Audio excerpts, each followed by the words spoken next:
Can we get much higher? So high.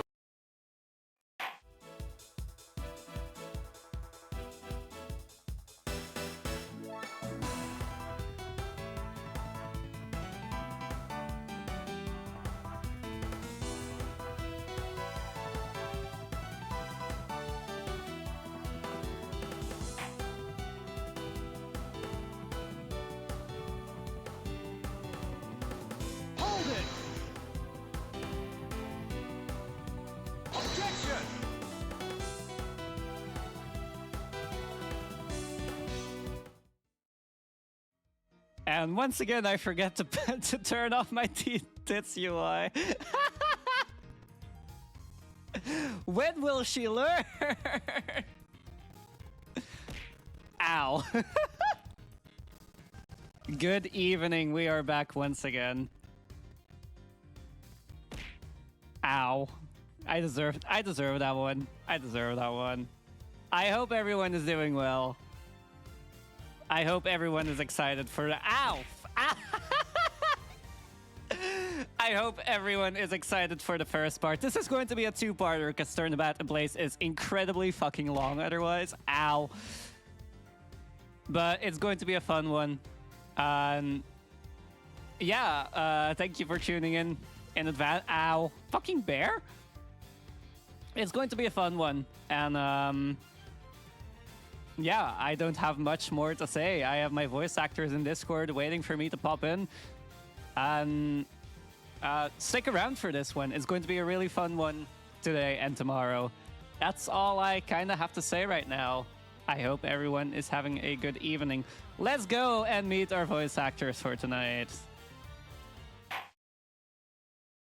I don't have a game. Oh, there we go. Hello? Hello? Hi. Hey, Discord Hi. is working without having to restart it. That's great. Good evening. We're live? We are Hi, live. everyone. Okay. We have the Hello. usual cast of 4 people here again. After Buzz decided to leave us I'm sorry. for once. Yeah, no. I no, was it's double fine, booked. Really. Let's go no, over. really, we get it. It's fine. Let's go over the roll list for tonight, shall we? Yeah. Yeah, yeah. Yo, you. We need to get that sound in the Discord. Yeah, Mm. I need to get it on my channel. For Miles Edgeworth and Colias Palino, that's gonna be me, the alien herself. Hi, you. Hiya, hiya. Hello? Are you? Hi. Hi. For Kay Faraday, Franziska von Karma, is that it? Sheena, I believe. Oh yeah, and Sheena, it's going to be Ash. None other than me. None other than Ashley. For Shi Long Lang, Wendy Oldbag, and Larry Butts, that's going to be Aegean. Hello, hello. And for Dick Gumshoe, Kirkus Alba, and Tyrell Bad, we have Boss once again joining us. Yippee! And I'm Yes, so me. fucking happy that you took Tyrell Bad off of me after I had to fucking voice Is that one him again? for Turnabout Reminiscence, and I killed my voice with that. They're all But bad. Which It one is was that worth it because your Tyrell Bad voice was So fucking sublime. one? No, Boss- how did he sound? Go on. I I'll gave hear him I gave him the Keanu Reeves voice, or like the John Wick voice. So I Why just don't you went, give us a sample? yeah. Yeah, okay, I can do that. But can every do that. fucking time he spoke, and Tyrell has like a lot of conversations between him and Edgeworth. So Oh, I yeah. was killing my voice halfway through the stream. It was genuinely brutal. Can I make him sound like Hulk Hogan? Uh, No, actually, he's cancelled. Fuck. isn't he Wait, dead as what? well? Hulk Hogan? Wait, No. No, he's what? just a Trump supporter. Oh, Oh. I see. Yeah. I thought it was dead I for don't know some why reason. that's a surprise to me. All right. Whatever. Sorry, I I'll just make a gruff and manly Speak. voice like I'm so talk. well known for. Shall we get going? No. Ow. Okay. Just have to check if my tits was running perfectly. I beg your pardon? You're what? Are we gonna say this every fucking time I talk about Twitch integrated throwing system? I think we are. Oh.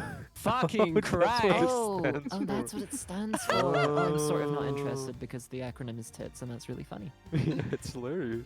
Okay. Why would you make your acronym TITS? Because it's funny. That's so dumb.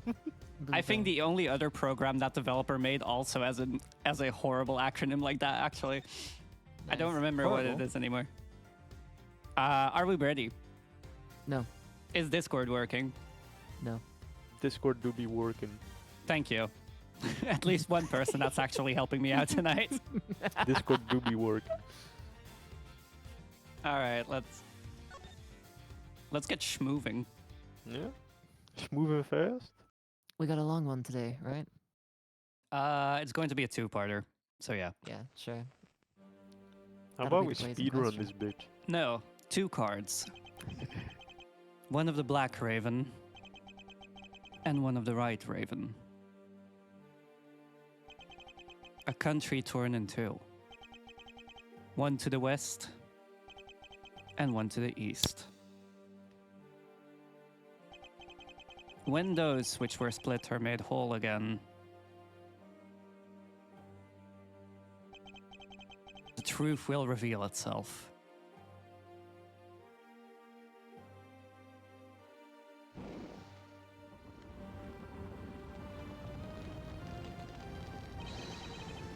It's the Yatagarasu!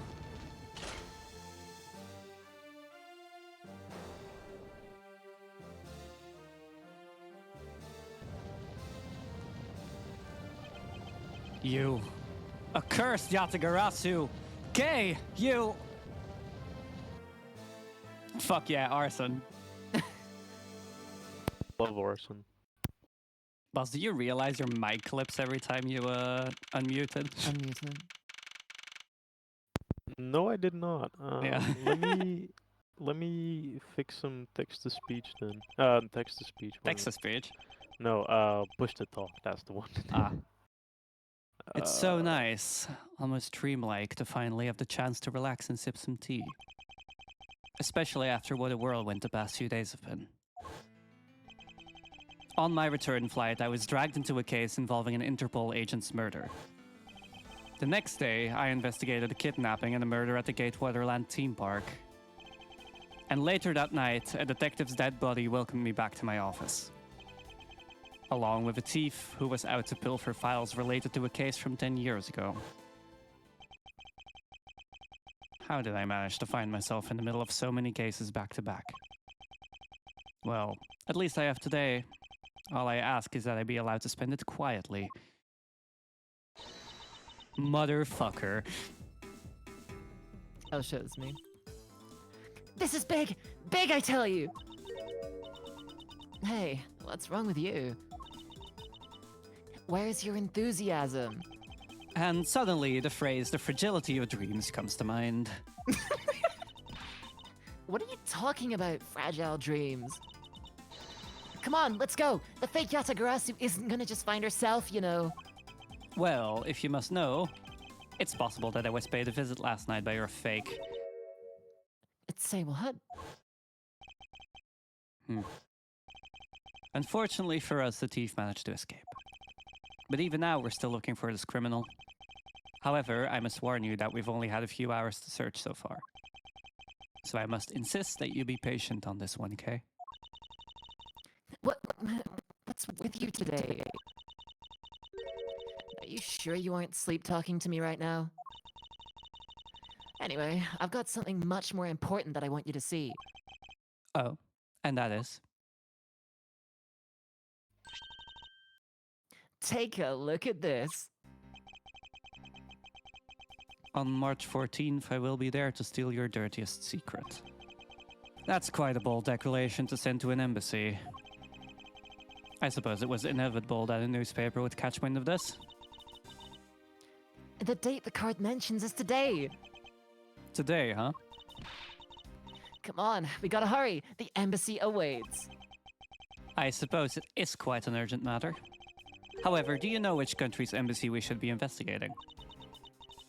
Well, it's some really special country, and I'm actually really fuzzy on the details.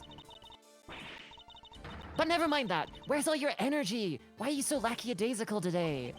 I'm not gay, you're just too wound up. Well, then you should get wound up too. Because this might just be our chance to catch that woman. You mean Monsieur? The woman who killed Kay's father burned Faraday 7 years ago.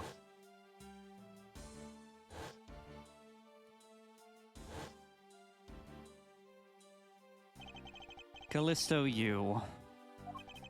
She claimed to be the great thief Yatagarasu, and then disappeared from the courtroom. Ah, she makes me so mad! The phony. Everyone knows that the real Yatagarasu would never send something like a calling card. Until a company's underhanded dealings are made public, the target is always totally unaware that the Yatagarasu has paid them a visit. That's what makes the real Yatagarasu so awesome! The Yatagarasu's card that's shown in this article, it looks to me as though it could be genuine. See, that's the thing. Whoever it is, that person isn't the real deal, but has knowledge of the Yatagarasu. If this isn't a clue that that woman's involved, then nothing is. Come on, Mr. Edgeworth. Out the door you go. Wait, there are a few preparations I must make before we go. There's something interesting about this card we found last night here in my office. It's of a different color than the one in the article, which makes me wonder why. Huh? What's up? Any reason why you're boring a hole through the newspaper with your eyes? No, no reason at all. Very well, seeing as how Monsieur is also someone of a special nature to me, I agree there is some merit to be found in investigating this. I knew you'd come around.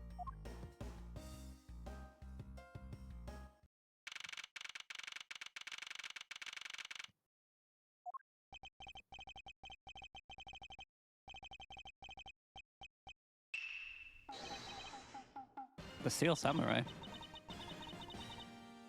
Who should be voicing this? I have no idea.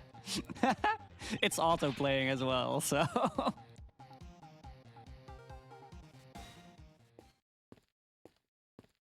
By the time we figure out who voices that, it's gone already. It's over. Whoopsies. What a coincidence. Who would have thought that a Steel Samurai stage show would ever be held at such an elegant theater inside a foreign embassy? Yeah, the climax was really awesome. Steel Samurai, Sushi Slash! I got chills down my spine when he pulled that move out. I suppose it really is more impactful to watch a show in person than on television. I have to say, though, this embassy is set up kind of funny. I mean, they have two countries sharing the same building. Well, as you said yourself, this place and the countries it houses are very special. Even this theater is special in that it is a neutral zone shared by the two countries. So, let me get this straight. The Steel Samurai show just now is being sponsored by one of the two countries. The one that's called the Kingdom of what, sorry? Alabast? Okay, sorry. The one that's called the Kingdom of Alabast, right? Yes, it would appear that the Steel Samurai is very popular in that country as well. Seems that way. But you know who I'm really into? The Jammin' Ninja. Is that Babal? I'm gonna say Yeah. Babal. The Republic of Babal is sponsoring a Jammin' Ninja stage show. That's something for fangirls like me. We've totally got to see that too, Mr. Edgeworth. The Jammin' Ninja show is gonna kick the Steel Samurai show's rear end. You know, ever since I first met this girl, I've always had this inkling that what she really wants to be is not a thief, but rather a ninja. So, anyway, about today's event, what's it called again? The Kingdom of Alabast versus the Republic of Babal Goodwill Jubilee. the small European countries of the Kingdom of Alabast and the Republic of Babal. These two countries used to be a single entity that was abundant with nature. And it was called the Principality of Cadopia.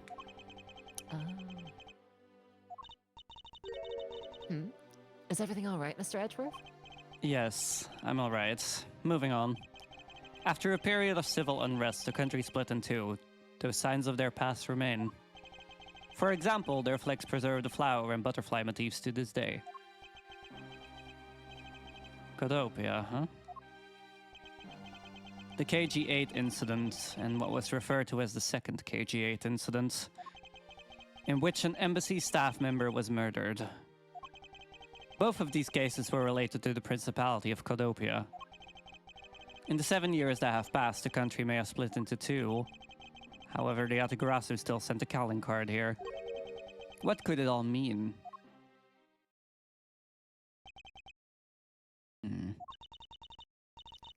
Mr. Edgeworth, I know you're thinking about something. Oh, excuse me. What were we talking about again? Ugh, if you please stop spacing out on me.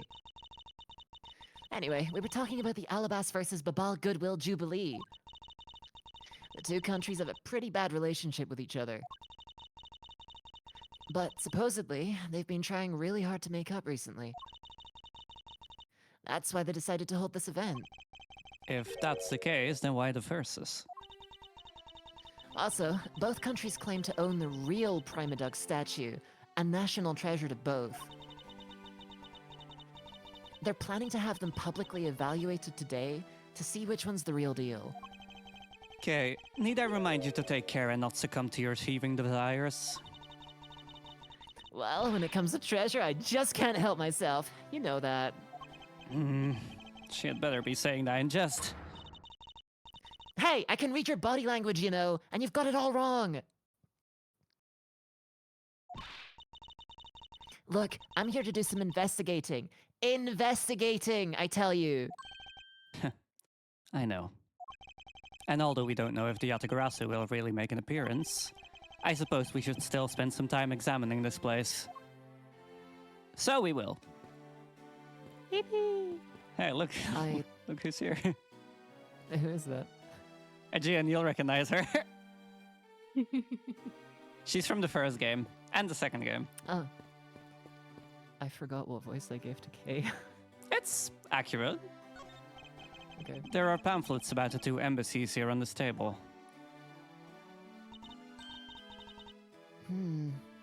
It still looks weird to me. The country split into two a few years back, and they've shared the building and its crowns 50-50 ever since. Oh? I guess it's because they don't have the money to build two separate ones, huh? I should think that's not the reason why, Kay. I suppose I'll just help myself to one of these.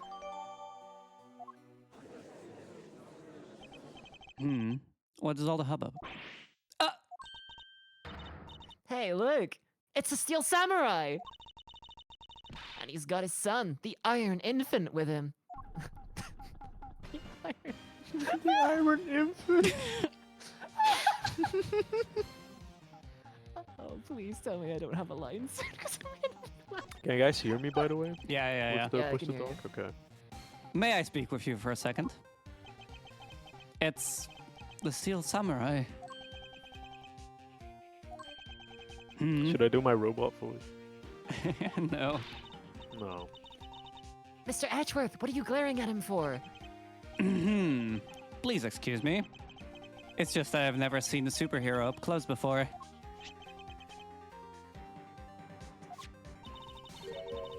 It looks like he's written something down for you. To Edgeworth, from Steel Samurai Daddy, married man of New Old Tokyo. Whoa, an autograph! Pretty cool that you got one, huh, Mr. Edgeworth?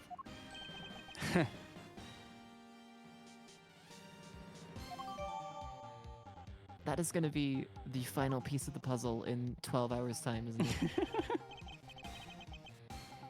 Mr. Aegean, Steel yeah. Samurai, Ambassador Alba is waiting for you. Alba? And now the Steel Samurai will proceed to enter the kingdom of Alabas to whatever. The Steel Samurai isn't only here for the two countries tonight, but rather can be thought of as a goodwill ambassador from our own country as well. There he goes.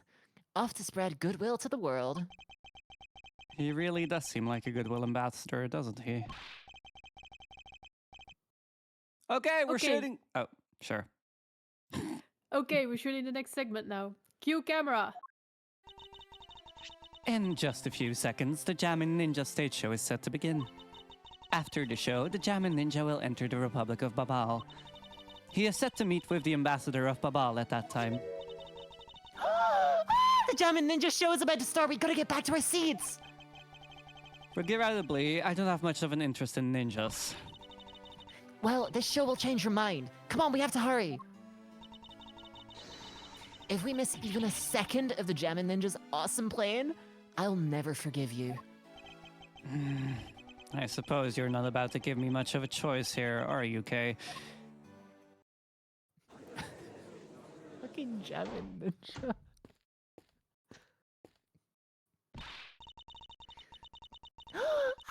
I could listen to that A Ninja Marked for Death's lullaby song all day. His superb playing and that sad melody really brought a tear to my eye. And his heart-wrenching voice. Now that's the Jammin' Ninja's greatest weapon. Those are pieces of Jammin' Ninja merchandise over there. I've got to have them. I especially want the hair sticks they're selling exclusively at these shows. They're exactly like the ones the heroine, Princess Misola, wears in her hair. Anyway, Anyway, hold it right there, Mr. Edgeworth. yes. You're thinking of going home, aren't you? Well, it doesn't seem likely that the Yatagarasu will be making an appearance tonight. Most likely, it was simply a prank. No way, I just know the Yatagarasu will show. I just realized someone redeemed Stay Hydrated and I have no water. Oh my god. That's not good. Let me grab No, my you have water to kill real the quick, stream. I'm sorry. We gotta stop. We gotta tear I'm the whole sorry. thing down. I'm sorry. Can you guys vamp and entertain stream for like 30 I'm sorry, seconds? Lane TCG, for getting scammed.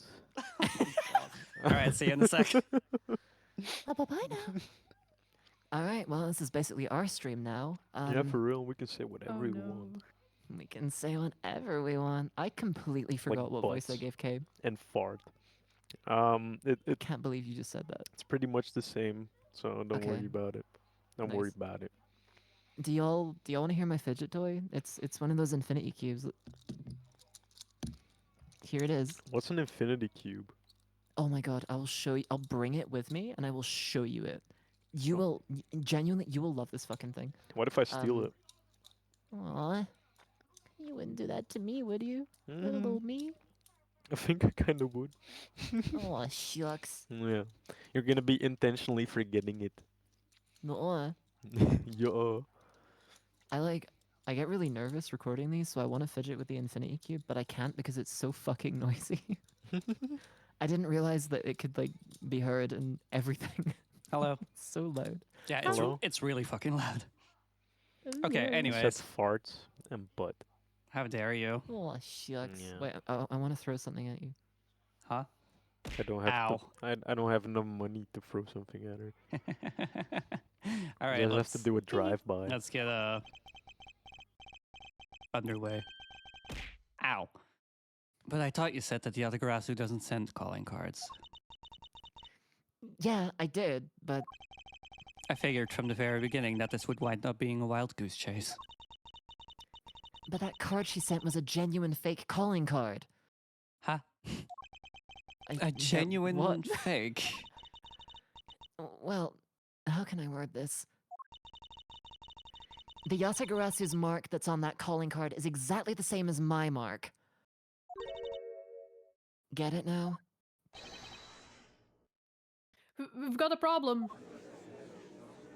Oh shit, is it the Yatagarasu? The Yatagarasu has been spotted in Alabast. What? You hear that, Mr. Edgeworth? Ha! So you finally decided to show yourself, you phony! Hey, what gives? I'm sorry, but I will need to search you before you may enter. What the? Hey, the Steel Samurai just walked straight on through without one. Now, if you don't hurry up and let me through, my phony is going to escape. That was a stupid thing to say, wasn't it? Okay, a country's embassy is considered to be a part of the country itself. If you don't go through the proper procedures to enter the country... Mr. Edgeworth, I'm going to enter through Babal and climb over the wall into Alabast. Huh? You would tell a prosecutor straight out that you intend to illegally enter another... Okay, are you listening to me? That's so real of her. Kay Faraday, and I'm coming through! Yes, and welcome. Someone stop her! Anyone! This actually worked, CinemaSins Ding.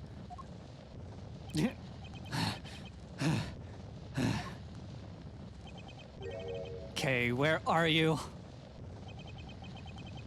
Don't tell me you really did find some way over this fence.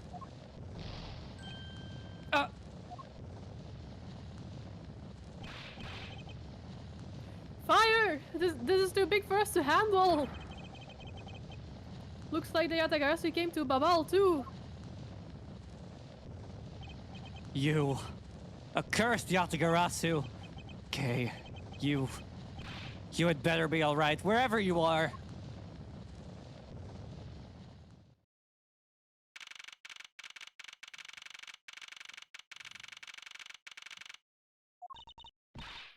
I told you it wasn't me!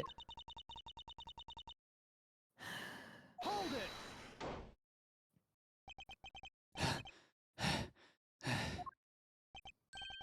Okay, are you alright? Do I look alright to you? Now can you do something about this woman? Mr. Edgeworth.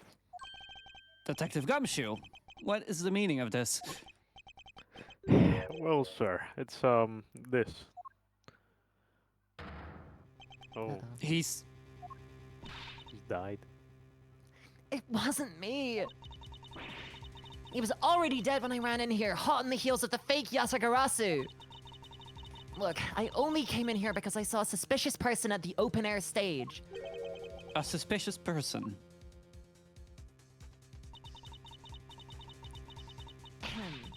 A long black coat and a hood over their head. I dare you to tell me that's not suspicious. And when I saw that person, I immediately thought that they must be the fake Yatagarasu. So, I chased after them into the embassy, then into here, and then I lost sight of them. But I just know that person is the one who did it! What are you so worked up over? There's no reason for you to be this loud. Correct me if I'm wrong, but you're Agent Lang's secretary. Sheena, I believe your name is, correct? And if you are making an arrest, I assume you have evidence that it was Kay who committed the crime. Is that also correct? You refuse to answer.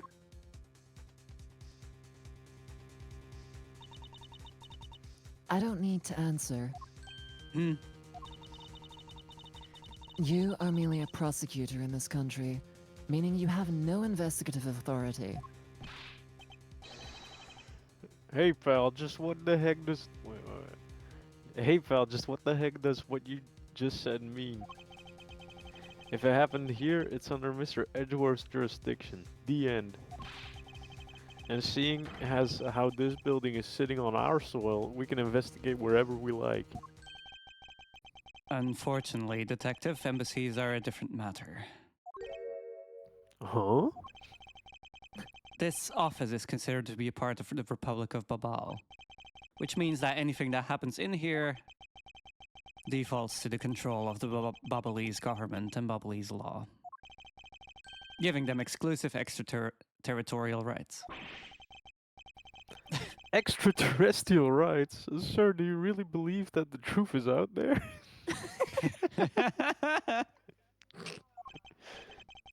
Oh man, he's so stupid. Basically, our country's laws do not apply inside the embassy of another country. That's what was agreed to by our respective governments. Our authority to investigate was effectively nullified the second we entered this place. Which means we can do little here in this situation. No way, sir. Please leave this matter in Interpol's hands and go home. I want Sheena's eyes. They're so pretty. Like, The color. oh my god. I thought you meant you wanted to, like, serial killer take them. That's actually a great Hunter x Hunter reference. True. Mr. Edgeworth. Hey, you're not Mr. Edgeworth. Not sure who that's gonna be, actually. In that case, allow me to join your investigation. Oh. Oh my god. Okay. Eek. Ambassador Poleno, I truly appreciate you allowing me to join the investigation. It's really nothing. Manny was my secretariat, so of course I want to help you as much as I can. In fact, it's a blessing that Interpol agents were able to make it so quickly. Franziska? Well, I never imagined that I'd meet you here of all places. This is an embassy, meaning that you have no authority to conduct. Already? What is it? Ambassador Poleno. And you are? I'm Miles Edgeworth, public prosecutor. I ask that you please allow me to investigate this case as Miss Von Karma's assistant. Assistant? Miles! What the heck do you think you're... Please, I implore you, Ambassador Poleno. Very well. I'll be counting on the two of you, Miss Von Karma and Mr. Edgeworth. What do you mean you'll be Miss Von Karma's assistant? I don't exactly have a choice, do I, Detective? If I don't become Franziska's assistant, I can't participate in this investigation. There you go again, running at the mouth with that aloof expression on your face. Franziska, please. I don't know what you're planning quite yet. But at least I do know one thing. That you are now my subordinate.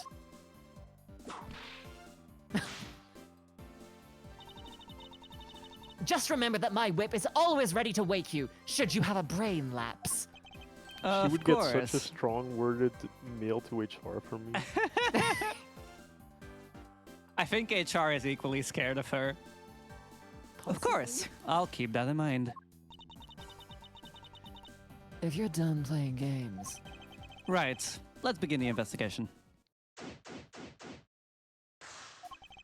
By the way, Detective, I suppose it's a bit late to be asking, but why are you here? Well, better late than never, I guess, sir. I was placed on guard duty for the Ablaze embassy today. And why are our police guarding an embassy? Well, on account of the card they got from the Yatagarasu. They, called us up and asked for our help, sir. Oh, and because we've been searching for the Yatagarasu these past 7 years, it was more or less mutually beneficial arrangement, if you ask me. Except for how mutually unbeneficial this has all turned out to be, I suppose. It looks like you failed to competently perform your guard duty yet again. Heck. Look forward to your next salary negotiation, although it's out of my hands. But sir, if it gets good anymore, I won't be able to even buy instant noodles anymore. You piece of shit. Why would you do that?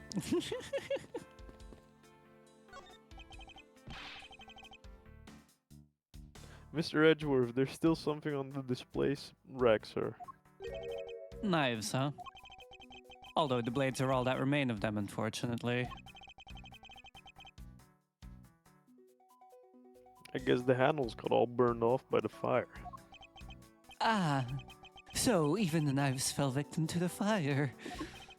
Ambassador Poleno, are these knives yours? Why, yes, they are. They are a special set of ornamental knives featuring the national symbol of Babal. These butterfly-themed knives, along with Alabast's own set of knives, are comprised of 3 knives each. But I can't believe the Babalese ones have been reduced to this state. Ornamental knives, huh? They're a small release on the tang of this blade. Ambassador Poleno, what is this notch here for? Oh, that? It's a feature of these knives wherein you can freely exchange the handles on them. So that we can change how they look to fit the situation, of course. I see. So these knives were constructed so that the handles could be easily removed.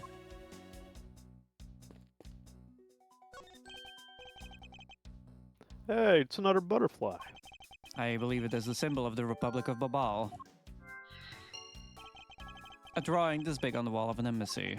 It definitely conveys a sense of overwhelming patriotism. Well, I got a lot of patriotism too, sir.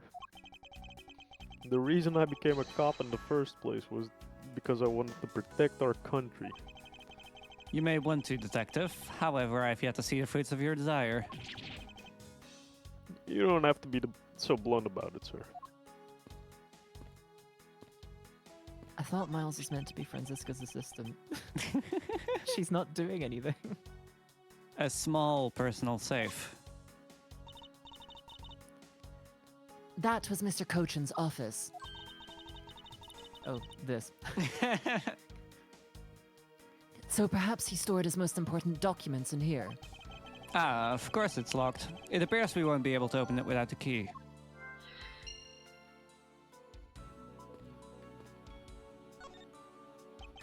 So our victim was the secretariat of this embassy, I take it. Manny Cochin. I heard that he was an admirable person. Very admirable. The cause of death is a stab to the base of his neck. He was lax in watching his back. We were fortunate that the fire missed our victim's body for the most part. If the fire had burned a bit longer, it would have made identifying him a hassle. So Mr. Cochin was stabbed to death in the middle of a raging fire. What in the world happened inside this room? I won't rest until I've inspected every suspicious-looking nook and cranny.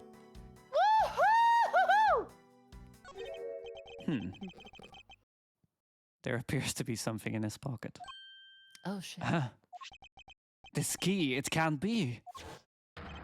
Isn't this the Yatagarasu's key that was stolen 7 years ago? What? But that's... Huh? 7 years ago?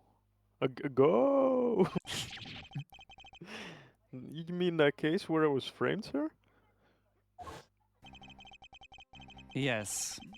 It's the piece of evidence that stole the life of Kay's father 7 years ago. Which was then stolen by Callisto Yu. What? Mr. Faraday was killed with this key, sir. I thought he was killed with a knife. Eek. Scruffy! At the very least, try to remember the details of crimes you were a suspect in. Franziska, as you will recall, Detective Gumshoe was not present when Miss Yu made her escape. Plus, even among law enforcement, only a few knew of this key's existence. I doubt that a new rookie at the time would have been made privy to such knowledge.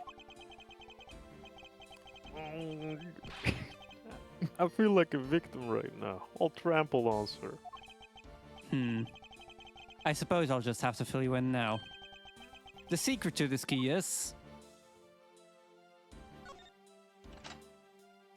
It's a knife. Oh shit, it is a knife. Oh yeah, you weren't there for Turnabout Reminiscence, so you don't Yeah, know. yeah. Dick? Oh, wow, that's amazing, sir.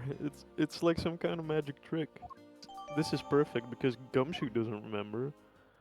And I neither do don't you. know. Yeah. I knew it. This is the same exact piece of evidence that Miss Yu took with her. I remember this beautiful pattern in the blade. I remember this as well. It's a vine motif, isn't it? Yes, it looks like two interwoven vines crisscrossing down the blade. Fine, sir. I think it looks like a bunch of stars if you ask me. It's one of those six-sided stars, just like the police marks on our ID. I really don't think you can call these stars. To say that the detective's art sense is underdeveloped would be an understatement. The real question is, why was the Babylese Embassy's secretariat holding this? While we don't know how Mr. Cochin came to possess this key, we do know that this was stolen by the Yatagarasu from the Kodopian embassy. That's right. Mr. Faraday had written that fact down in his organizer. I believe this means that further research is required into the country of Kodopia. Why don't you ask the Ambassador Poleno about what he knows? Supposedly, he was a candidate to be the next Kodopian ambassador once long ago. He should be able to answer any specific questions you may have. That's convenient. Is this knife the murder weapon? Some preliminary testing has been conducted. According to the results, the blood on that matches the victim's blood. The blade's shape was also found to be consistent with the stab wound. I suppose this means that we now know that the crime was committed with this knife. This knife's got some really fancy ornamentation going on, huh, sir? This thing practically screams artsy at me, too. Although, it's covered in blood, just like the last thing that I saw. The last thing I said was artsy. But the handle is pristine. There's not a single drop of blood on it. Speaking of the handle, I believe it has a butterfly motif. That's very beautiful.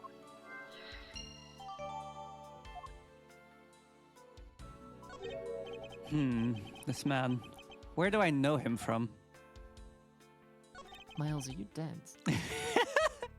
Shut up, Francisca. It's a knife wound. It's obvious what he was killed with, but I wonder if it's consistent with the wound. Indeed. I see you weren't listening to when I just said that a few minutes ago. Miss Sheena, we have to progress the plot slower than that.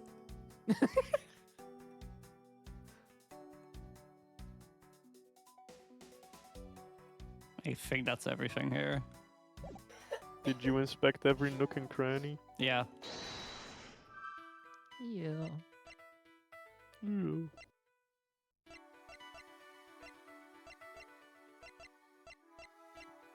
I don't think these things come together. No, neither do I. Poor Kay. Dick. That's some fireplace. You know, it really gives this place a mansion-like quality, don't you think, sir? Oh, if there's a staple in every Babylese house, then I bet Santa Claus pays him a visit too. Absolute dummy. Just how old are you again, detective?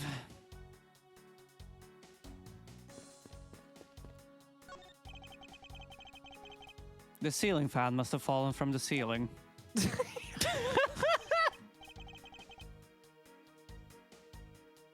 A ceiling fan? What does one of those do? He's so dumb. Not a single brain cell has been found in this conversation. For fucking real. Exactly what it sounds like it does. It's a fan that is installed on one scene. Edgeworth, you're not any better right now. Well, if I had one of those in my room, I bet I'd go dizzy from staring at it as I sleep. Do you sleep with your eyes open, detective? I think he does. Detective Gumshoe, in the real world, we close our eyes when we sleep. This fucking game! What's happening? Is it the fuse? Because this is a natural treasure, can I ask that you please not touch it? I'm afraid the only ones allowed to touch it are myself and the Secretariat, who is now dead, by the way. He's very dead. But there is a possibility that it is related to the murder, wouldn't you agree?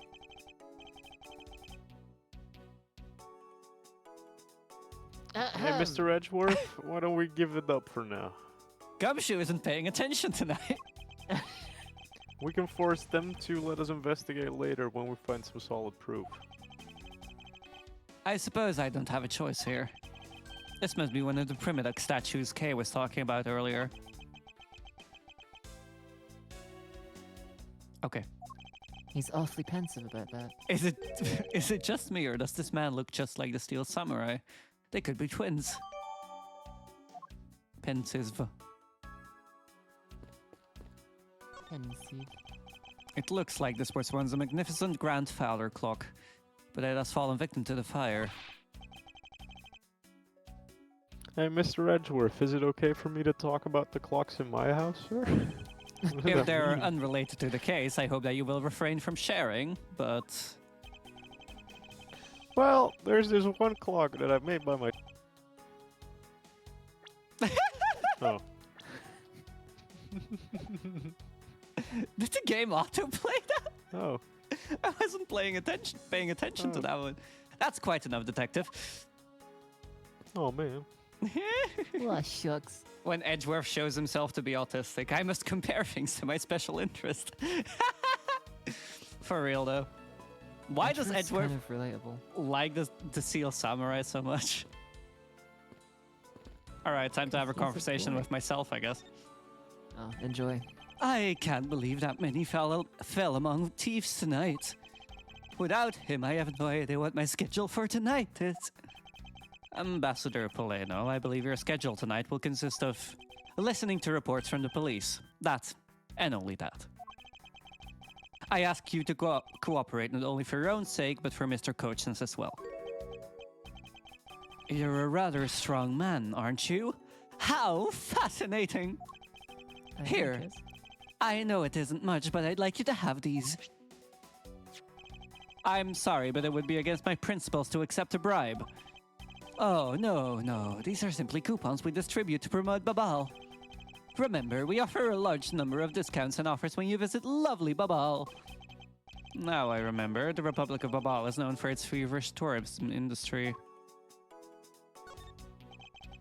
I was wondering if you might tell me a bit about the deceased Manny Kochan. He was my secretary and the embassy secretariat, charged with running the whole place. He was an admirable man. His death is a great loss to our country.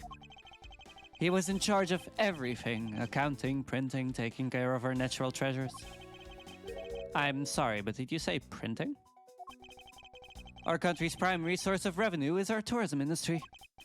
So, in order for us to print the necessary pamphlets, flyers, coupons, etc., we have a printing press here at our embassy. I see. Please excuse my forwardness, however, I feel I should mention that I have the distinct impression that I've met him before. Oh, yes. Since you are of the legal profession, I suppose you just might have. After all, Manny was involved in the KG-8 incident. The KG-8 incident? The defendant who was found innocent in that case was Manny. How did you not realize that word? So your Mr. Kochan is the same man as the one in that case. It's been 10 years. Manny recovered personally from that case and dove enthusiastically into this job. He was the one who planned this event and was to oversee this embassy's renovations. It really is a shame. He had such a bright future ahead of him. I mean, he still did, because like he died in a the vicinity of a fire, and that's pretty Wow. right. Hi, Cat Snable. What exactly did you mean earlier by renovations? We can't have tourists and visitors to our embassy think we're a poor nation, can we? So renovating the embassy is something of an investment. We may have a rather paltry budget, but we're trying our best to make do. However, I guess the only person who could have helped us do our best is now no longer with us. Ow. Ambassador Poleno, I was wondering if I may ask you about Cadopia. Cadopia? All right, what would you like to talk about? First, I'd like to ask you about this key. What about this key? I found it sticking out of Mr. Koshin's pocket. I believe it originally belonged to this embassy, is that correct? Upon closer inspection, it seems that this key is shaped like a butterfly. That's not all about this key. It's also capable of changing into a knife. Oh, how fascinating! Is it possible that the ambassador didn't know about the existence of the OW key? In its knife form, there is a flower mark at the base of the blade. I guess this knife might be from when we used to be a part of Codopia. And how did you come to that conclusion? It has both of Codopia's national symbols, the butterfly and the flower. I suppose Manny used this key here at the embassy back when we were still Codopia. Ambassador Poleno, this key was stolen from the Cadopian embassy 7 years ago. By Callisto Yu, otherwise known as the Great Thief Yatagarasu. Oh, really? You were not aware that Miss Yu had broken into this embassy at that time? I'm sorry I can't be of much help. I'm not very familiar with the details, you see. I only became the ambassador after Babal became its own independent nation. But if Manny were still alive, he would probably know about what happened back then.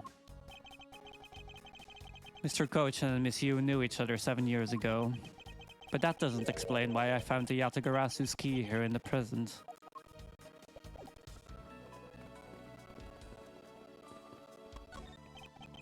Okay, are you alright?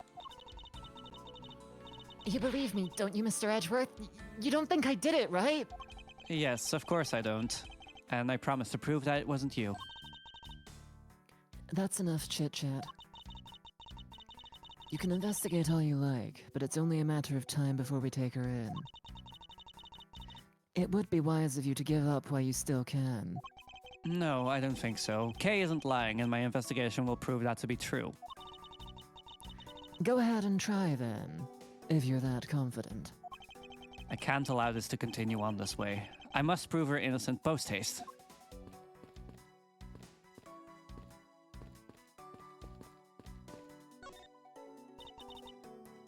Miles Edgeworth! What is it? Let me tell you something. You are currently my subordinate. And if you wish to convince everyone else of that, you will speak to me with respect!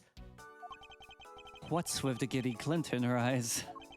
I don't think that will really be necessary, Franziska. Oh, really? Well, it doesn't matter. It doesn't change the fact that you are still under me. I thought Franziska was flying around the world in pursuit of the smuggling case. So then why is she here at this embassy?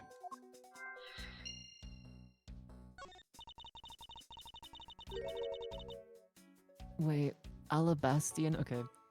I was investigating at the Alabastian embassy when I got wind of this mess. Ah, that's right. The Yatagarasu was due to appear at that embassy as well. Yes, but the difference is that we didn't have a fire over there. Although, there was an incident at the Alabastian embassy as well. But I left Agent Lang in charge of that case and came over to the Babalese embassy. Ah, so Agent Lang is here as well, huh? I see you've met. Well, he's in the Alabastian embassy acting as a bodyguard for Ambassador Alba. However, he seems to have a different reason for being there. So the suspect in the murder that occurred in this office is that little girl I see. Is she, perhaps, trying to be the Yatagarasu? Kay would never harm a soul, sir. Kay? You remember, do you not? About the case we investigated together 7 years ago. That girl is the daughter of the victim in that case, Mr. Faraday. So she's that feisty little girl. Kay has been on the trail of the Yatagarasu, which is how she ended up here. Looking for the one who took her father's life. I see. Kay's trying so hard, but you know what? The Yatagarasu just keeps on tricking us all. How so? The Yatagarasu sent a card saying, "I will be there to steal your dirtiest secret." But all we've had is an arson and a murder. The lab boys are going in circles. You know what this is, sirs? Sirs? It's a breach of contract. And it's going on the rap sheet. If you ask me, I'm perfectly fine with the fact that nothing was stolen tonight. I do wonder, though, if Callisto U really is the Yatagarasu.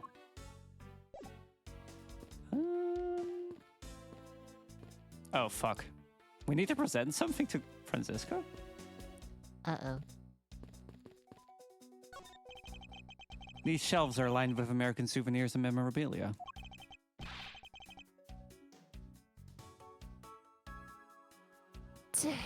Dick. It's really strange, isn't it? I mean, I thought this was the Babalese embassy. So, why are there so many American souvenirs, sir? Perhaps the Babalese are studying American culture and our tourism industry. If they have plans to make the Babalese tourism industry truly flourish, then they would need to observe and study other countries' methods, I suppose. Speaking of tourism, I got these from the blonde guy earlier, sir. He said that if I bring these with me to Babal, I can trade them in for a few buffets. Oh, so how do you expect to travel to Babal? Well, the whole world is connected by the ocean, sir. And for an all-you-can-eat buffet, I'd swim all the way to Babal if I have to. Gumshoe drowning arc. Crumb Got there, shoes. yeah. Drumshoe. Can a few simple coupons really motivate people to do such fantastic things? The answer is probably no. He is a that big one, boy Chief. and he has a dream. Right.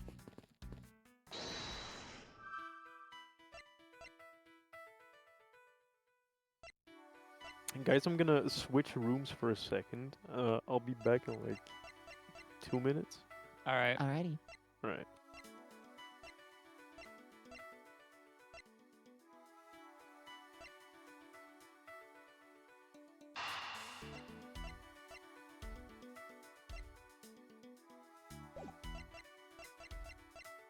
There's got to be something here. We have 6 pieces of logic. Francisca's return and stealing secrets. Yeah, maybe. Maybe? Because, like, stealing a secret about the smuggling ring? Hey. Oh my god, I'm a genius!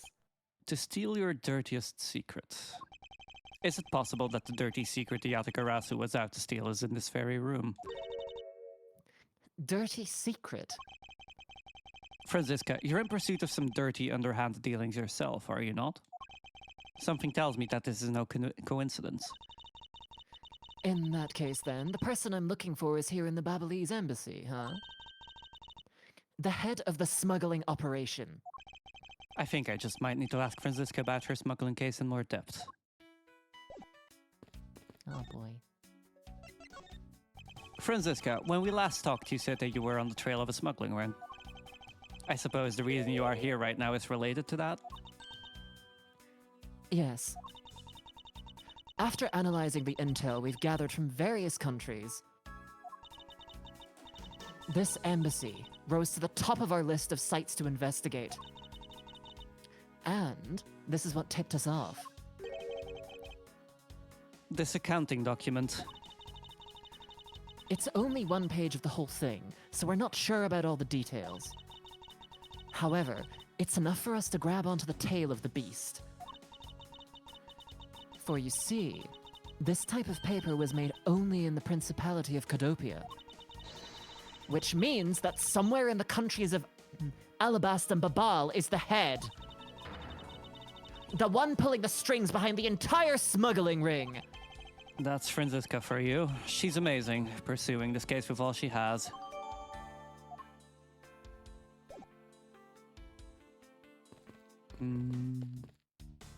I don't remember what voice I did for Francisca either. It's close. Wait, what? Huh? What? Huh? Huh? There are still some burnt objects scattered on the floor. Quick, reserve gumshoe. Well, burn things get burnt and then they become burnt things, you know? No, because there is no way to prove that the burned thing started out as a burned thing. Fucking Socrates and Plato in this chat tonight. Was it a burnt thing or was it not? I have no idea what's what anymore, sir. Yes, I suppose it's a bit hard for someone with a burnt out light bulb to comprehend. Poor Gumshoe. Goddamn.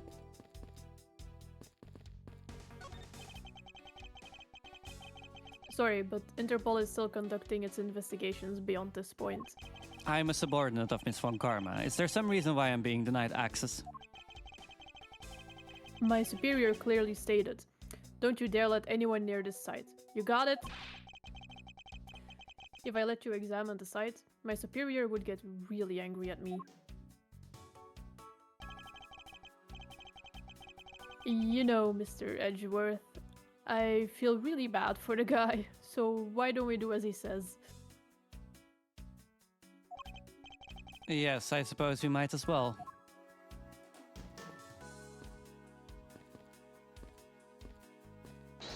Logic time.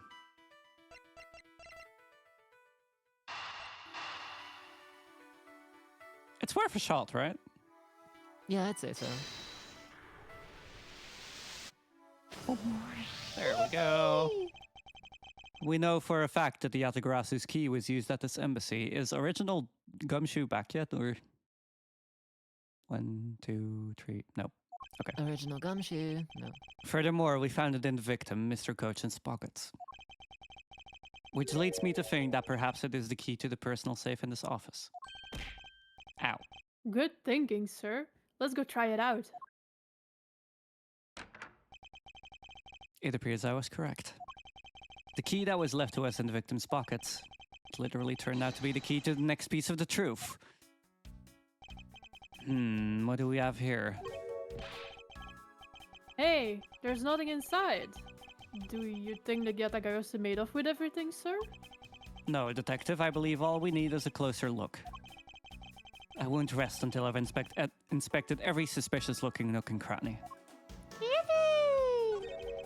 What is this That's really here? good. It looks like the ripped corner of a piece of paper, sir. No, I don't think it's ripped. It seems more to me like it's stuck in the safe. Hey, you're right. It won't budge an inch. Not even when I tug on it. But I don't think I've ever seen paper stuck on the inside of a safe before. Detective, I think you have it backwards. It's not the paper that's strange, it's the safe. What do you mean? What I mean is that the secret to the safe is that even just eyeballing it, you can see that the inside is a bit too shallow. Furthermore, with the unnatural way the paper is stuck at the back of the safe, I'd say that there is an extra bit of space behind the back wall of the safe. In other words, the safe has a second compartment. What? I suppose that you are correct in asserting that the paper is stuck in an unnatural manner. However, if what you say is correct, and there is a second compartment, how do we go about opening the door to it then? As you can see, there is no other lock or keyhole in sight. Actually, there is one more spot of interest to me on the safe. Oh? Yes, and I believe that spot is the keyhole to our mystery second lock. The safe and its locks. All right then, since you're so sure of yourself, show me how you deduced your answers.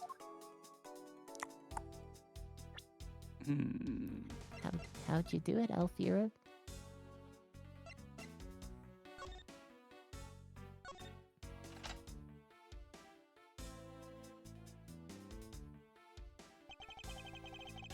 We discovered this trick 7 years ago, and with it we were able to corner Miss Yu. But who would have thought that I'd see this key again after all this time? Me. I'm back. Hi. Hey, original Gumshoe. The original G. There is a vine motif to the ornamentation on this blade. even if Detective Gumshoe claims to see a star motif in it. Between the blade and handle, there is a flower, and the key itself is a butterfly. This key was stolen by the Yatagarasu 7 years ago from the Condopian embassy, which suggests that this was made while Condopia still existed as a country.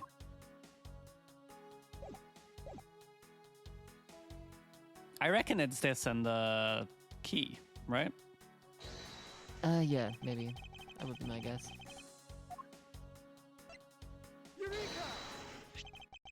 Doesn't the shape of this keyhole remind you of something, Francisco? The shape? It does look very familiar. However, I believe it's simply a latch hole for the safe's lock mechanism. It's just for keeping the door shut. Nothing more. Is that so? The person who used the safe, Mr. Cochin, made sure the safe had 2 compartments in order to hide something. Do you honestly think someone like that would allow the keyhole to the hidden half? To look so obviously like a keyhole that even the average person could figure it out? You can't be serious! Are you saying that this hole is the keyhole to the hidden compartment of this safe? That's precisely what I'm saying. And I will prove to you right now that the Yatagarasu's key is the key that will open it. The Yatagarasu's key? Miles Edgeworth, this had better be a very bad joke! Sorry, but this is no joke. The Yatagarasu's key is the very key that will open the second compartment of this safe.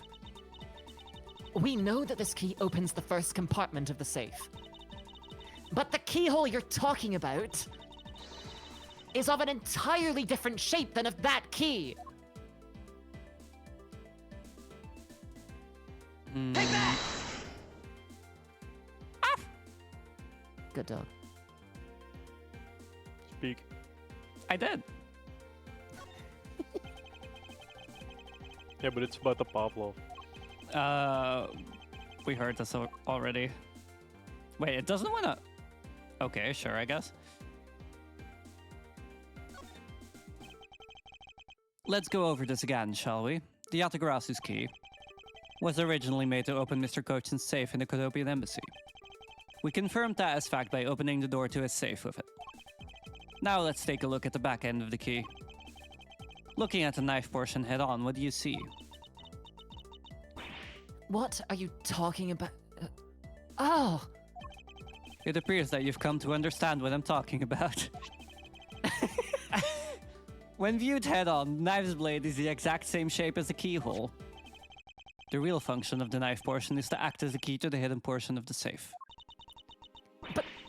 But that's preposterous! Because it looks like a knife and was used like one to kill Mr. Faraday 7 years ago, we fell under the misconception that it was always meant to be a knife. But for both the safe and its key to conceal such clever tricks, whatever is hidden inside the secret section must be of incredible importance. Then, it's even possible that what I've been searching for is inside. Scruffy, hurry up and open that safe! Yes, sir. Opening it now, sir. These items, they're... So, You're in the way, now move, Scruffy!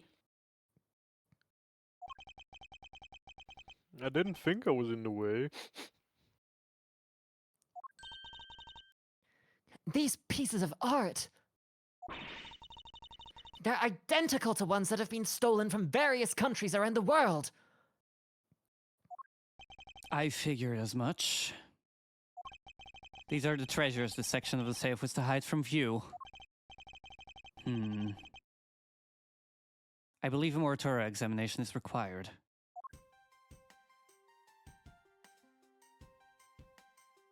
What am I supposed to deduce here?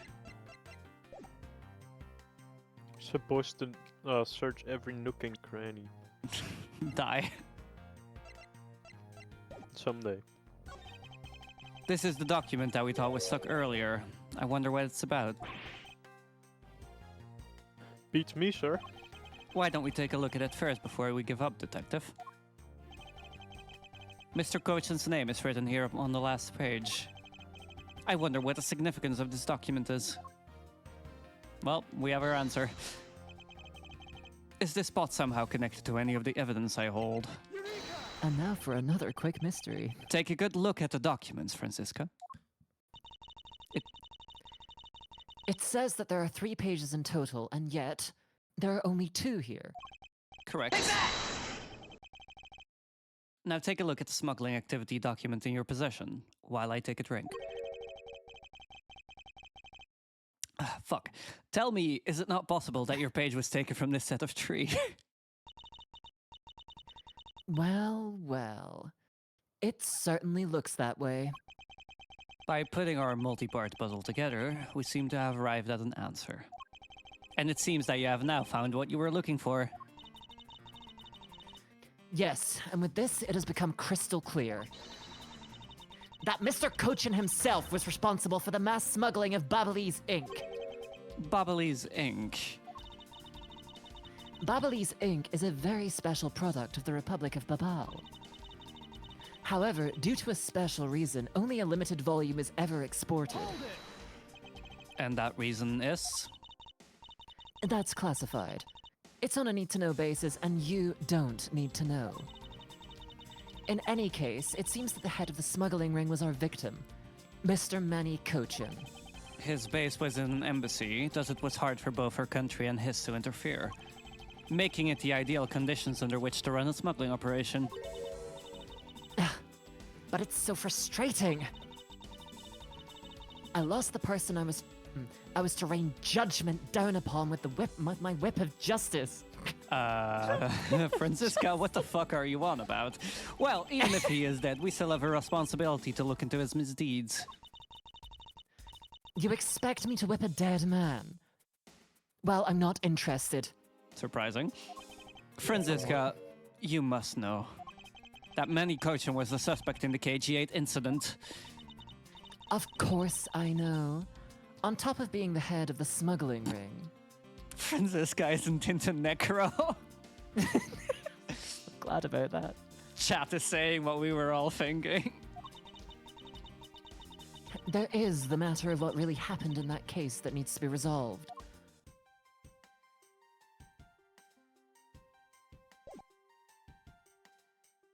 Fuck. Oh, never mind, we're done here. Video games. Fidja.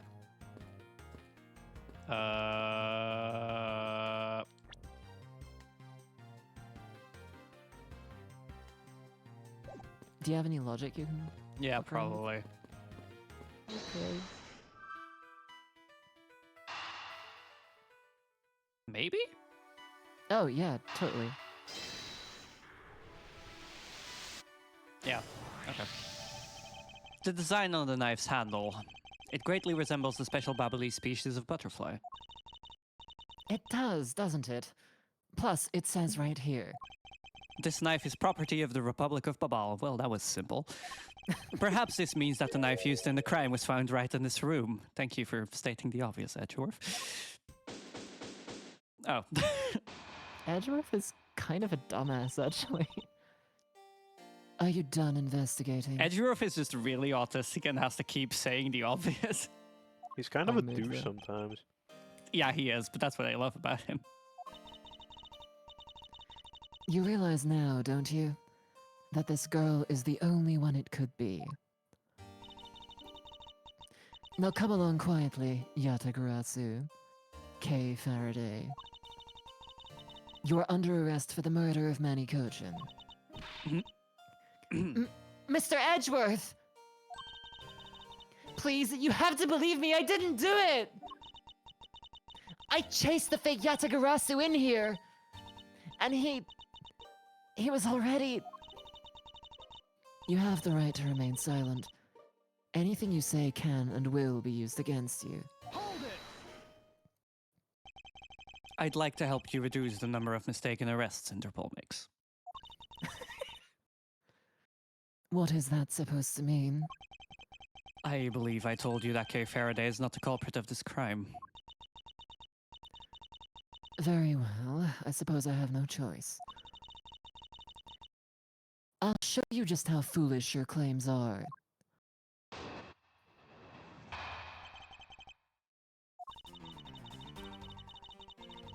Even your police confirmed that the Yatagarasu infiltrated the Babylese embassy tonight. Utilizing the confusion caused by the fire, the Yatagarasu snuck into this embassy.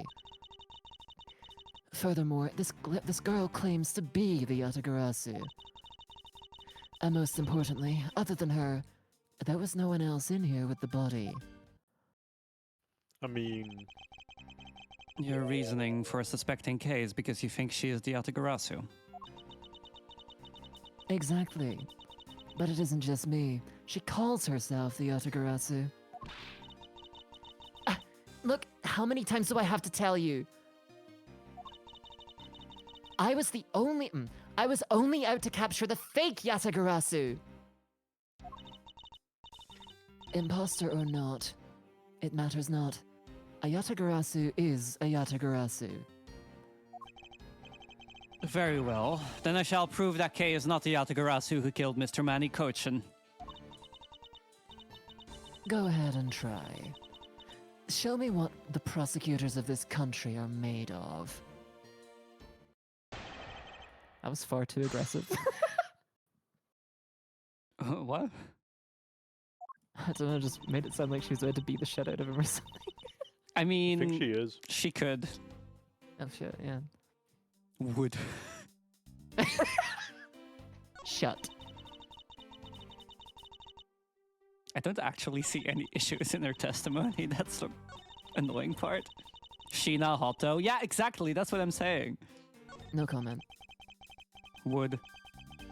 So, Agent Sheena suspects Kay of murder simply because Kay is the Yatagarasu. But if I can prove that the Yatagarasu's goal is not related to murder, then I may be able to begin to reason with her. Can I? Well, not like this, I can't. You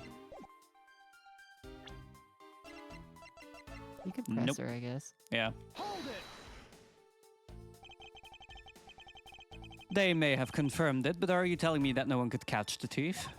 If so, you're basically admitting that the Yatagarasu that committed murder eluded us. Of course, I chased after the Yatagarasu that entered the Babylese embassy right away.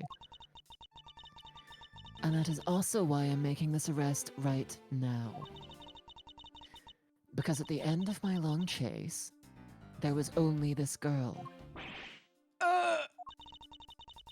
In any case, this is what I believed happened tonight.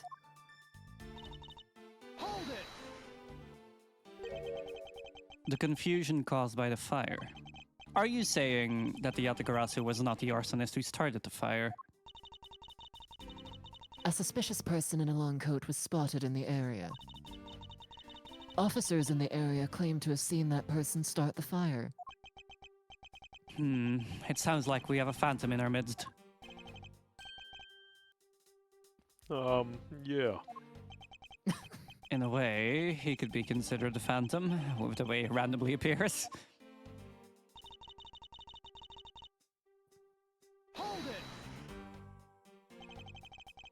Just because she calls herself that, it doesn't prove that she is a killer. No, but it does give her a motive. The Yatagarasu sent a card saying, "I will be there to steal your dirtiest secret." Furthermore, there are documents pertaining to some smuggling activity in this room. She obviously wanted to steal them. So she killed Mr. Cochin for the key. I see. Her logic is very sound. I expected nothing less of Agent Lang's secretary. However, that statement just now didn't sound right. It might just be the opening I need.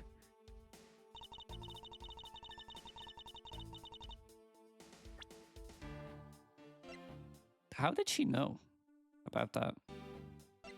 Or, well, no, the key is still on his body. Was still on his body. Oh, yeah, good point, good point. Fuck. Even you can't talk your way out of the contradiction this piece of evidence points out. I guess not. I knew it. Because I don't need to talk my way out of it. But it's... I don't like to waste time delving into subjects that don't warrant a response. It would appear that I was mistaken. Lumjik. Would it be the key itself, maybe? Maybe. Oh, sure. Agent Sheena, I regret to inform you, but there is a flaw in your logic. Oh, Even if you claim that she is the killer, and the Yatagarasu, I am certain that securing the smuggling documents is not the motive behind the murder. The key to the safe in this room was found on Mr. Kochin's body, as I was trying to say with this piece of evidence, but of course the game has to be annoying about it. Yeah. Furthermore, the Yatagarasu would not be so stupid as to leave without the documents. By the simple fact that the documents were still in the safe when we looked. It's obvious that the killer's target was not the safe at all. then perhaps she didn't know that Mr. Kochin had the key on him. If that's the case, then why would she have needed to kill him? Because I can think of no reason for her to kill him if she had not known that fact. Need. Reason. All of this is simply our conjecturing. After the fact. It's entirely possible that she accidentally killed him when she was sneaking in. Perhaps she didn't notice the safe's second compartment before returning the key. But the fact still remains that Mr. Kochin was stabbed to death. But you have no definitive proof that it was Kay who committed the act. Actually, I do. I saw her holding the knife she used on the victim with my own eyes. What? Allow me to tell you a bit more about the evidence that will put her away behind bars.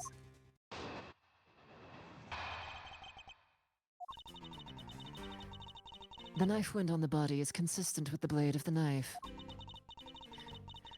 The knife with the butterfly handle is the murder weapon, which the killer was holding. I assume she obtained the knife from the display rack and used it on the victim. The knife is part of a special 3-piece set, which has a design like no other. The evidence and testimony, it all points to the girl. There is no counter-argument. That is your definitive evidence? You see now that she's definitely the killer, right? No, Mr. Edgeworth, you've got to believe me! I saw a suspicious person in a long black coat outside the embassy, I swear! And you came in here because you were chasing the suspicious person? That's right. I ran into this office only because I was chasing after that person. But when I entered the room, it was pitch black. I couldn't see a thing. I felt something on the ground next to my foot, so I turned on the lights, but then...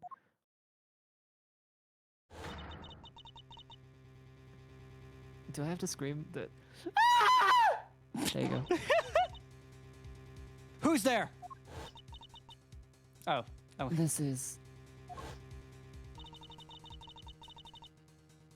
I came to this room upon hearing the girl scream. And when I saw her holding the knife, I immediately restrained her. So the object Kay felt by her feet on the floor was the murder weapon.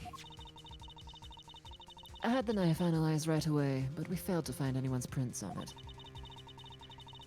But the suspicious person in the black coat who came into this room before me... You continue to insist that there was such a person, but if there was, where did they go? That... I don't know, but I know they came in here! That sounds like the desperate excuses of a suspected killer. Not a trustworthy testimony. You understand, don't you? We can't trust this girl's words, Mr. Edgeworth. She has a point. Even if Kay's words are the truth, I must show that they are with some solid evidence. Mr. Edgeworth, I really didn't... Kay, Don't worry. If you didn't do it, then there must exist a way for me to prove that. Still not giving up, I see. In that case, try to counter my argument. If you can. Don't worry, I can and I will. God, what a dork. I'll defeat him using facts and logic. Actually, Sheena is quickly becoming my favorite to voice. I fucking love Sheena, and I don't just say that because I'm a lesbian. I mean, it's I'll definitely admit got a that's lot, 30% of the picture, but 50%, but 60. Agent Sheena's proof is the Babylese knife that Kay was allegedly holding.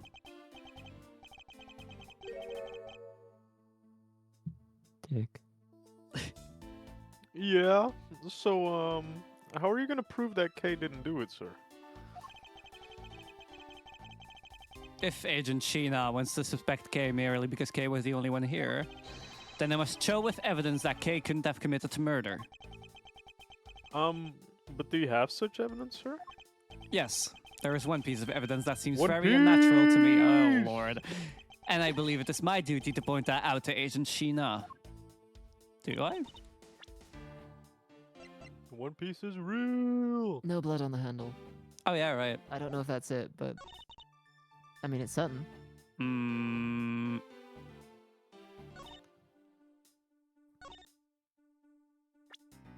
Oh, jeez, I need to take a sip of water. Oh, I have enough money to Oh. throw stuff at this woman. Wait, Thank you, what Ash. did you even present? The knife. Oh, the knife? Oh, okay. Look, Sheena, hot as fuck, and we have to respect that. Exactly.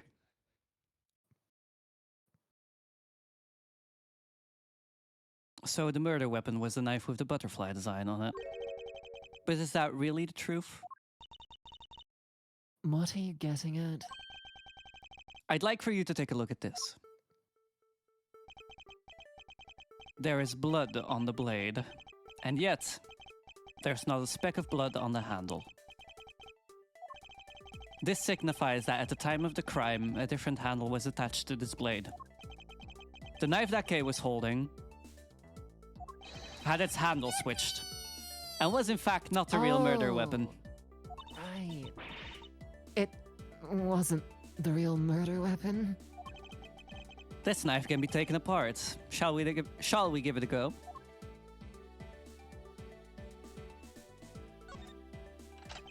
Boop. As you can see, the Babylese knife has now been disassembled into two parts. Absolutely destroyed. The killer must have pulled the murder weapon out of the victim's body and proceeded to swap the knife's original handle with this butterfly one. It was all to create the illusion that Mr. Cochin was killed with the butterfly-themed knife.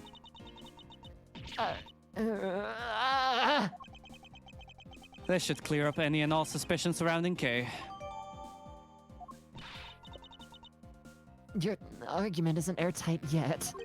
How so?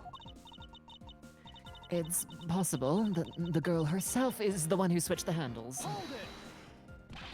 Don't be ridiculous. For what purpose would she do such a thing? I don't care to know how a criminal thinks. The way they view the world is beyond the comprehension of a normal person, like myself. Therefore, I wouldn't put anything past them, no matter how odd it may seem.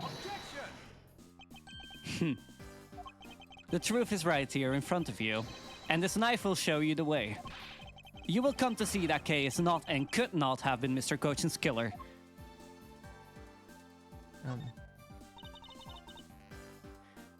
What is this mark on here? It's the mark of a flower. I assume you know what this means? No, not really. Butterflies rest on flowers all the time to drink their sweet nectar. And so they do. However, would this butterfly really drink the nectar of this flower? The answer is clearly not a chance. Now to prove the relationship between the butterfly and the flower with this. You can't be serious. It appears that you've made a connection. The flower on this blade is designed after a certain country's national symbol. That's right, The Kingdom of Alabast. In other words, this blade is from one of Alabast's ornamental knives. This part of the knife handle has Babal's natural symbol of the butterfly on it. Therefore, it is undeniably Babalese in origin. But as we both know, you can't kill someone with just a knife handle. Incidentally, when exactly did the murder occur again, Agent Sheena? After the fire had broken out. That's right. Kay entered the Babalese embassy after the fire had taken place. Furthermore, she had not been to the Alabastian side of the building before then. On top of that, not a single person passed between the two countries during the fire. Which means that Kay could not have transported an Alabastian object over here. This makes it impossible for her to be the true killer.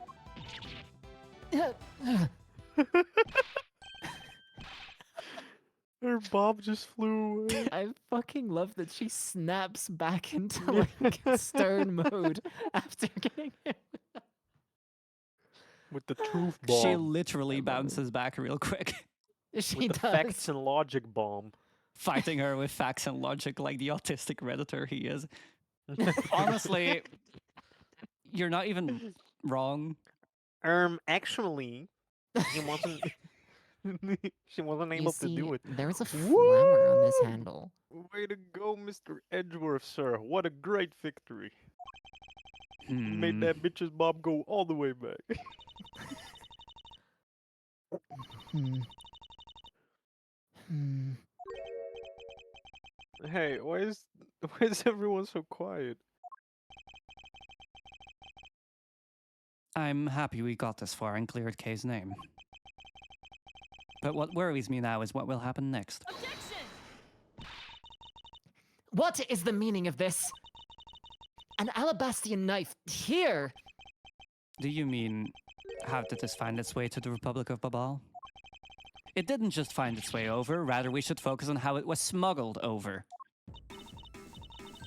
You know what? My brain hurts thinking about it while we're just standing around. Thinking while you're on the run? Now that's a way to catch the great... well, now that's the way a real great thief operates. Why did I read real as catch? What? Hello? Am I dying? Okay. Oh, thanks a bunch, Mr. Edgeworth. For proving me innocent, I mean. Oh, I 100% did it, but thank you anyway. You believed in me the whole time, right? Tell me you did. He's the type to not realize he's gay for 30 years because he's too focused on being right. Is That's me, though. basically Edgeworth's backstory, though. Is it? Yeah, kind of. Not really, but Come on, you don't have to be shy about it. Uh-oh. Your argument is still not airtight. would you care to elaborate? I understand now that the girl didn't commit the murder. She now would definitely be the type to just go, no. However, there is still the possibility that she is the Yatagarasu. That again? Look, how many times do I have to explain it to you? I am the real Yatagarasu. Not helping, Kay. Yeah, but I'm not like that fake one that goes around setting fires, okay? Whether you're the real deer... Real deer? Fear the deer. Whether you're the real deer... Fuck it! Golden deer forever. The same fucking typo twice. Okay. Fuck. This line's gonna be brutal. Whether you're the real deal or a fake, it doesn't really matter. Woo! Got there in the end. All I have to say is this.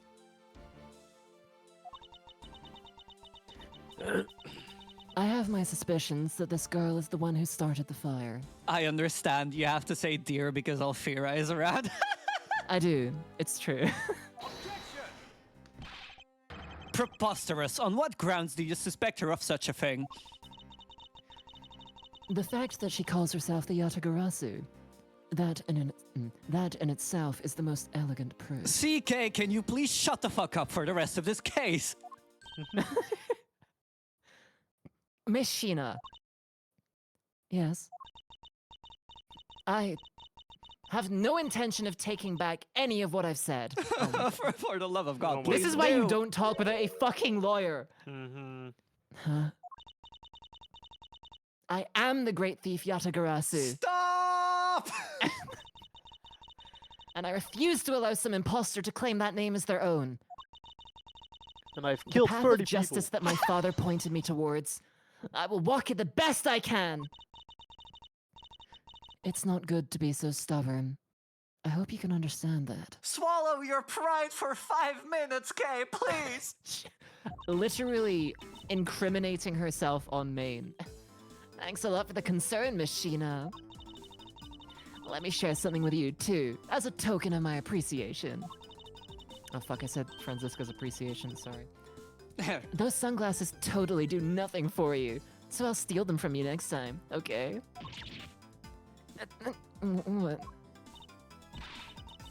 Well, I guess we better get going. Going? To where? To the kingdom of Alabaz.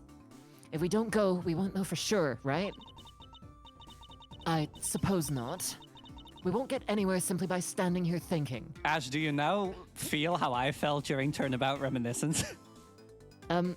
Neither of these voices are too straining, so it's okay. That's fair. But hopping between them is a bit annoying, yeah. To see where the Alabastian knife came from. We'll have to pay the Alabastian embassy a visit. Let's go, Miles Edgeworth. As you are my subordinate, I will not tolerate you bringing the investigation to a halt. Understood. Yippee. Was that, Oh, damn. was that the entire was quick. beginning Fuck. already? All right. I am going to throw it to an outbreak real quick as well. So Then I shall go and replenish my water. I will be giving everyone five-ish minutes to go and grab snacks, a drink, whatever you need, and we'll be All back right, cool. for the next part soon enough. Nice. Okay. Wow, punishing me with ads. I'm not punishing you, otherwise I'm not getting paid anything. All right, see you in a sec. Can I wait? Can I throw you some? Can I throw something at you? Sure. All right, we're back. Hello? Hello. Hello. Hi. Hello, chat. It's me, ya boy. Yippee!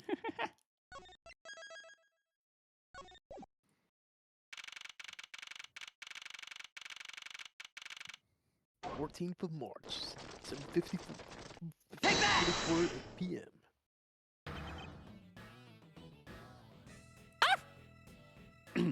Sorry, that was a loud one.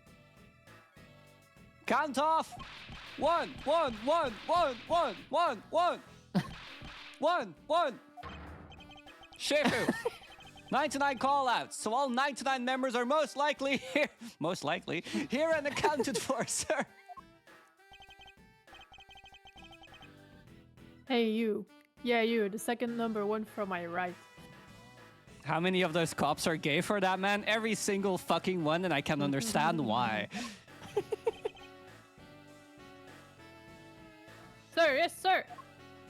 Sorry, I'll do the officers. Here, a birthday present for you. What? Shifu, I didn't know that you knew all of her birthdays. What a kind heart you have. Shifu, you are more of a man than will ever be, sir. I'm really sorry, but it's not my birthday. Oof.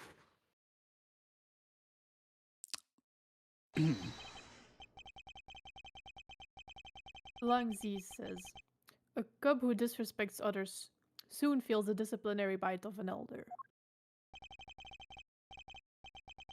That present isn't for you. It's for your younger brother's wife's younger brother. Nice save. Huh? tell him I said hi and happy birthday, won't you? Yes, sir. Shifu, I can't believe you remember that much about each of us. You think he knows my birthday? Yeah. Oh shit. Shifu, I'm so moved that I can't stop crying.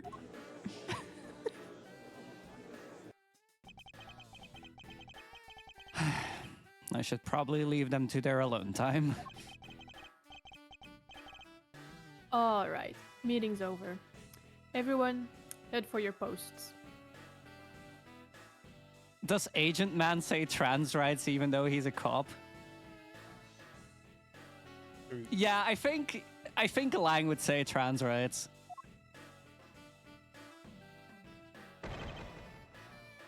Dismissed.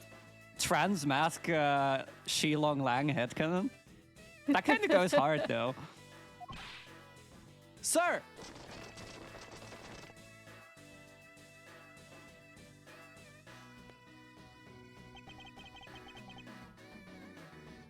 Yo, were you guys there the whole time? I got a call from Sheena, and she's already filled me in. It sounds like you're out to get in my way again. I have absolutely no intention of interrupting your investigation. I simply request that you grant me permission to investigate the Alabastian embassy. And what if I say no? Then I will cry. Agent Lang, this man is my subordinate. I got a call from my smoking hot trans woman assistant, Sheena. Did you know she's into women? Good ending. Best ending, even. If only. As I have received permission from the ambassador, he is to be extended the same rights. Sorry, sis, but it's not that simple. Alabas has the strictest immigration regulations in the world. Or did you not know?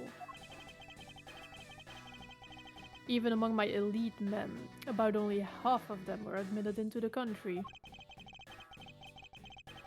Besides, any more cooks in the kitchen, and we might spoil the soup, if you get what I mean.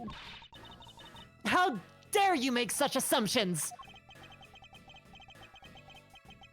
Don't take this the wrong way, but I thought I was in charge of Alabast, Miss Von Karma. Look, try to understand, okay? Things over in Alabast are a bit of a mess right now. What do you mean by a bit of a mess? No one told you? We had an incident in Alabast as well.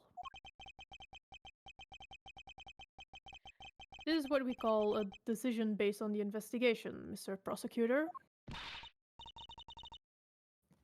Look, Wolfie, just let us in already.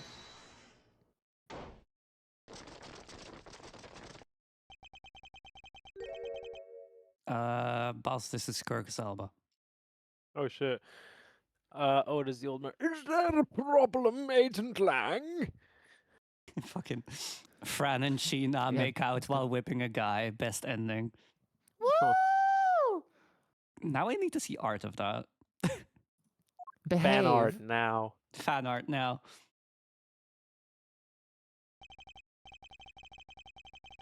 Not really, just having a discussion about whether or not to let these guys in. Ambassador Alba, I ask that you please allow these people to join the investigation. Having no debate because of my country. I'm terribly sorry for placing you good people in that kind of situation. It is all because I lack the strength to govern well. Please, it is nothing of the sort, Ambassador. You weakling curse your frailty and inability to effect change in your country. What are you... The thing is, investigations conducted in my country have been under Agent Lang. And it is my judgment that in order to minimize disruption in the investigation, I leave everything up to Agent Lang. There, you see? Oh, no way! That voice actually fucked up my voice so bad. I hope he doesn't have a lot of lines. Oh, you might want to change the voice then, because... No. Okay. No, I'd win. Ambassador Alba, I ask the police reconsider letting them into Alabast. What's that? My very own secretary has been murdered in the Babalese embassy. Huh? And he was apparently caught up in some very shady dealings completely unbeknownst to me. So I ask for your cooperation in our investigation. These aren't much, but I hope they can Oh cover my your God, not travel again. expenses to Babal someday. Fucking dude. Alright, I get it. Even if you beg Ambassador Alba, I still have to give you the final okay anyway. All right, you hear that, Mr. Edgeworth? We're in. Not so fast, my little crow girl. You're still a witness in the Babal murder. So I'd like you to please stay in the Republic of Babal. Detective Gumshoe, please take good care of Kay for me. Yes, sir. Sounds good to me. The fewer troublemakers, the better.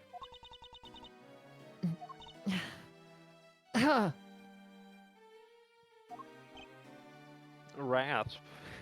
What's that mean? Blowing a raspberry. Oh, is that what that means? Yeah. Oh, I completely did not realize this was Oh, my bad. Sorry, I ruined the whole well, thing. it was like grating cheese or something. What? I thought it was like, I'm so you know? old. hey, Mr. Edgeworth. Meanwhile, Lane is writing an entire fanfic in my chat. Hey, yo. Fran and Sheena also See- meet up with the airhead airplane stewardess from Turnabout I- Airlines. While whipping a guy. I don't want that because I would have to voice all three of them. I think chat is that's exactly what chat wants, Ash. Oh, really?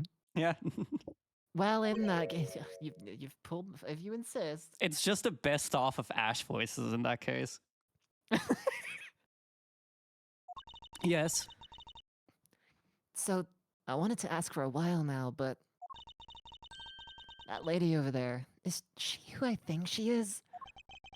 That's right. I didn't introduce the two of you yet. Franziska von Karma, the prosecutorial prodigy. It's nice to see you again. Oh, I knew it! You're the whip lady!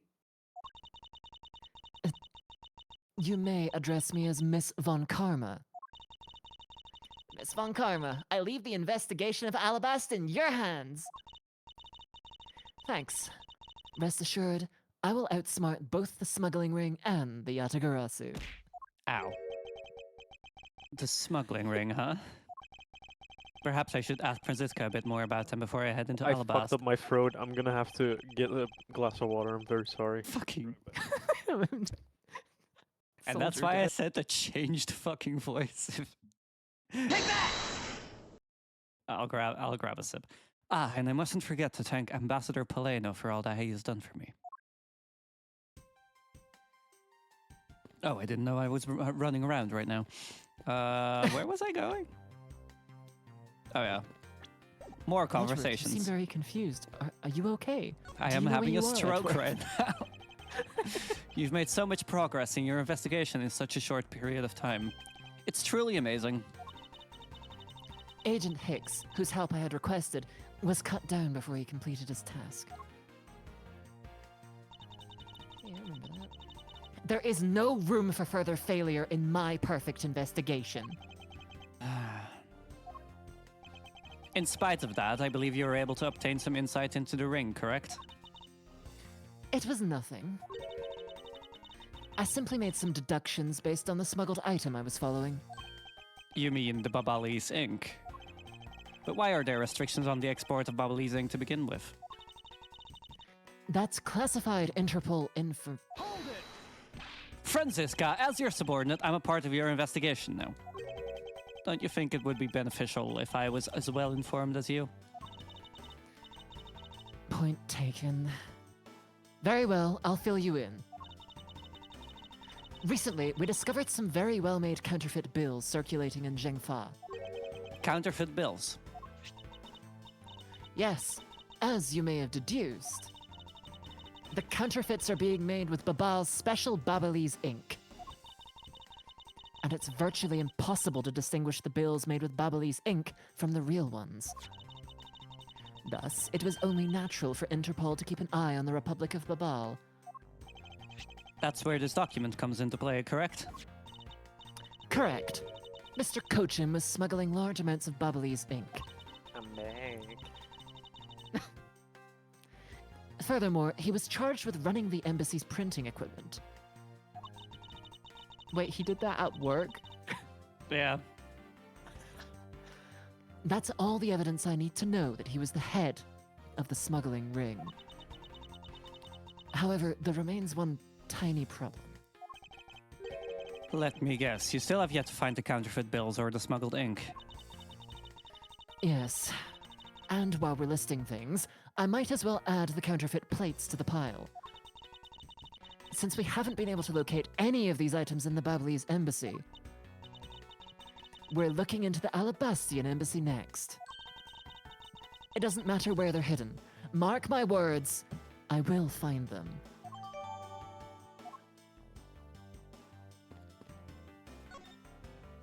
Ambassador Poleno, I am in your debt. No, it's nothing. Because it's about all I can do for you, I'm afraid. I only ask that you please bring Manny's killer to justice. I will, Ambassador. On my honor. Wow, you're so sensational. You've really piqued my curiosity. I know they aren't much, but know that I'm giving them to you wholeheartedly. More fucking coupons. This fucking dude. No, that's quite all right. Oh well, how about this then? Huh? And what exactly is that? It's fountain pen ink. Known as Babalese ink, it's made exclusively in Babal. So this is Babalese ink. We make it from wit crystal oil, which is mined through our mineral mines. Please accept this ink, one dip of your fountain pen in this, and you can write for hours in your organizer. How fortunate for me, the ink in my pen just happened to have run out. I gladly accept your gracious gift.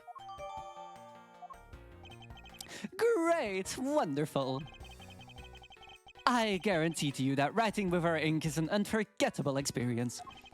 And since we don't export it, if you run out, you're always welcome to come and visit our fair nation.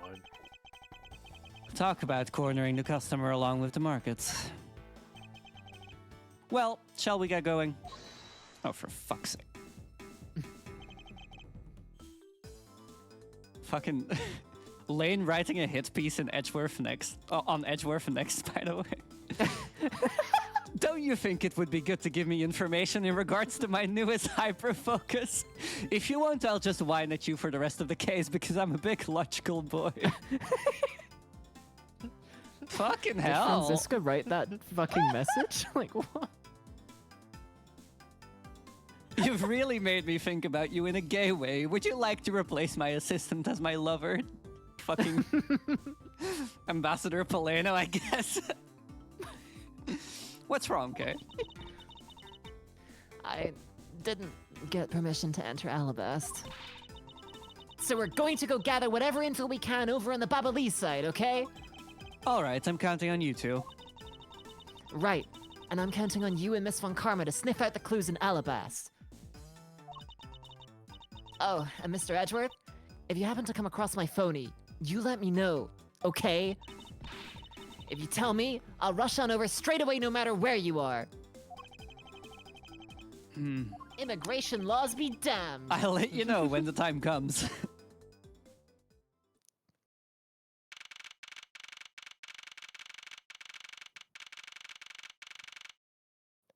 that Steel Samurai?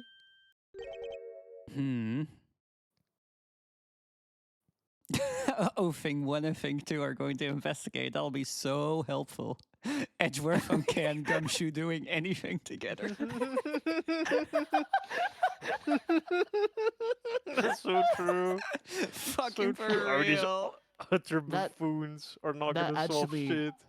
That could be a Whoa, what? Oh. That jump scared me. What do you think you're doing to my subordinate?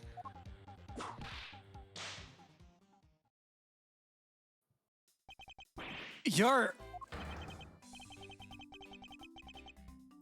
AG! Oh, thanks the heavens you're here! I'm in a really, really big pickle, your lordship. No, he turned himself into a pickle. The raven, it appeared! Poof! And then disappeared, swoosh! And though I am the steel samurai, my sword, it's... Ah, I'm so confused, I don't know what anything means anymore! Who is this fruitcake? Damn. No.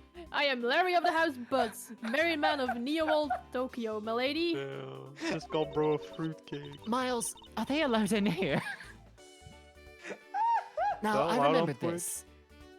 Now I remember. This person is one of your friends, isn't he, Miles? Yeah, yes, frighteningly enough, he is. Hey, what's up with that answer? Your best bud is in a bind and you act like it's no big deal? What sort of bind are we talking about here? The suspect kind. Again? I accidentally became a suspect in a murder. I see, that is quite a bind. Not that we're in the least bit surprised. Yes, I pretty much expected this news. From the instant I saw this unlucky face. His name is Larry Butts.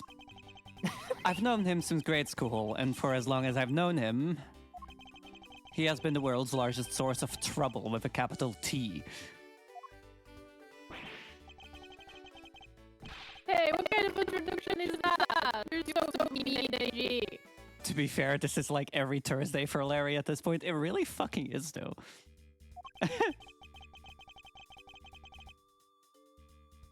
If you're not careful, you might find your tiny number of friends go down by one. Larry, what if I strangled you? That was uncalled for. Besides, you're... Wait, hold on. Larry? It was you? You're the one who wrote my Steel Samurai autograph? Oh, you didn't notice earlier? I even winked at you through my headpiece.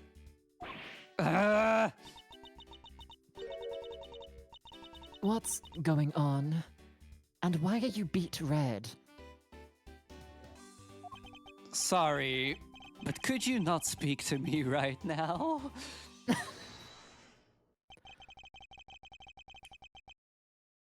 Oh, sorry. Am I interrupting your comical yet melodramatic play? I hate to admit it that I find him more attractive wearing the Steel Samurai costume. Edgeworth in the back of his head, he'll never admit. Real. Aha, so this is the incident you mentioned earlier. Mr. Prosecutor, this man, this childhood friend of yours, is our prime suspect. Of what, you ask? Of the murder of a man who had snuck into this embassy. Mask the Masked Second. Mask the second. Do you think he's femme? Griffith. Griffith! Great. Is that? Oh God. Griffith! Only Larry could get himself into yet another mess as fine as this. But no matter what the facts seem to say, Larry is not the type to commit murder. Everyone is going Griffith! It's Griffith. I can't believe it. is. It's fine. That's the end of It Berserk. just It's done. is. It's over. It's him. He's gone. But no matter what the facts seem to say, Finally. Larry is not the type to commit murder. Actually, no, oh my god, this guy was called Mask the Mask? Yeah. What's Griffith alter thingy called? What? Femto. Huh? Oh, yo! Big if true. Holy shit. Still, it's a Holy rather shit. daunting stroke of misfortune I've struck. I have to prove that Larry Butts is innocent of all wrongdoing. Shifu, we've identified the victim. Good work. I'll take that report now. We did identify that victim. Agent Lang, would you mind if I took a peek at it as well? What did I tell you earlier, Mr. Prosecutor? Don't get in my way. There's only enough flesh here to feed one wolf, and that one is me. Ow. So no, you may not take a peek. But Agent Lang... Do you think Lang like rips off his shirt every time he comes home? It's, that's very bad, that's wait. bad. Agent Lang, Ooh. will you allow an investigator such as myself to take a look? Ah, yes, of course. You, let the detective see the file. You're Detective Bad. You're the prosecutor, Mr. Edgeworth, right? Fancy meeting you here, Detective. Oh, he has a cigarette. Awesome. No, it's you a weren't lollipop. expecting me? Oh, that's a lollipop. Mhm. Ever since that, maybe you should be goofier.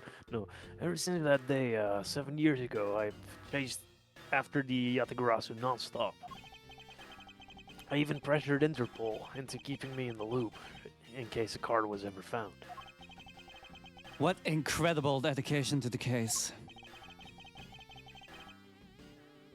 Detective Bad knows the Yatagarasu's MO very well. And his passion for the chase hasn't died down in these 7 long years. It's something I can respect. But, Detective Bad, I must ask. Are you going to make an ally out of this prosecutor? My only goal is to arrest the Yatagarasu for the lollipop. The lollipop took me out. He can get to the bottom of this case, then I'm willing to share info with him. I am in your debt, Detective Bad.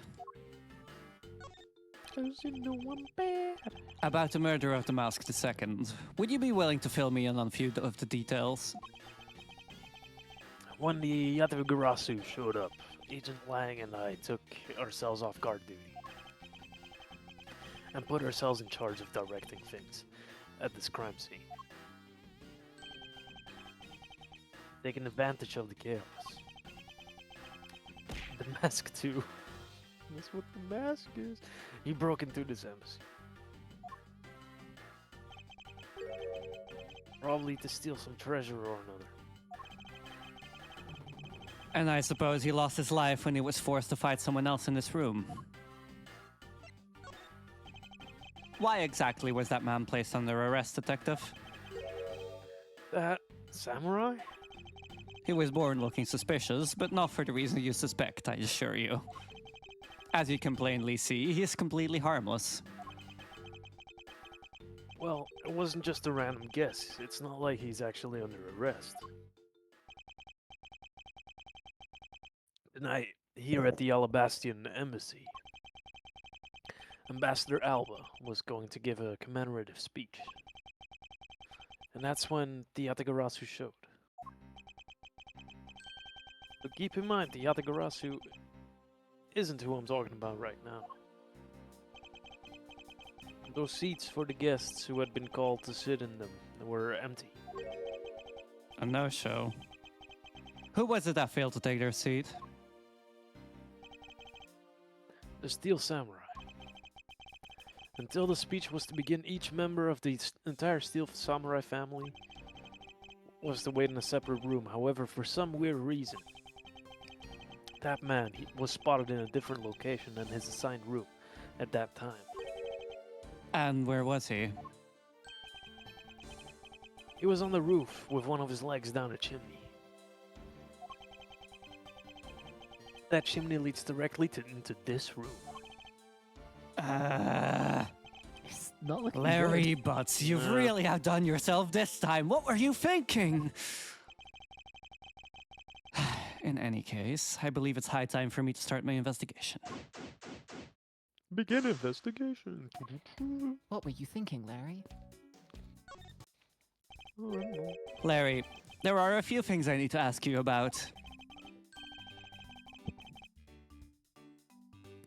Hey, how about that? I've got a few things I've got to ask you too. What is it? It's like both you and him. How is it that the two of you always manage to have some cute or hot girl by your side? And Franzi, what about that promise you made to me? Promise? What promise? The one where you said you would model for my next book, Franzi's Whippity Whip Trip. Yeah! I made no such promise! Ever since grade school, we've had a certain saying about Larry. When something smells, it's usually the butts. One needs to look no further than this man to find the king of troublemakers. The funniest known line of dialogue. As I recall, aren't you calling yourself Loris Dunim now? That's Durnim, Lawrence Durnim. Get that straight to your head, Edgy. Ow, ow, ow, ow, ow. Okay, Mario. Now I remember. You're that rude, pale imitation of a real artist. No, no, no. You've got it all wrong. I gave up on that whole Laura's business.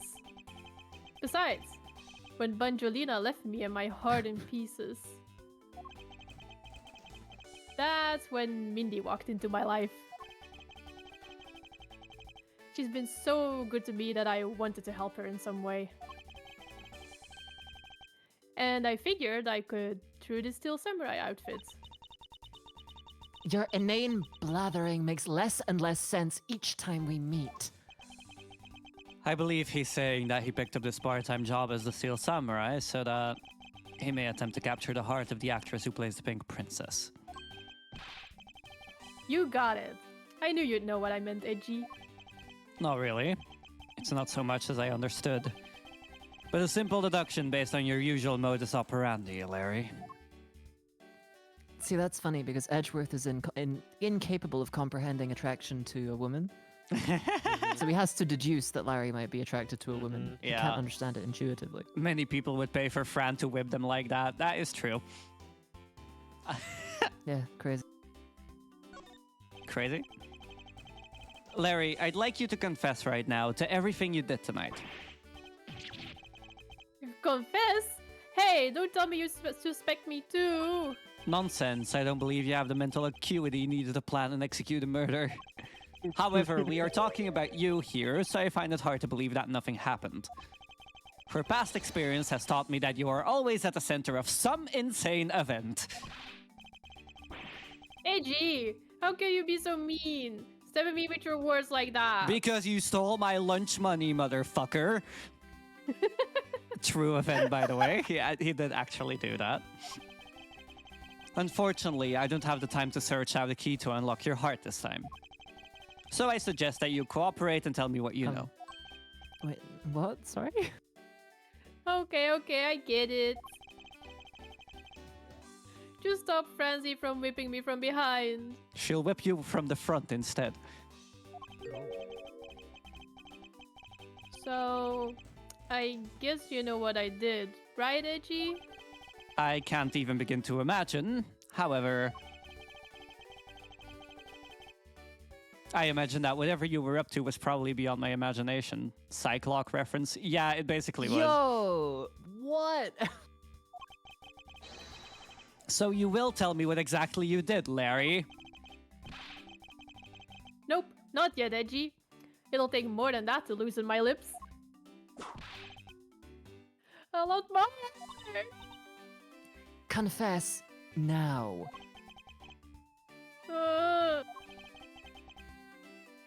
Okay, well, I was up on the roof. And why exactly were you up there? Oh, you know, the wintry custom and the legendary hero. Legendary. Hero. Santa Claus. Santa. Claus. I wanted to do that thing he does, so I climbed up to one of the chimneys. But when I got there, there was smoke pouring out of the chimney. And Well, I couldn't go down the chimney with smoke coming up, right? So I gave up. Larry, you do realize that Santa Claus does not exist, right? Of course I know. I did graduate from junior high, you know. Wait, what? Then you should also understand this. If Santa were real, he would be the biggest unlawful trespasser in history. Aw, crud. Wait. It is your attempt to imitate Santa that has landed you as prime suspect in this murder. Come on, man. What's so wrong with pretending to be Santa? Let's start with the fact that it will be the Ides of March in a matter of hours. Santa only visits homes on December 24th. That's in December, you nitwit! No! Hey, wait a sec. We're not in court. Wait. Yeah. What do you mean Santa's not real? What? Was Edge- this game written by Santa deniers? This is now an 18+ stream. Edgeworth, like I hate that I want to make out with you just a little bit, but you're the straightest man I know.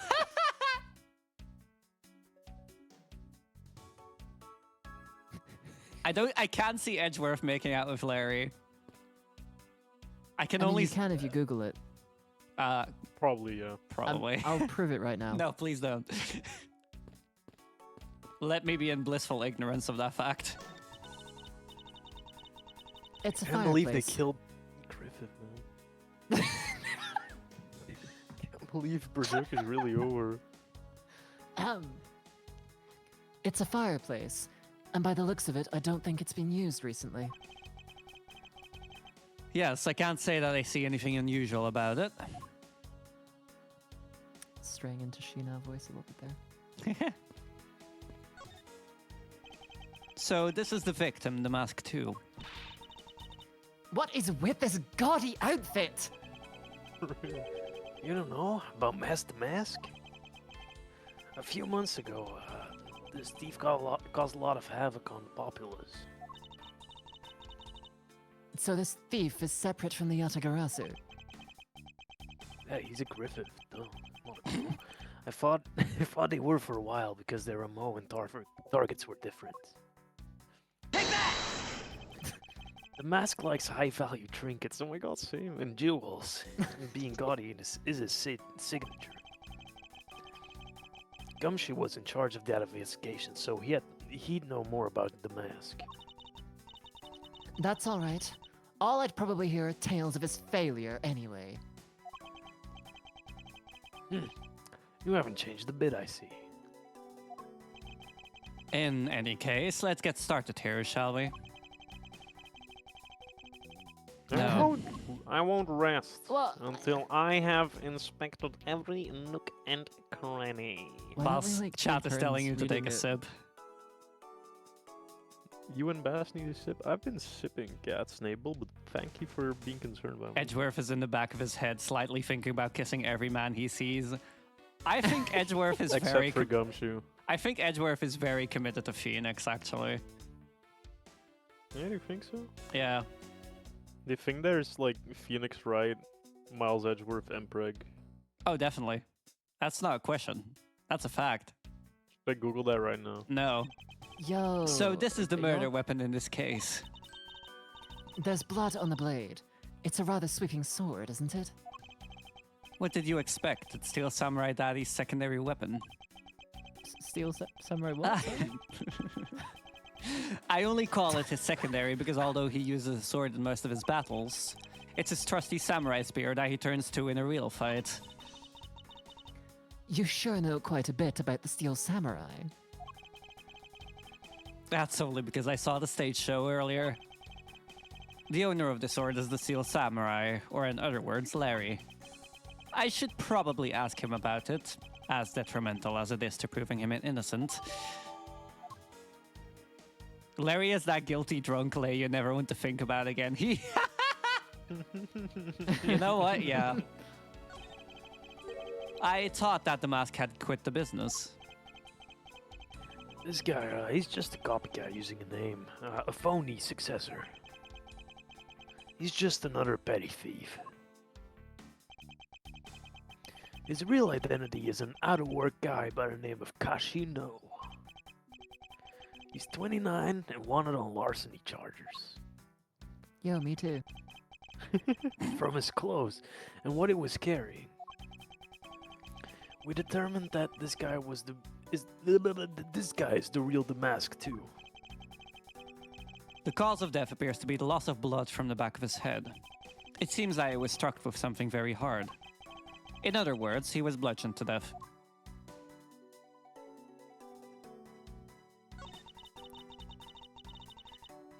There's not a single shred of fashion sense in Damask's costume. Well, at least I can appreciate the great effort he must have put into making it. He's holding a note. You two don't know? You can buy this costume almost anywhere now. It's being sold. Since when? Since around New Year's, the streets are practically flooded with them. Turns out the mask is a lot more popular than I thought it'd be. Ugh, I can't believe that foolish fool would dress in a fool's clothing to act foolishly! Come We now. got your point about three foolishes back, Franziska. She loves to say that, doesn't she? What is he holding? It looks like a piece of paper from a notepad. It would appear that directions on how to reach this room were written by hand. There is something written on the back as well. I'd like you to steal the Primaduck statue in this room. What is that supposed to mean? Who writes a note to themselves like that? If I had to guess from the text, I would say that this is actually a request from someone about what to steal. Just Yeah, who is right, the person that requested the theft of the Primaduck statue?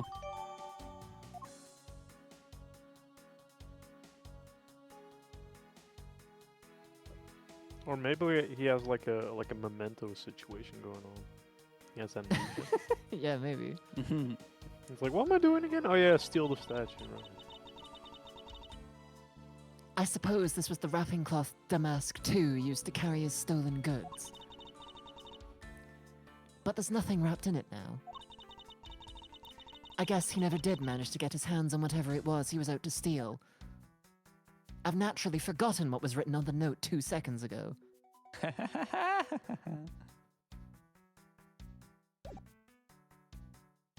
Wait, he was bludgeoned to death, but there's a sword? I'm guessing that's a prop sword, so yeah. Oh, right, okay. There was the exact same statue sitting in that Ablaze office we examined.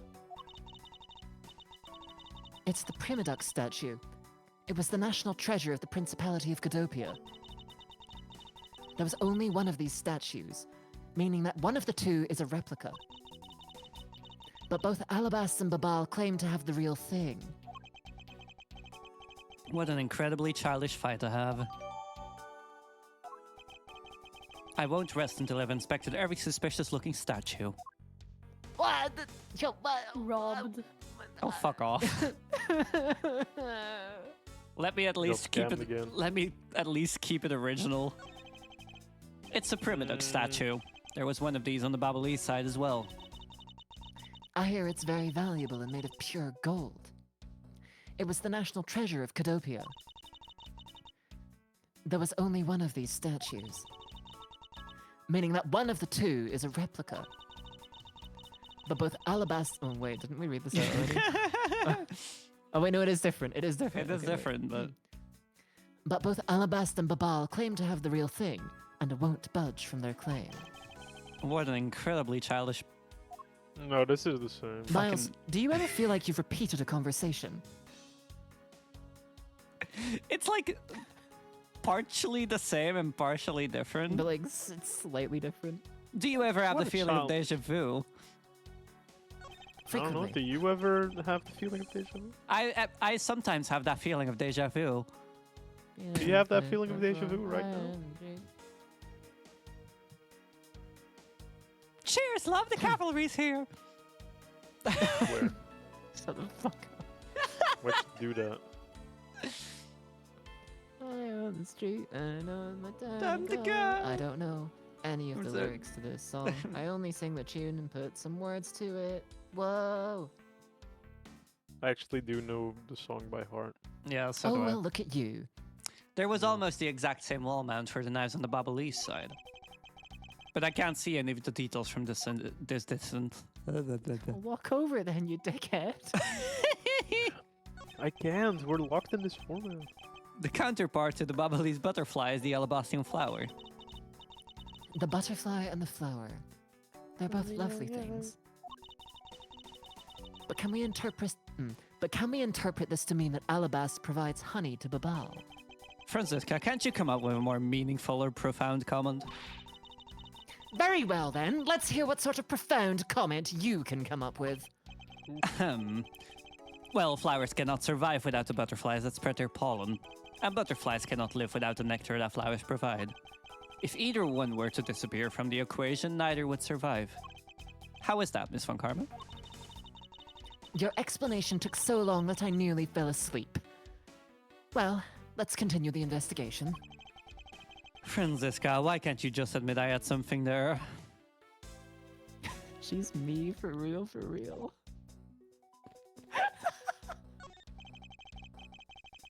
Is this going to be the exact same thing? The butterfly and the flower, they're... Miles, it's happening again. It's the same time. Oh my god. Oh my god. Francisca, do you ever have that feeling of deja vu?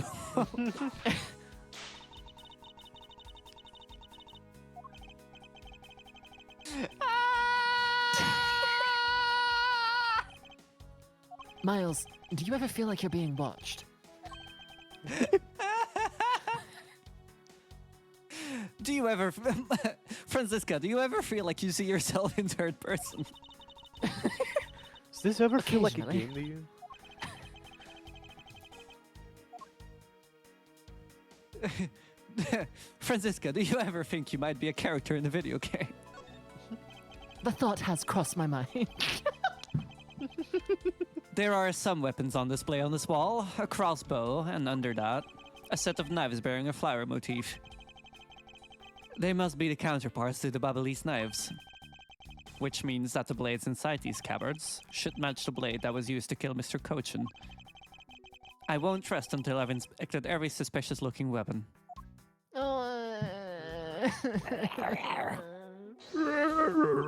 Absolutely tweaking. The condition of the...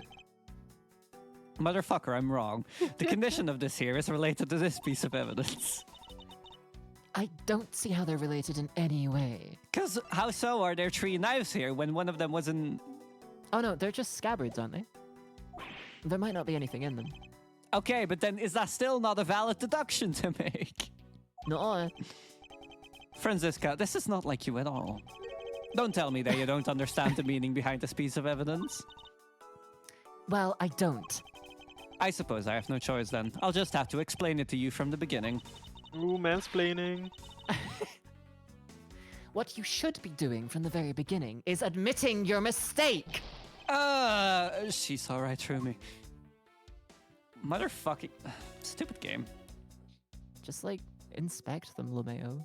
Examine them, jeez. Just click the A button, bro.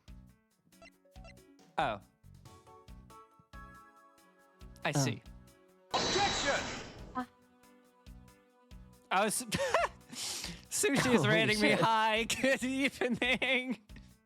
Hi, Sushi. How are you doing? Hi, Raiders. Hello. Yuki Shinomi, thank you for the follow. Hello, Raiders. Hi. I am Alfira Nova, Supernova VTuber, currently turned prosecutor. Funger?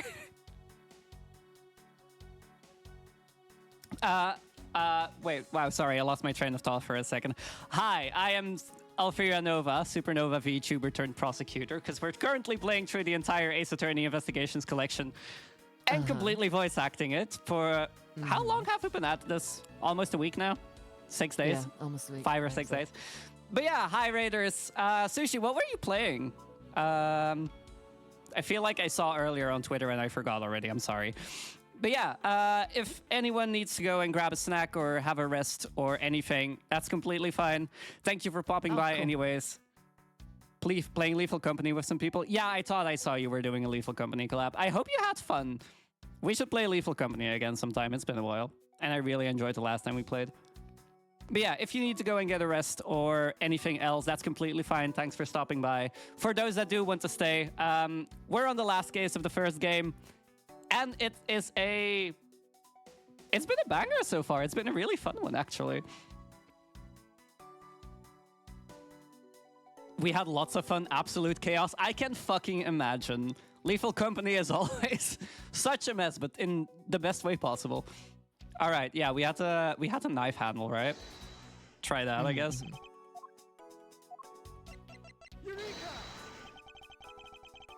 I'm going to actually shoot myself. Okay, I'm gonna look at other things first. Knives adorned with flowers are on display here. I suspect that these are the counterparts to the Ablaze knives. Also, Maple, thank you for the follow. I completely forgot because I was talking to chat. I'm sorry. Thank you for the follow. I really appreciate it. I suspect that these are the counterparts to the Ablaze knives. The blades of these knives should match the blade of the knife that killed Mr. Cochin.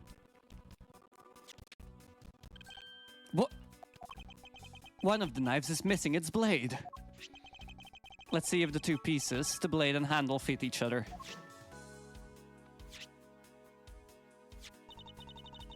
It would appear that they fit together quite well, almost seamlessly. All right, have fun, Sushi. Thank you for stopping by. Thank you for the thank you for the raid. Then this means that an Alabastian knife did find its way into Babal. But how? I don't know, why is he asking me? He's the prosecutor. Yeah, jeez, go on. I guess it might also be the statue. Maybe? No. I have no fucking clue. It's the Steel Samurai's primary weapon, the Samurai Spear.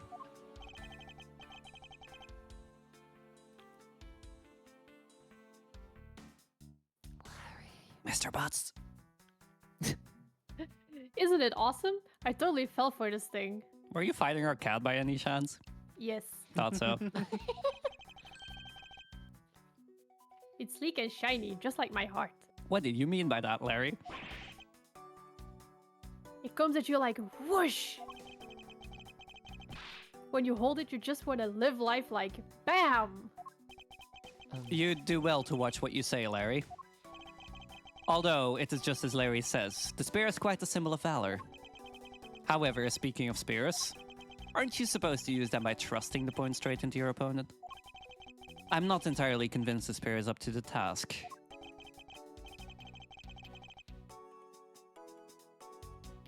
What's wrong, Edgy? You're just staring off in the distance. Oh, I get it. Tell you what, I'll tell the studio to make you one, okay? But this one's mine. Did I say anything about wanting one? Maybe I can shut him up if I show him the piece of evidence that will point something out about this sphere. Oh, what? It was the fucking spear? Yeah. That's dumb. Yeah, me too. Larry, about the spear. Oh, are you feeling it? BAM! Feeling it now, Mr. Krabs? I thought there was something strange about the spear. Tell me, Larry, is it just me or is the spear bent? What? No way! It's exactly as it should be, oh? I have here the autograph you wrote for me earlier. Now take a good look at this which you drew with your own hands. You can see that the spear is clearly of a different shape. What do you have to say to that? I'm sorry! When I hold this berry in my hands, all of a sudden I feel super powerful. And then, during practice, I was spinning it around and around. And bam! It hit the wall! You unbelievable! This is an embassy! But I've always been like that, ever since I was a kid. I can confirm, Franziska, he's always been this stupid. One time, on an overnight field trip, I bought a fake sword and played with it late at night. Miles, if I killed him, would you please turn the other way? I'm just a useless hot-blooded man! Larry, clarify that for me, will you? Okay, so it was some field trip, and I began to shadow fight with myself. Not that, I meant what you said earlier about spinning the spear and hitting the wall. Oh, that! It's no biggie. It's not like I left a hole or anything. That's not why I'm asking, Larry. The samurai spear is made of metal. I somehow doubt that a move as simple as spinning it around would cause it to bend. Man, Edgy, you're so naive. What? Where did that come from? Well, you keep calling it a samurai spear. But it's not real. You can't really fight someone with it. Wait, is Edgeworth actually stupid, or...? Because it's hollow on the inside. You could hit it against practically anything and it would bend. Is that so? Don't tell me you thought it was real? Oh, but don't take it the wrong way. I just think that part of your personality is cute. I see. Your friendship truly is something special, Miles Edgeworth. That's not friendship, it's utter humiliation. Miles, you're so dense light bends around you. Why did you think that was why did you think that was real? Is there anything else here? No, okay. Hey, Alfira, I think you missed a line. Die. Okay. Mood.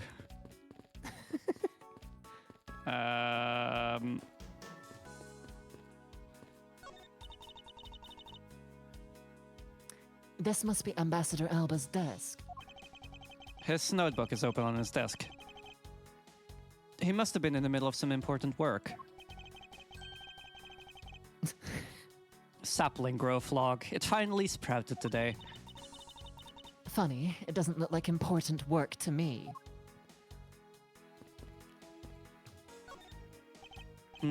Two gorgeous flowers are in full bloom here.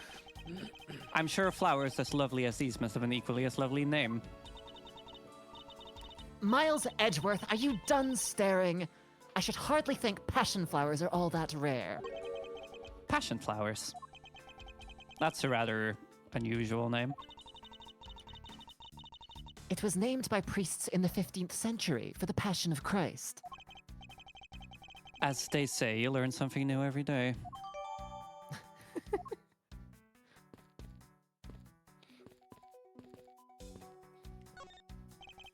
The person shaking hands with the steel samurai in this picture is Ambassador Alba. Oh, I love these mechas. It was taken just before the murder. The steel samurai must be very popular. Okay. They're even using the national treasure as backdrop. I just don't understand. What exactly is so great about Top Knot there? Top what? Top knot. Also, I see something very clearly wrong with this fucking picture. Yeah, I was about to say. What? Clearly, there is a depth to the show that a young person like you can't fathom. Speaking of young people, aren't young children the target audience of this show of costumed actors? Shut your mouth, Franziska. I guess we're not allowed to point out the obvious contradiction in this photograph. No, you have to What make is the the- deduction what at is the it? statue. What is it? The statue. Statue's facing It's the wrong way. yeah, it's turned around. Oh. Do you Yeah, I think I thought so. should start Mhm. voicing Franziska with the Cammy Meal voice? No. Boss wasn't there for Cammy. Oh, the Valley Girl. Oh yeah. Boss was there for Cammy Meal. Oh no, wait. No. Boss left us. I fell asleep. Oh, Look at shucks. this photo and tell me what you find odd about the scene, Miss Von Karma. The apparent joy on the ambassador's face as he shakes that top knot's hand. Franziska, you tire me. That's not it. I was trying to point out that the statue in the photo is facing a different way. You're right! This statue is a national treasure. As such, only an ambassador or a secretariat level person is allowed to handle it. The fact that the statue is facing one way in this photo and now it's facing a different direction in this preserved crime scene is proof that someone touched the statue around the time of the crime. I guess that about wraps up my investigation. Oh, Hmm. okay. That's... Yo, Pink Princess, how are you feeling? Still feeling ill? Who's gonna voice Pink Princess? I know. No worries. And yet another strange character comes out of the woodwork. And so the Pink Princess also comes to pay the Alabastian embassy a visit. I believe I may need to speak with her as well. Miss Pink Princess, I have a few questions I'd like to ask you. Oh, I have a feeling who this is gonna be. Miss Pink Princess! Is it? Oh my god, I fucking knew it.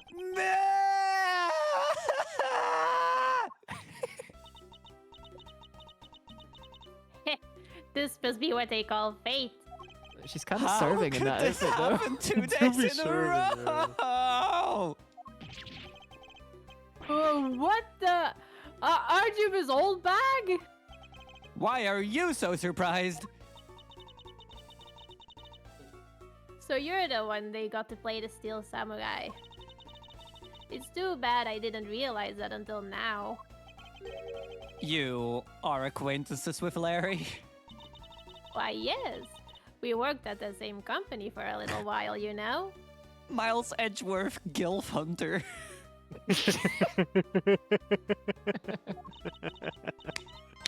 That's why it's okay, my Ejipu.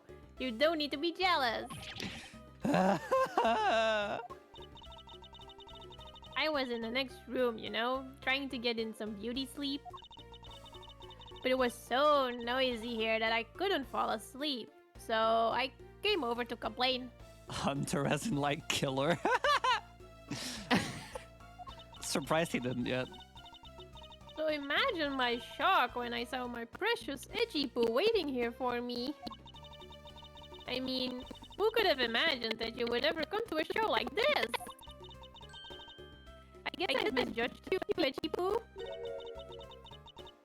You misjudged him. I thought he was trying to avoid me, you know. That was no misjudgment on your part. That's precisely what I was trying to do. But it looks like the winds have shifted and he's now willing to be chased after. I'm simply overwhelmed. Don't you worry, Ejipu. I'd chase you forever, to the ends of the earth. Isn't that just peachy? This is one of those rare times when Franziska and I actually see eye to eye. Now then, what are you doing here? Why is she serving in the same film? I thought you were working at Gatewaterland as the Pink Badger. What are you talking about? That was ages ago. That was yesterday. Holy shit. King Crimson? Look, I worked at Global Studios before a long time ago, right? The next thing you'll say is that was yesterday. Well, they called me up this morning, kind of out of the blue, actually. They call... Oh, sorry. Oh, no, it's fine, really. You take the role. Shut up. We'll swap. They called you. Apparently, the girl who plays the Pink Princess collapsed from a bad cold. It happened so suddenly, so they called me in to be her last-minute replacement. Do they not have enough people on staff at that studio? I really couldn't say no, so here I am, playing the role of the heroine. Instead of that Mindy girl, I mean. But the poor girl, I feel bad for her. Because I may stand in for her, I mean, that's not exactly the same. Yap, yap, yap, yap, yap, yap, yap, yap. Because I tell you, they're really just a bunch of simpletons. Alfira getting so in character, next time we'll find out she's gay too. Next thing you'll tell me the No purple way. alien's also autistic. What the fuck? No, that What can't the be true. fuck? That can't be. That Me? Guys, are forks found in the kitchen? Can't This just in, sand found at beach. be. Wait, what? Oh yeah, except for in the UK, of course. You're a rather lively old lady. So basically, you received a stand-in request this morning, correct? You got it. If you need to see it, I've got it right here. Look. It appears that she is telling the truth.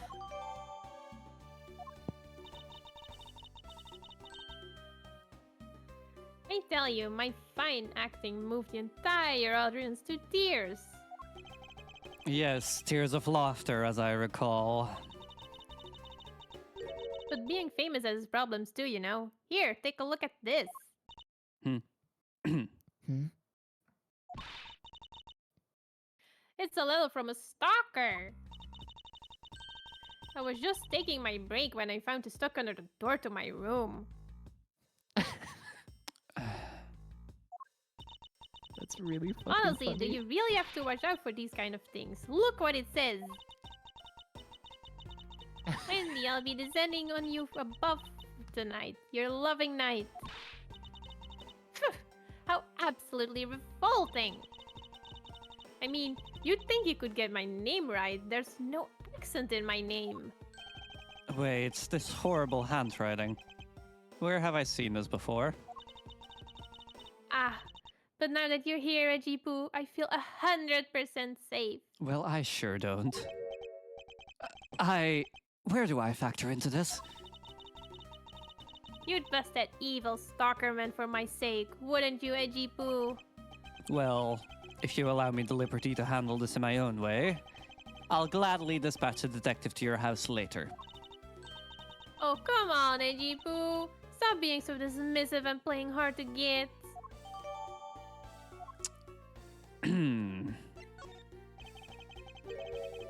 What were you doing at the time of the crime?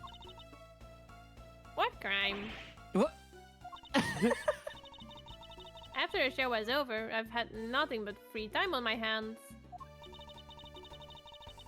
So I used the fireplace in the room next door to keep my bad hip warm. Well, a murder occurred in the room right next to yours. Is that right? Oh, Ajipu, I'm so scared. Hold me, caress me. If you could please not cling on to my personage. In any case, I take it then that you failed to show up at Ambassador Alba's speech. Oh, that. No, I didn't go. I mean, I may have the heart of a young tender maiden, but my body just refuses to cooperate at times. As soon as the show ended, my hip started acting up and got stiff. I couldn't move at all. Can you provide proof of your condition? Oh, you just go on ahead and ask the doctors in the infirmary. They're the ones who carried me from the theater all the way to this embassy. I have to admit, the thought of her not being able to leave that room is rather pleasant.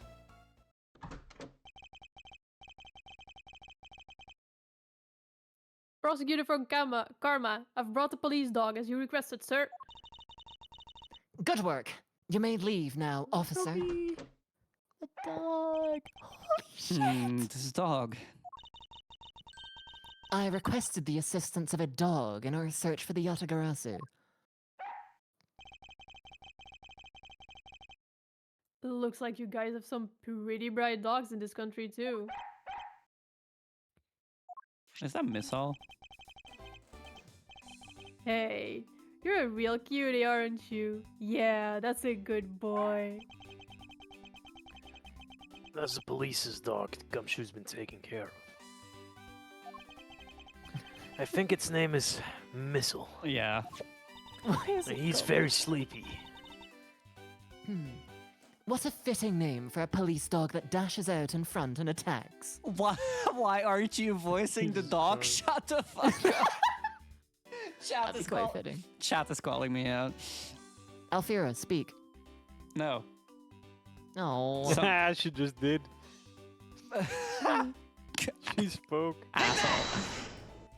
Oh, you mother... Speak. Oh, Discord attenuated it. Good. That action alone isn't exactly what's going to solve the case for us, you know? Now, Missile, I want you to find some clues. Go! That was a really good bark. Arr. What the fuck is that? Good dog. You really are quite bright, aren't you? Unlike a certain someone I know. Now, what do we have here? What is this? It looks like a small hot dog, but Wait, Franziska, isn't that an official samurai dog?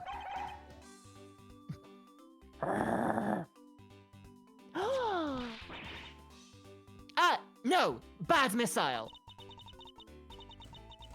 He ate it. I wonder if it's alright for him to eat that. It's just a meat substance snack featuring the Steel Samurai. I'm sure he'll be fine. That's quite a bit of information you gathered it there in a single quick glance. We should really be focusing on why there was a samurai dog there in the first place. It looks like that snack wasn't all Missile found. Oh, and what do we have here? It appears to be a lady's undershirt. I wonder if Ambassador Alba might have an interest in cross-dressing. I somehow doubt that. It doesn't look like the shirt would even fit him. A samurai dog and a lady's undershirt. What are these two items doing in a room like this? Given the circumstances, the lady's undershirt could only belong to one person. I suppose I should get this over with and ask the owner of said undershirt about it. No, I don't want to.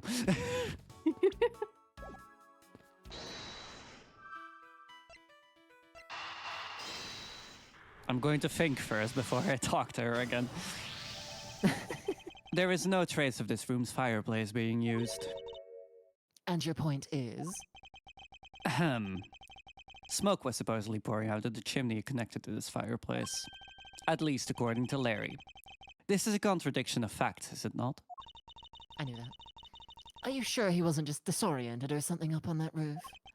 There is testimony from an investigator that puts Larry at this particular chimney.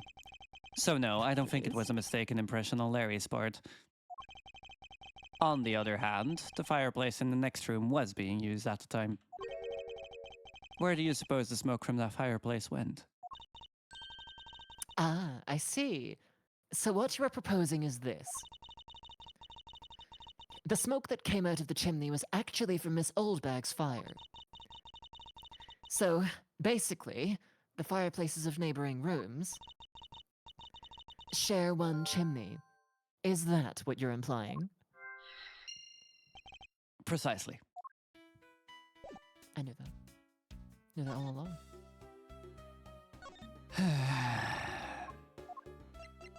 Rest in peppers, Miles Edgeworth. If you could please take a look at this brown-colored undershirt. Oh, Ejipu! What is the meaning of this? Why did you steal that thing from my bags? All you had to do was ask, and I would have gladly given you as many as you'd like. Thanks, but no thanks. This shirt was found here at the crime scene. What? Come now, why don't you just confess and explain what it's doing here? I know nothing! Nothing, I tell you! What? Oh, I admit that I used the fireplace to dry that shirt. But I can't really help the fact that I had to, you know? Wearing that pink princess costume was like being in a sauna. And on top of that, I get fingered as a suspect. You're too cruel, Edgy Poo. Are you claiming that? man? Are you claiming that you never once set foot inside this room? Of course I am. If I had been the one to find the body, do you think I'd be as calm and relaxed as I am? I tell you, it's the yap yap yap yap yap yap yap yap yap. Continue. Yep. But I can't help it. Will you marry me? Honestly, men these days. Well... I don't believe she is lying about her actions. So I can safely assume she really was drying her shirt by the fireplace on her break. And somehow, the undershirt managed to move from the next room into this one. I assume the samurai dog was also yours? Ah, that brilliant mind of yours. You really can see through everything about me. And so the feeling of dread continues. But I suppose I should ask for more details.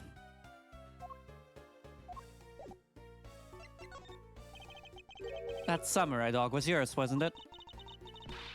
Oh, of course, I'm forever yours, my Edgy Wedgy Poo. If you could just stick to what I asked you! Edgy, are you and Miss Oldbag? No!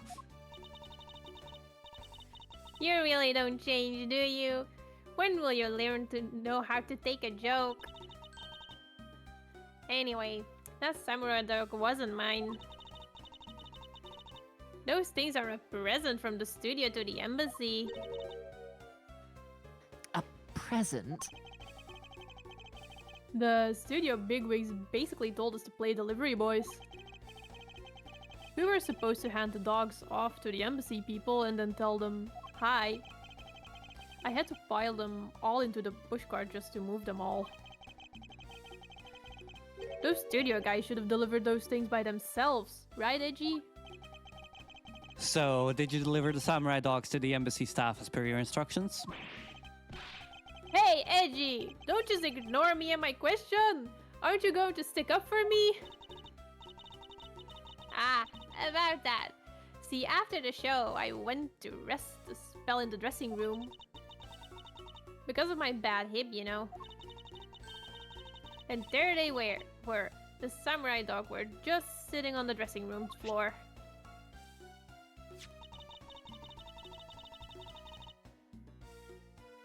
I suppose you had to make preparations for distributing them after the show. Well, in my preparation, you mean sampling them as well. Excuse me? Oh, I tried one and thought they were actually quite good. Sorry, but I just had to find out. I know it was silly of me to think this, but I figured that since they're for a kids show, their taste was probably for kids too. But they were so good that I couldn't stop. Before I went back to my room, I just had to help myself to half a dozen or so boxes. As I sat there by the roaring fire, warming them and eating them, I thought, this is...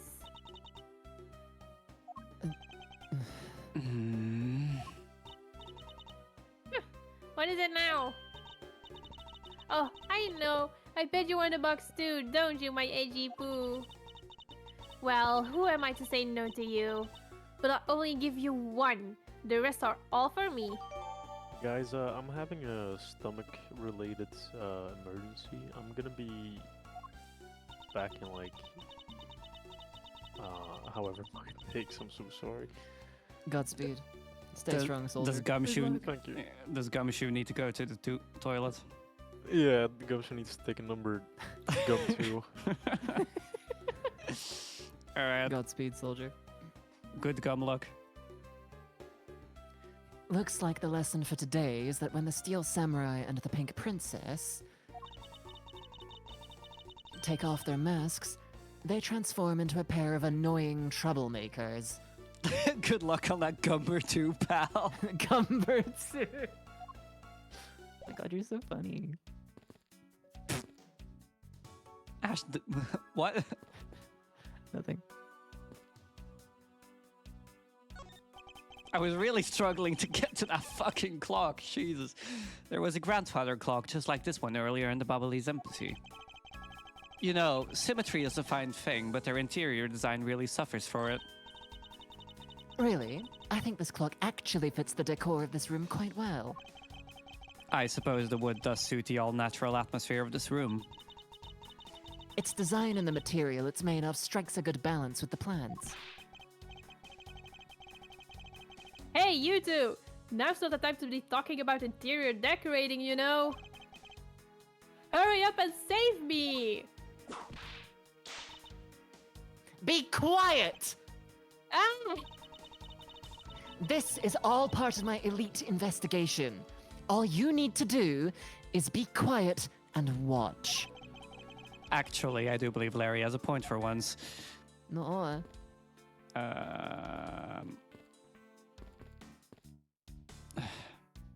Okay. Can you speak to the dog? He was a much bigger help than I thought he would be.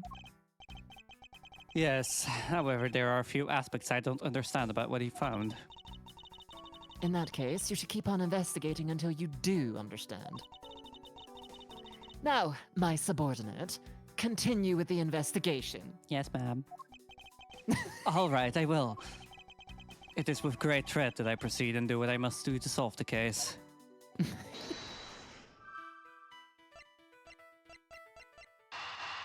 Maybe? Hey. The lady's undershirt that Missile found. Oh! Why are you getting all excited over holding onto a lady's undergarment? Miles Edgeworth, you uncouth sea slug! If you know the owner of said undershirt, then hurry up and return it to her already. You have it all wrong. This is evidence. And the owner of this piece of evidence was in the room next door. And yet, despite that, Missile found it in the fireplace of this room. This lady's undershirt. Are you seriously claiming that it somehow passed through a solid brick wall? Not quite. The fireplace in this room is connected to a chimney.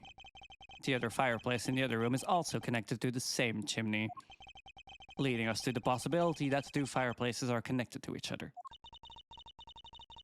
Perhaps a closer look at the back of the fireplace is in order.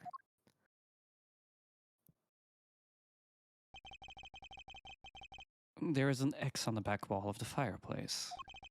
Let's see if I can't get a better look at it. What in the... The wall separating this room's fireplace from the next room's fireplace apparently turns. As I suspected, this fireplace does indeed connect this room to the neighboring room. The neighboring room? There appears to be nothing particular about the next room. But the fact that there is nothing special about the next room isn't what's important. It's the fact that there is a secret passageway through this room's fireplace. We now know that the fireplace connects the two rooms. But how exactly is that significant? You aren't going to suddenly name the old lady as Damask 2's killer now, are you? No, she couldn't move at all because of her stiff hip. So she could not have been the one. Unfortunately, I believe that this fireplace has nothing whatsoever to do with Damask 2's murder. Oh, but if the rooms are like symmetrical, then maybe the other embassy has one too. God, I'm So fucking clever. It would appear that the answer has made itself known. You're making quite a confidence face there, Mr. Prosecutor. I hate to be annoying, but I really need to go to the toilet. Godspeed, Althira. You two, entertain chat for a second. All right. So, Uh-oh. at a GNR on Twitter. Ah! The weather, am I right? Yeah, the weather sure is weathering today, huh? God, I can't believe how much the weather's weathering right now. Insane. You know, if it weathers anymore, I might just have to do something about it. Oh, I could not handle any more weathering right now. It's been enough. For real. No, actually, good point. It's getting cold finally here, though. Oh my god, we actually talk about the weather. Why not? Oh god, chat. We're sorry. Quick, bring your infinity cube back. Yo, big if true. I have to do this and get the fidgeting in before Alfira gets back, because she's gonna be fucking furious if she hears it. Sneaky, sneaky. No one has to know. I was the real culprit behind this case because I have the infinity cube. That's right. I stole it from right under your nose. No, my infinity cube. Which is funny because Boss was the one. Is it getting colder over there too, Ash? It sure is. It was fucking freezing today, actually. Which was fun. It was the first time I've had to wear a jacket in literally like 4 or 5 months. All of my outfits involve huge jackets, so huge win for me. Yeah, it's like coming home, you know. What's coming home? Yeah. Nothing.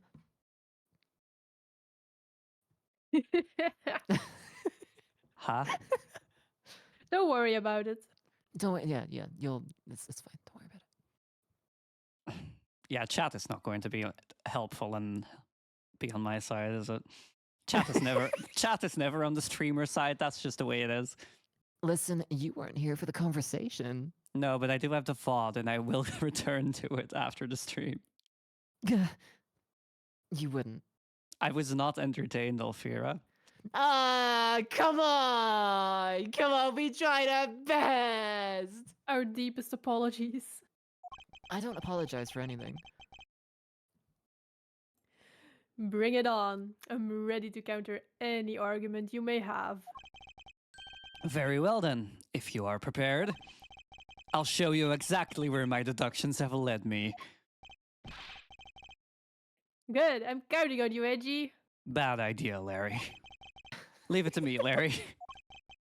My first attack will be to expose your lie for what it really is. What? My lie? I know that there is still something you are keeping from the rest of us. What's wrong with you? Why is it you won't believe me no matter what I say, Edgy? Curse you! I should just hurry up and die already if that's how it's gonna be. I'll confess to every murder in the whole world and then kill myself. Proportional And throw everything into mass confusion! What a finely tuned response to the situation. Marvelous. You made some wonderful friends as a child, I see. Larry, I only have one thing to say to you. Even if you make that face at me, it's no use. A man who is ready to die is strong-willed, you know. Larry, it doesn't matter what sort of harebrained trouble you've caused.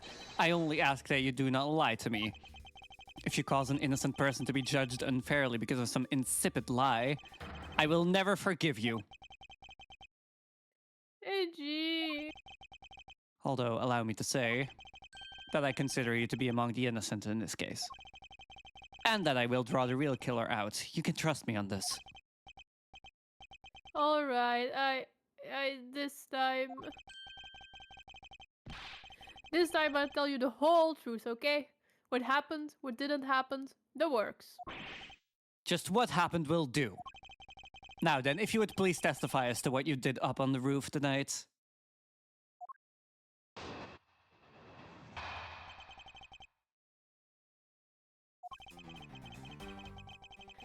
After the show, I left a pushcart in the rose garden and came into the embassy. Then they took a picture of me shaking hands with the ambassador. After that, and until the next appearance, I had some free time, so I wandered around. That's when I spotted a chimney. A chimney like that is a rare thing, you know? So then, I wanted to play Santa and decided to give it a try. Larry, I thought I just finished telling you to not lie anymore.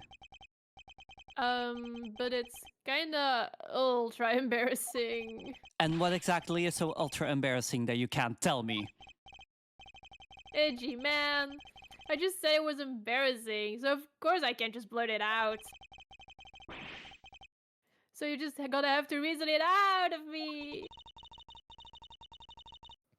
As your superior, I command you to hurry up and expose this man's lie. I have every intention to, for I'm not about to let us waste time on such a trifling matter. Watch me spend 10 minutes on this testimony. Isn't the shirt gonna be the only thing you need? No, it's the letter. Oh, the letter? Like the... Okay, I get you. It has to be, right? If it's not, I might cry, actually. I guess we're pressing him. How so? Huh? Larry, there I was mean, a I major... guess there isn't a contradiction. It's clear he didn't want to play Oh, whatever. Larry, there is a major contradiction in that statement just now. Really? Hey, Frenzy, what do you think? I don't want to agree with you on anything. But in this case, there is no contradiction. See, Edgy? Even Frenzy says there's no problem. I must be way off if these two are in agreement. I'm fucking not. I'm just ahead of the fucking game. Although it seemed as though I had him, it appears that I was the one who was had. At this rate, I will never grab a hold of the truth. I must carefully listen to his testimony once more. Hold it! You suddenly wanted to play Santa. Oh, well, actually, I dressed up as Santa once before already. That was down at Gourd Lake. Yes, I remember that. Unfortunately. I'd appreciate it if you wouldn't dredge up such unnecessary memories for me. Sounds like you guys share a lot of history. A perk to being childhood friends, huh?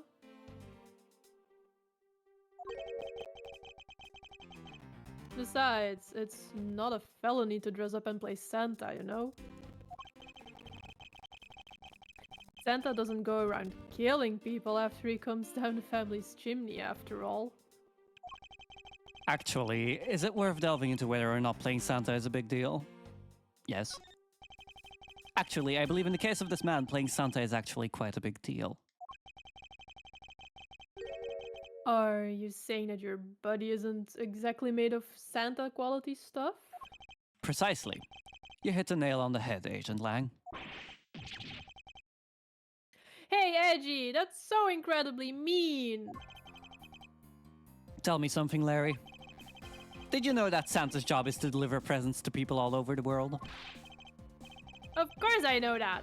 I did graduate from junior high, you know. In that case, it's your turn to tell me something.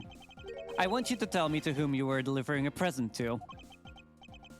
I was, delivering a present to a child, not basking in the warm glow of love. That must be the most elegant description of you I've ever heard, but a lie is still a lie. Oh shit, okay. You sure know how to kick a guy when he's down, you know that? In any case, the person you wish to deliver a present onto was most certainly this. Oh, yeah. Take that! Interesting tastes you have there, Mr. Suspect. Don't spread lies about me! I totally didn't want to see Miss Old back, so but then I tried to go down the chimney. Ow! I advise you to stop right there in your bashing of a lady. Well, I must admit that I myself hardly ever have the want to run into that lady. However, what if you were misinformed and under the wrong impression? Then what? Define wrong impression. I simply mean that the man before you taught to enter the old lady's room without knowing one very important fact. And that fact is best summed up with this. Take that! This is something the old lady received from her employer for the night. The girl who normally plays the Pink Princess, Mindy, was it again? It seems that this man is quite taken with that actress. But that's not true, Edgy. He's the one with the hots for me. I just know it. I can feel her sexy beam piercing my heart when she's watching me. Sexy beam, I tell you! You filthy, despicable, inconsiderate, fickle, idiotic, cowardly apparition of a man! You haven't matured at all since we last met! Hey, Mr. Prosecutor. Yes. This guy, he's got bigger problems than just getting involved in murders, I take it. I suppose you could put it that way. Hey, what the heck, man? I don't get you guys at all. Why do you all have to make me out to be some sort of bad guy?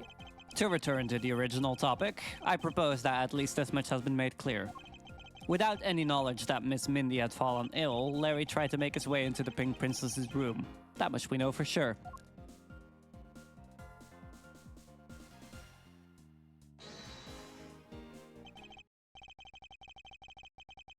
Hey, Edgy. Looks like I've got the hang of this court thing now. But we're not in court at the moment. Shut up! I see what's going on here. And I look just like what you do in court. I guess old boy here still has something he'd like to say. Langji says, until the root of the tongue dries, one never knows the whole truth. You shouldn't form conclusions until everything is out in the open, which is why I'll listen. Alright, then get ready to listen to me defeat Edgy in a battle of wits. Larry, have you forgotten that should I lose, your victory prize will be your arrest? Larry is so stupid. So you think that all I wanted to do was to go visit Mindy? Well, I dressed up as Santa and climbed up to the chimney, but the smoke was really thick. It was a case of mistaken identity, and that mistake made me late for the speech. Then, to top it all off, I became a suspect in a murder. That's what you really meant. But why would I ever put myself through so much humiliation on purpose?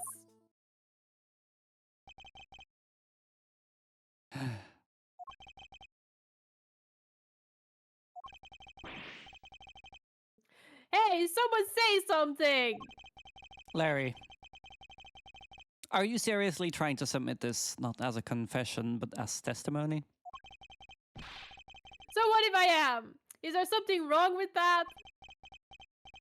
My claim is a claim claiming my claim. Do you have a problem with that? So it Hey was guys, I'm back. you! You're my stalker! Welcome back, Gumshoe. I'm so sorry it took so long. You've had no Hi, lines. Gumshoe. That's great. But I should warn you, it doesn't matter what kind of flattery you throw at me.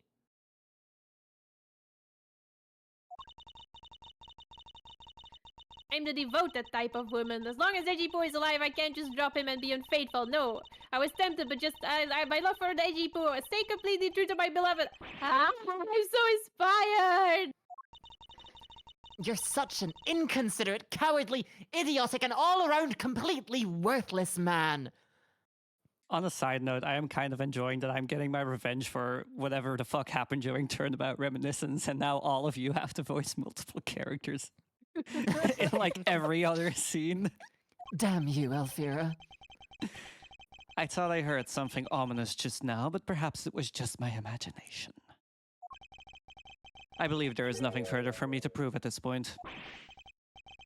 What do you mean? Of course you've still got something to prove. You still have to show some proof that I was trying to meet up with Mindy. Proof, you say? Remember, Edgy? Everything is evidence in court, right? You mean evidence is everything in court, Larry? But I understand your point. Yeah, see? I'm totally a pro at this now. Very well. If you wish to see the evidence, then let me show you the last piece of evidence you'll ever wish to see.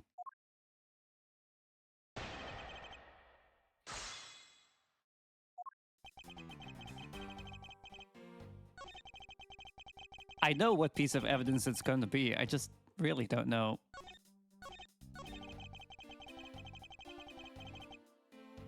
What piece of testimony it's going to be on.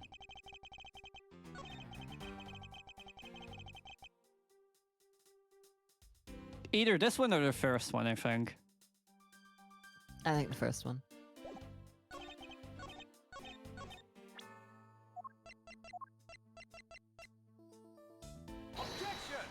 You're right. So did he do it? Yeah, he did it. He did it. He killed him. No, he Oh. tried climbing through a Huh? tried climbing through a chimney Mm-hmm. because he's in love with the girl that normally Yeah, I knew acts that. but as the Pink Panther. Pink Princess. Pink Panther. Okay. Are you okay, Alfira? Stroking me. Stroking? Ow. Larry, don't even think about denying that you have knowledge of this letter. Hey, why are you showing me that thing to me? Wendy, I'll be descending on you from above tonight. Your loving night. Well, isn't that just romantic? But you weren't able to descend on her from above, were you, Mr. Loving Knight? Huh? I have no idea what you're talking about. I don't remember a thing. You can pretend to be ignorant all you'd like, but it's written right here. This letter proves that you were not out to meet the old lady, but rather that you were attempting to pay Miss Mindy a visit. What part of this letter shows that the person Larry had intended to meet was Mindy? Larry, I suggest you take up penmanship lessons. That is, if you never wish to experience this level of embarrassment ever again. Oh, what the heck? What are you talking about? Speak English. You wrote Mindy so sloppily that it became Wendy to the average eye. Hey, stop picking on me. It's so embarrassing. There. Isn't that what childhood friends are for? They're the best, aren't they? For punching. But I will have to wait until we're off of this crime scene. Edgy! Save me from a scary man! Sure, if you're willing to make amends. Starting with your incredibly embarrassing mistake. That wasn't me! Come again? It's a fake! Someone's out to get me, so they made a fake letter. To set me up! Accept your defeat graciously. But you guys are being so mean. Penmanship analysis. What's that? No matter who, all people have certain unique features to their handwriting. Ergo, all we have to do is compare the handwriting in this letter to a sample of yours. And we'll know soon enough who it was that sent this letter. I'll never write another thing in my life. It's no use, Mr. Loving Knight. For you've already graciously provided me with a sample of your handwriting. This autograph and our mysterious letter. If we compare the handwriting, we'll know the answer to our questions soon enough. Confess now, Larry, to your miserable failure. I'm sorry. Can we also quickly talk about the fact that this is the worst tangent to have during a double murder? Yeah, for real. For real. For fucking real, though. I did it. It was me causing trouble again. I admit it. You hit the nail right on the head, AG. So he finally confesses. I saw the pink princess being carried around in a stretcher and got worried, alright? I wanted to go into Minnie's room, but the doctors wouldn't let me in. So what choice did I have? It was a chimney or bust, Edgy.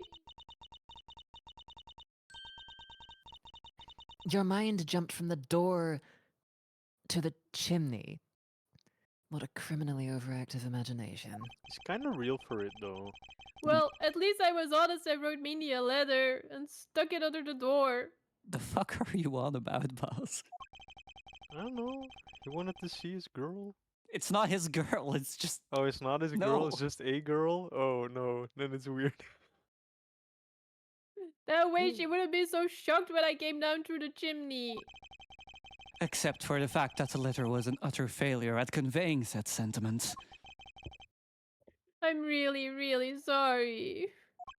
Larry, you may be a shameful, good-for-nothing blight on the face of humanity. Jesus. However, I always knew you weren't the killer. I told you to trust me, because at the very least I can attest to that about you. Edgy, you're... Ah! We've lost a lot of valuable time because of you! Ah! In any case, I believe we can say that we now know exactly what happened. Mr. Larry Butt sought to climb down the chimney, not for access to the crime scene, but to enter the room of the elderly lady next door. Great job, Mr. Prosecutor. Although, I still find it a bit unbelievable that the two of you are friends. Trust me, so do I. But the suspicion on that guy over there isn't completely resolved yet. So don't get any funny ideas about running off, okay? Oh! Hey, what? Hey, gee, what does the wolfman mean when he says I'm not off the hook yet? He means the murder weapon. Larry, did you forget? There are 2 layers of suspicion hanging over your head. That's exactly what I mean. We can't only rely on the words of the suspect after all.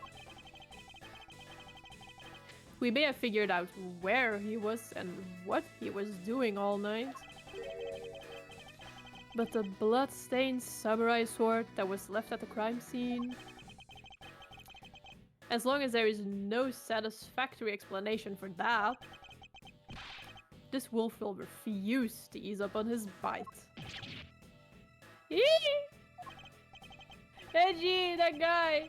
He looks like he's seriously about to take a bite out of me. I'm well aware, and you should be as well, that this upcoming battle will be crucial. Thanks to the cooperation of our lovely bumbler, I've been dealt a very nice hand and a sweet trump card. Looks like we're about to enter the final bout. Now, Mr. Prosecutor, let's see what you've got. I can easily point out the contradiction in the supposed murder weapon, but the real problem for me is figuring out what the real murder weapon is. This will be a high-stakes gamble, but this is one game I can't afford to lose.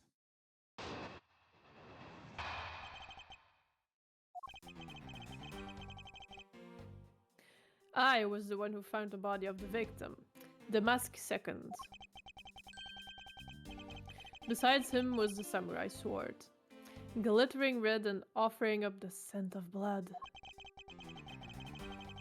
It was supposed to be in the steel samurai's dressing room, but I found it here instead. Plus, I found the murder weapon's owner, the suspect Larry Butts, in here too. Isn't it a bit far-fetched to accuse someone simply on the basis of ownership? But this owner wanted to sneak into the crime scene. I think that's plenty to go on, don't you? If you're alluding to his reason for being by the chimney, we've already established that. Hold on there, Mr. Prosecutor. You two are longtime friends, right? Who's to say you didn't fabricate the evidence to give him an alibi? You're accusing me of fabricating evidence. You think I can believe anything you produce? Forging evidence is all you prosecutors do. This man has some serious issues with prosecutors. But come on, I can't think up something as complicated as that, right, Edgy? Larry, I can agree because I know you and your personality well. However, Agent Lang knows nothing about you, or me for that matter. I sense this hatred for my entire profession emanating from his entire being. Meaning that the only way I can prove Larry's innocence is to present irrefutable evidence.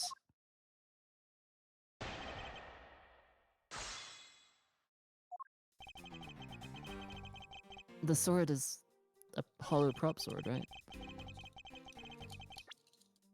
I mean, it ought to be.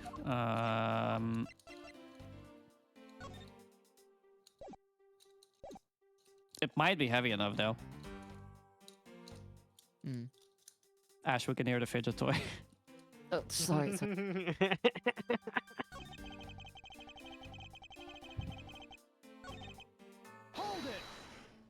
Let a girl fidget.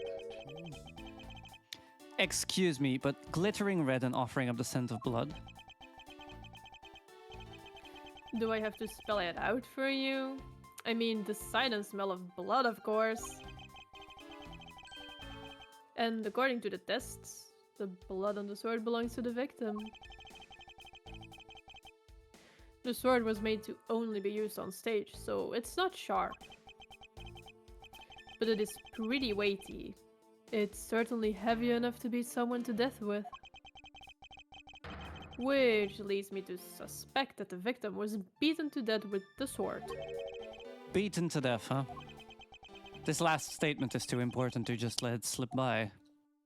Is Oh, it? but because the spear was bent, But and it the sword wasn't. isn't bent, Mm, because Larry hit the spear Yeah. against the wall.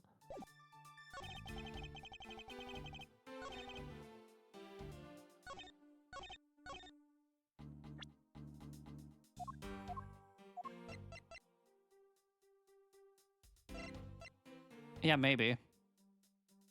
Yeah, probably because, how Yeah. can you kill somebody with a hollow sword? I mean, they do say it's heavy enough for that, but if it's not bent, then that doesn't make sense. Do you know what this is, Agent Lang? It's a long spear, right? We used to use those a lot in my country, a long time ago. Piercing, mowing people down. Spears are the weapon of the heroes throughout history. It's the next most effective weapon after the whip. I doubt that. I think the whip is in a slightly different category. So, what's your point? Are you going to tell me that the spear is a real weapon? No, I simply want you to take a look at the section here. The way it's bent? Precisely. Apparently, a certain troublemaker hit it against the wall in this embassy earlier. And as you can clearly see, the insides of the Steel Samurai's weapons are hollow. In other words, they're replicas that aren't strong enough to deliver a damaging blow, let alone the multiple strikes necessary to bludgeon someone to death. And yet, there is not even a dent in the samurai sword. How do you explain that? Yeah. Oh yeah. The sword and the spear are made of the same stuff, so they bend easily. But I wish they'd make them out of better stuff, because this spear got bent. I wasn't able to do my special early summer rain jab move. Man, I got such an earful from the director of the play for not doing it in the show. The Steel Samurai special move was changed tonight because of him?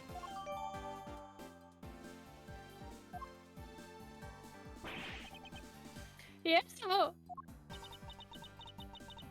That's more than enough of your whiny whimpering! Now, back on the topic of the spear. Yes, let's return to the real topic of discussion. This is where the real gamble begins. I don't have a real strategy per se, so all I can do for now is let the chips fall where they may. Using guesswork and taking risks in place of all real logic is hardly the Von Karma way. It's neither smart nor very clever. Miss Von Karma, as you know, unlike your father, I am not a genius prosecutor. Plus, I doubt his record of a 40-year win streak will ever be broken. But perhaps it is for the best if it remains unbroken. For no one should have conceived of the notion to convict all defendants in the first place. What a foolishly foolish statement from a foolish fool who hates to lose. It's the job of a prosecutor to make sure that all defendants are found guilty in court. There is nothing more important in this world than a perfect victory. That may be your opinion. However, I don't believe that's all we are. As a prosecutor, what I pursue is not a perfect victory, but the perfect truth. And if that means that the bridge I must cross will crumble beneath my feet, then let it crumble as I walk on towards the truth. Hard. You're good at keeping me entertained, Mr. Prosecutor. But, you know, humans are delicate creatures. The slightest bump and we expire. I'd like you to consider, if you will, the possibility of that. The sword was used in such a way that the attack killed Damask II without bending it. Huh? So, what do you think of my hypothetical scenario? I think you know what to do here, right? And what you need? Of course. What I need is evidence even he can't refute. This is it. It's time to bring this to a close.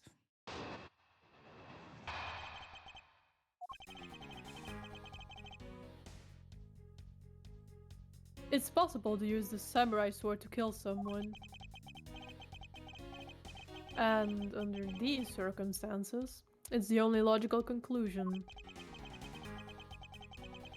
We searched the embassy, top to bottom, but the victim's blood is only on that weapon.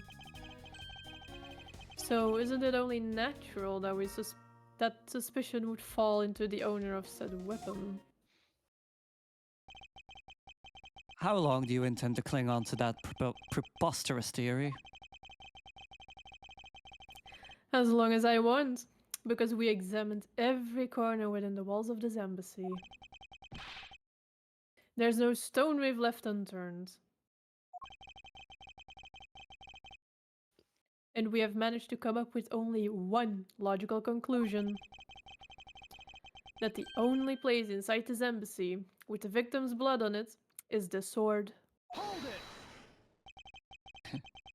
You left no stone unturned? Is that a fact? If you've got something to say, then say it in the only way I respect, Mr. Prosecutor. Yes, of course. In that case, allow me to make it all crystal clear for you.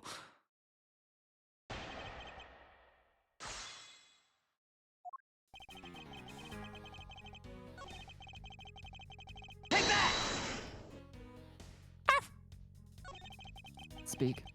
I did. The Pavloving. Good.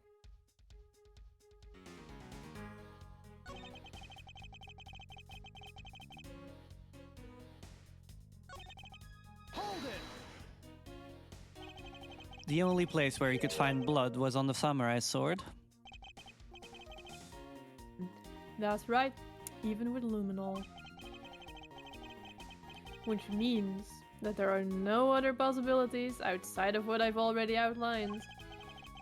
Do I have a problem with Agent Lang's assertion that the samurai sword is a weapon? Yes.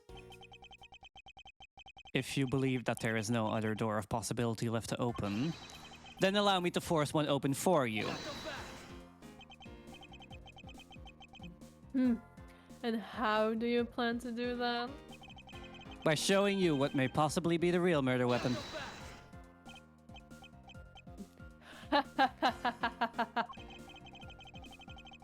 The real murder weapon? I hate to repeat myself. But my men have already searched every last inch of this embassy. And they've concluded that nothing else could have been used as a weapon. Knowing these facts, do you still want to press forward with your little hypothesis? Of course. Because it's not possible that your men inspected everything in their investigation. What are you talking about? I don't appreciate mind games, and I don't appreciate it when people like you slander my men.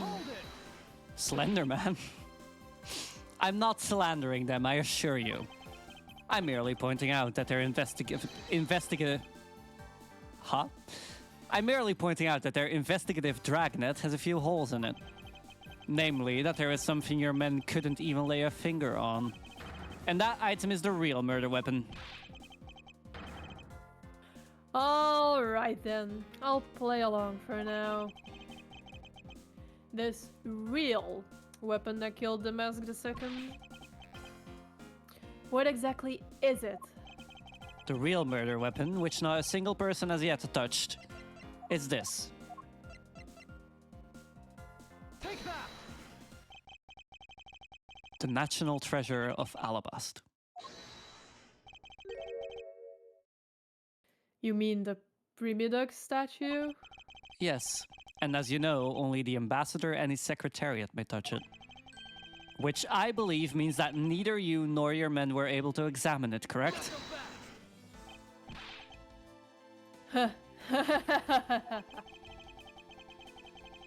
You know very well that if we did that, there'd be an international incident between the Kingdom of Alabast and Republic of Babal. The two countries' precarious relationship teeters in the balance over a stupid fight related to a sovereignty statue. But I'll be damned if I let something go unexamined. Hold it! Agent Lang, if you could take a look at this. The direction the statue is facing just before and after the crime are different. And there is only one conclusion I can draw from that.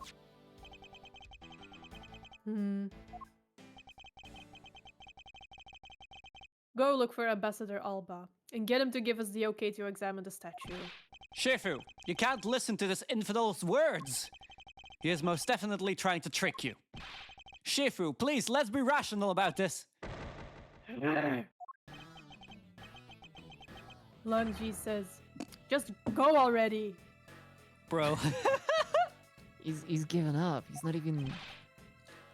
Yes, sir! Is this because Sheena's not there to pass him the scroll? Shifu, Yeah? I'm really sorry, sir, but I was unable to convince the ambassador. I was unable to obtain permission for us to examine the Primidux statue. I see. Wait, but then the investigation is at a standstill! Agent Lang, I will go and speak with the ambassador personally! Save your breath. He may act all weak and frail, but that old man's one tough cookie. But I guess you've gotta be tough when you're representing a whole country, you know? Agent Lang. What do you want? Let's just hurry up and examine the statue already. Shifu, what about causing an international incident? Quiet! I'll take the fall if I have to later. Agent Lang, the hypothesis is mine, so if someone is to take the responsibility, let it be me. Responsibility? If you're going to talk in such heavy terms, maybe I should let you. It'd be a real problem for my men if something were to happen to me. Alright then. Less talk and more investigating. If we want to know the truth, we can't stop here. Action must be taken. Agent Lang, I'd like to run a luminol... Okay. Agent Lang, I'd like... Chemiluminescence test. Agent Lang, I'd like to run a luminol chemiluminescence test on the statue. A luminal test? Ah, good thinking. If the statue is a murder weapon, then some of the victim's blood should be on it. Okay, let's get the forensics team in here.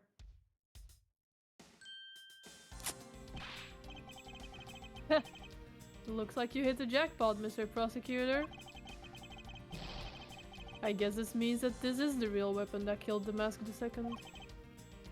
Indeed. But I wouldn't celebrate if I were you.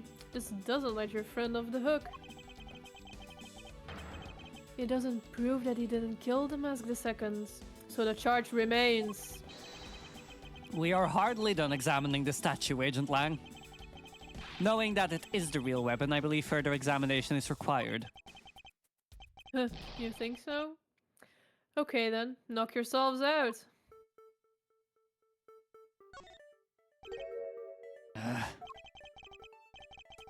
And what do we have here? This dirty smudge. It looks like a handprint.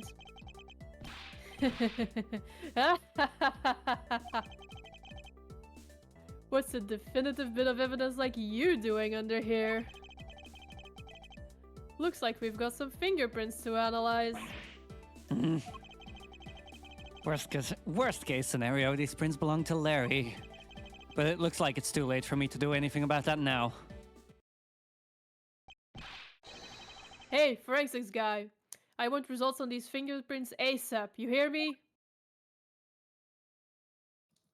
1000% chance these are Larry.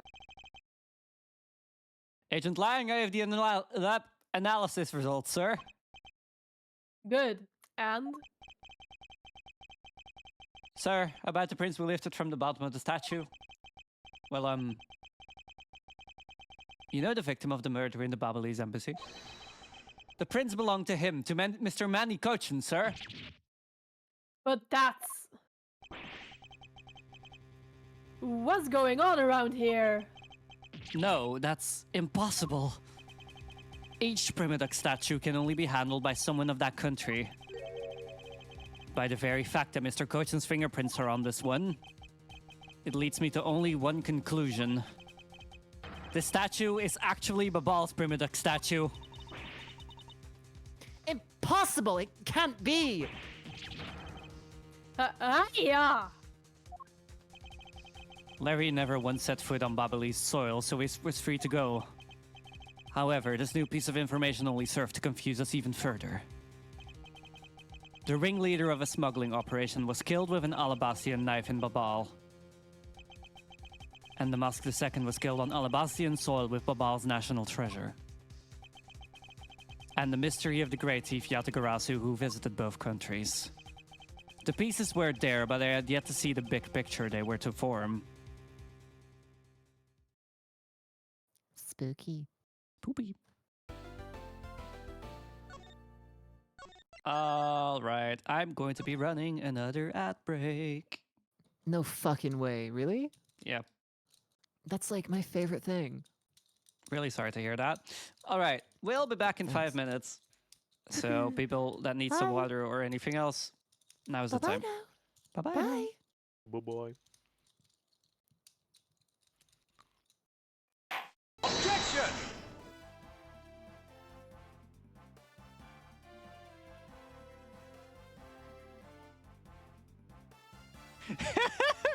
Luckily, I'm technically already back. We're just waiting for one person. Hi, Lucy. Yeah. I'm gonna go back to the game already. We'll just wait for Yeah, Ash that's like fine. this, I guess. fine. Hello, Raiders. Again with the AFK raid, indeed. Hi, Lucy. Thank you for the raid. Hi, I am Alfira Nova, the Supernova VTuber, currently turned prosecutor, because we're doing a 12-day event, playing through the entire Ace Attorney Investigations collection, completely voice acted. And we're currently on the last case of the first game. We're just waiting for Ash to return from going to the toilet. But hi, Lucy. How are you doing? What were you playing? How was your stream? Morning. It is midnight for me, but thank you anyways, J-Dog. More TF2. I have been tempted to try TF2 again. I haven't gotten to it yet. It is midnight. I'm hilariously varied, you see. Hey, that's fine. I'm a big proponent of just playing whatever you enjoy playing on stream. Which is exactly what I do. And I noticed that my model is having a stroke currently. Give me a sec. Luckily, we're waiting for Ash anyway, so...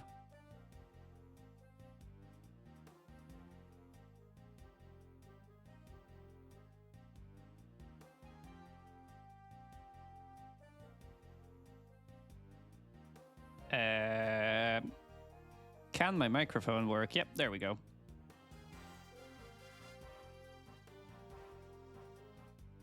No, but seeing you play Team Fortress 2 has tempted me to try and play it again. I just haven't found the time to actually install it yet. Pyro makes me happy, yeah.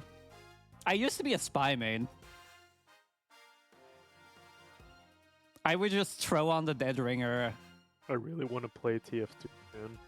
Yeah, Not gonna same. lie. I really want to play TF2 again. Sniper. It's been like 5 years, It's give or been take. 12 years or so for me, I think. Oh, 10 years Jesus. for me. Oh, you guys are so old. I am indeed very old. My natural nemesis. No, Pyro is my natural nemesis. Fucking... I say that as if I'm not older than Alfira. You're 2 months older than me or something. Mm-hmm. Yeah. No, actually, I'm 3 months older. Take that! So... you know. That was a chat redeem. Yeah, it wouldn't make sense Yeah. in this context because I'm older.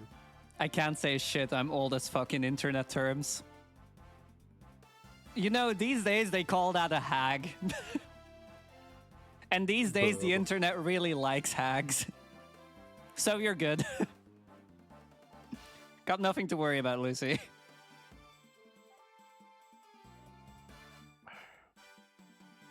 Hag maxing indeed. The internet is hag maxing these days.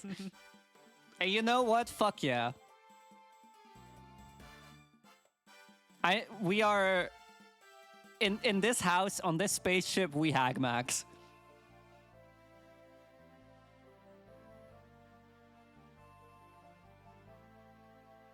Y'all hear that internet hag max with September on Twitch? Plug.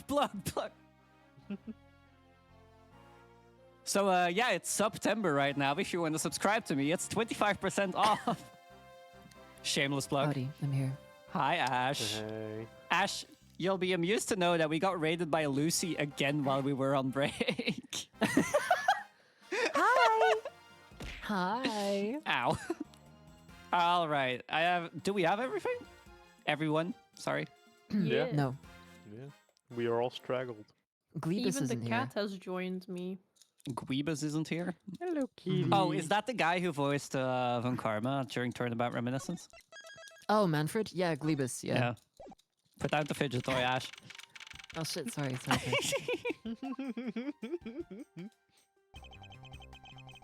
I've left the Mask 2 investigation. I've Like left asking Damask an angel to give up her second. wings. I've left the Damask second investigation. Edgeworth is having a stroke. Concussion gaming. I've left the Damask 2 second investigation to Franziska and returned to Babal, where I seek immediate medical support, apparently. I suppose my first order of business should be to look into Babal's statue. Sorry, wait, that caught me off guard. Hang on. Mr. Edgeworth! Oh my god. So, okay, what's the situation? Oh, it's great. Investigating is so much fun. In other words, they've made absolutely no progress. Throwback to Lane's comment in chat earlier about Thing 1 and Thing 2 going to investigate.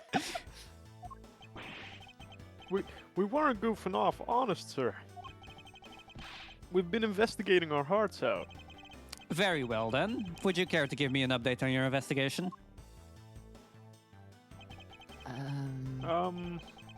Oh, we had a really fun time, sir. I knew it. Zero progress. In any case, Detective Gumshoe, Yes, sir. you have permission to enter the Alabastian embassy, is that correct? Yep. As a local detective, I'm helping out with investigations on both sides, sir. Good. In that case, I can leave these pieces of evidence with you.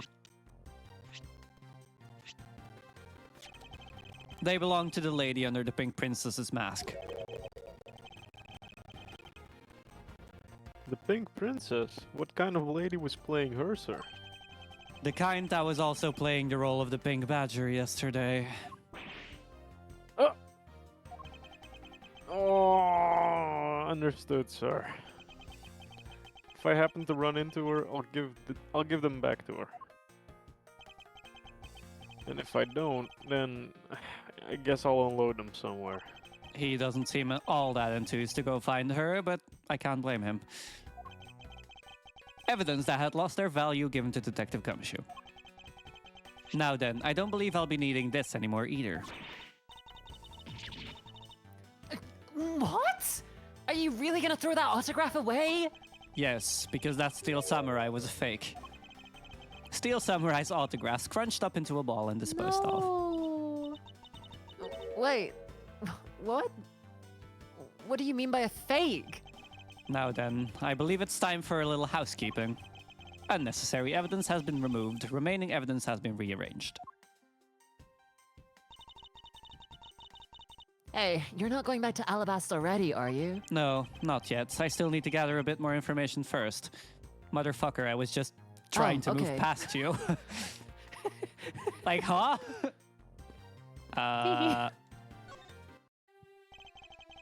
So you're back now, are you, Mr. Edgeworth? You must be tired. Here, with these, you can eat whatever you'd like. More fucking coupons. And these are discount tickets for our cafeteria. They open tomorrow at 10 in the morning. I appreciate the concern. However, these coupons do nothing for me right now. These what? Let's go poo. Edgeworth is having a stroke. This open air stage, what function does it Stroke serve work. exactly? Edge stroke. Well, normally we use it for a variety of events. It's all to attract that extra bit of attention to Babao. Ash? What's going on? Stroke worth? No, edge stroke. Edge stroke. God damn it. I heard that tonight over in the Alabastian Rose Garden, Ambassador Alba was to give a speech. And you know what? Manny told me that I really should give a speech too. Mr. Cochin told you that? Yes, he did. Which is why I thought I should give a speech of my own. But unfortunately, I wasn't able to. Because of the fire the Yatagarasu started. Ow. Exactly.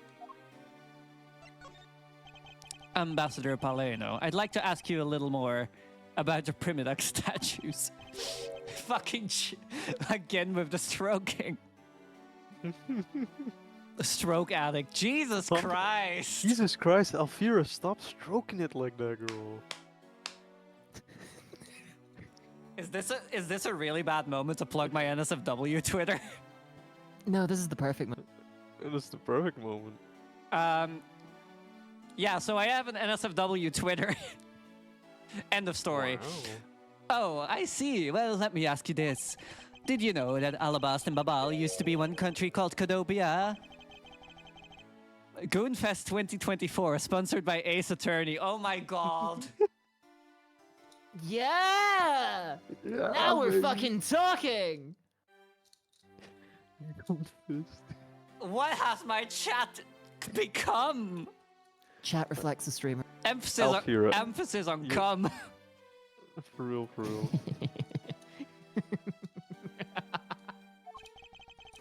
Well, the Primiduck statue belonged to the founders of Codopia. At least that's how the story goes. It was bequeathed onto the king of Codopia as a symbol of the country's wealth. My bad, I'll see myself out. No, go!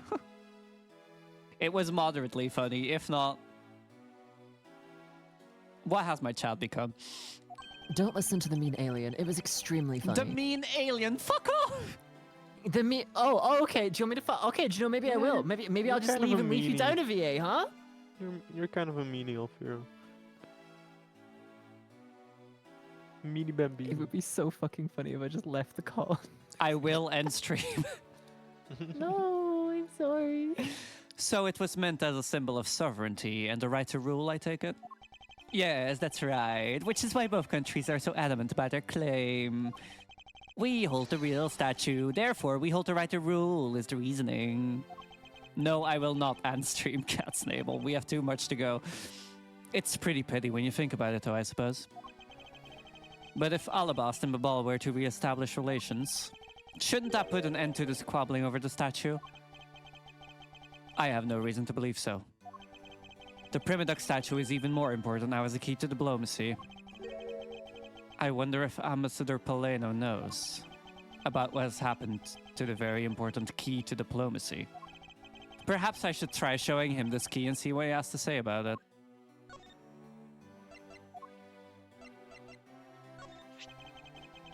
Ambassador Paleno, if you could please take a look at this for me. Uh-huh. The Primiduck statue sitting in Alabast right now actually belongs to Babal. So it would appear. I received a call from Miss Von Karma about this earlier. Then you will understand why I wish to inspect Babal's Primiduck statue immediately. Because the statue currently in your country's possession. Yes, well, I've already inspected it myself. And it is definitely Alabast statue. I know because it's the real statue. Then you're saying that Babal's was a replica. I'm embarrassed to say it's true, even though I know that someday it would be exposed. I received my orders from the leader of Babal. And I was to negotiate with Ambassador Alba at this event. I was to negotiate with him and fix the results of the evaluation tonight. To say that we could not determine which statue was the real one. Why are you telling me this? Well, because you already figured it out. Our statue is just a hollow gold shell. Even if Babal were to lose face, the reunification of the country is what's important. I'm right in thinking that, aren't I? I'm not making a mistake, right? If you don't know yourself, then I won't pretend to know either. I never thought that by being betrayed by my own secretary, the real symbol of wealth would be given to me. Isn't it simply ironic? The voice you give him is so good. Ambassador Paleno, there's just one thing I'd like to ask you about. Yes, oh, and don't worry, you can ask me more than just one thing. How about your tree? In exchange, I expect you'll be coming to Babal, yes? Here, have some more fucking coupons. Thank you, but just the one thing is all I require. Manny Cochin, I'd like to ask you about this man who was your secretary. Sure, I'll tell you what I know. Thank you for your cooperation, Ambassador. He was, well... If I had to put it in one word, he was an able man. If there was ever anything I needed as an ambassador, he was able to get it for me. To think that a man like that had a hand in the smuggling ring right under my nose, going completely unnoticed. Actually, I suppose because he was an able man, I was unable to detect his dirty dealings. It sounds like Mr. Cochin had a very sharp mind. Recently, Manny had been really busy since I became the Babali's representative at the Country Unification Council. He's been working tirelessly to cover my work for me. I'm sorry, but what is this Country Unification Council? Oh, well, you see how tonight's event proceeded without a hitch. Our two countries were to reunify and become one again. But I guess with how things turned out, that dream won't be realized anytime soon. I suppose not.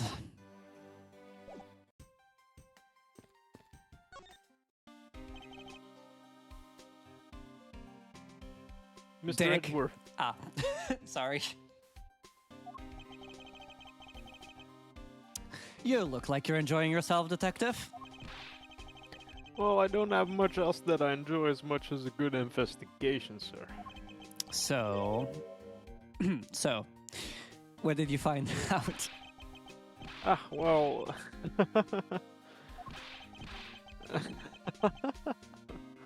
oh.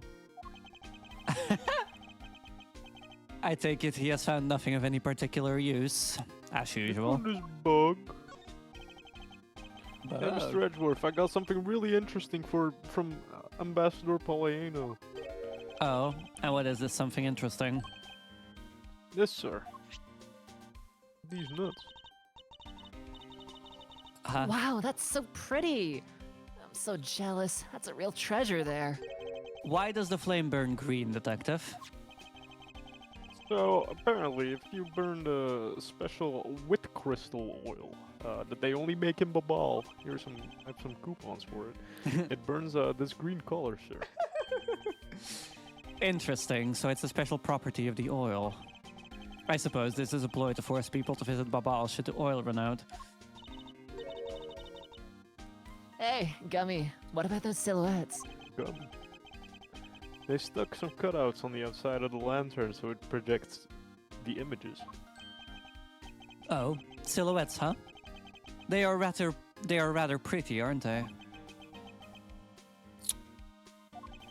Wait, what am I doing? I was supposed to be asking for an update on the investigation. Hey, what's wrong, sir? There's something I want you to investigate for me. Do you think you can do that much? Uh-huh. You got it, sir. Hey, that's not fair. Why is Gummy getting to do all the fun stuff? Well, that's because I'm Mr. Edgeworth's partner. I can't believe you took advantage of the confusion and stole my role as assistant. I expect the two of you to get along and work together like professionals on this.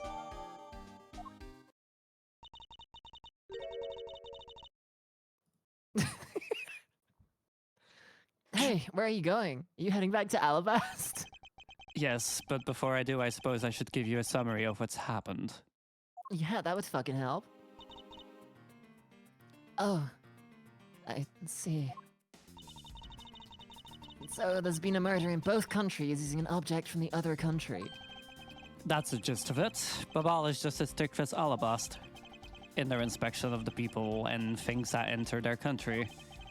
Meaning that somehow both murder weapons were smuggled into the two countries. That's the only logical conclusion that can be drawn. Perhaps the key to the weapon smuggling is the person who traversed both countries. You mean the fake Yatagarasu? In one way or another, the Yatagarasu is consected. Of this I am sure. Now, sure. Yeah. What? Consecutive?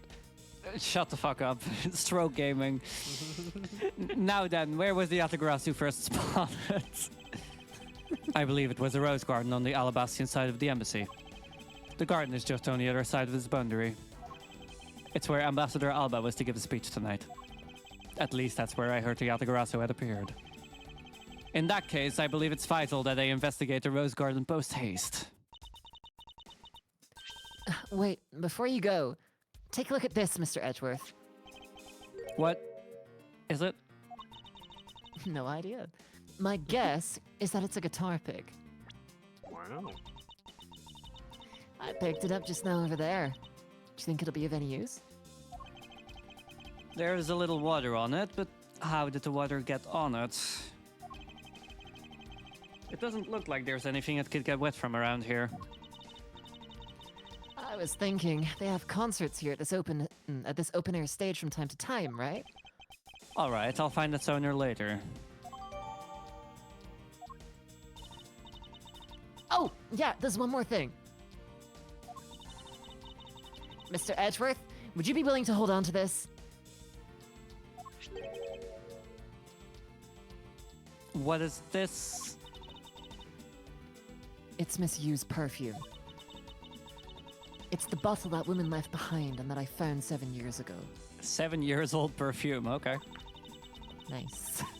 Can be dust coming out of it. I thought that one day it'd be of some use in tracking her down. So, I kept it safe all this time. Thank you. I'd be honored to hold on to it for you.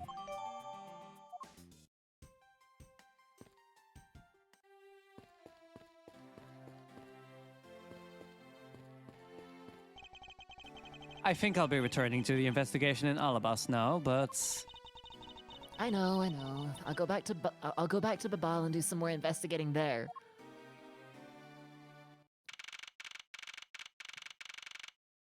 What was the point in that?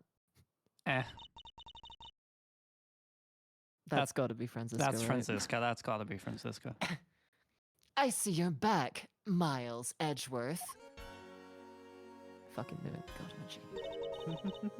how are things in Babal? Although, I can't really say I expect much from Scruffy and that girl. The investigation into many courts and stuff hasn't really progressed any.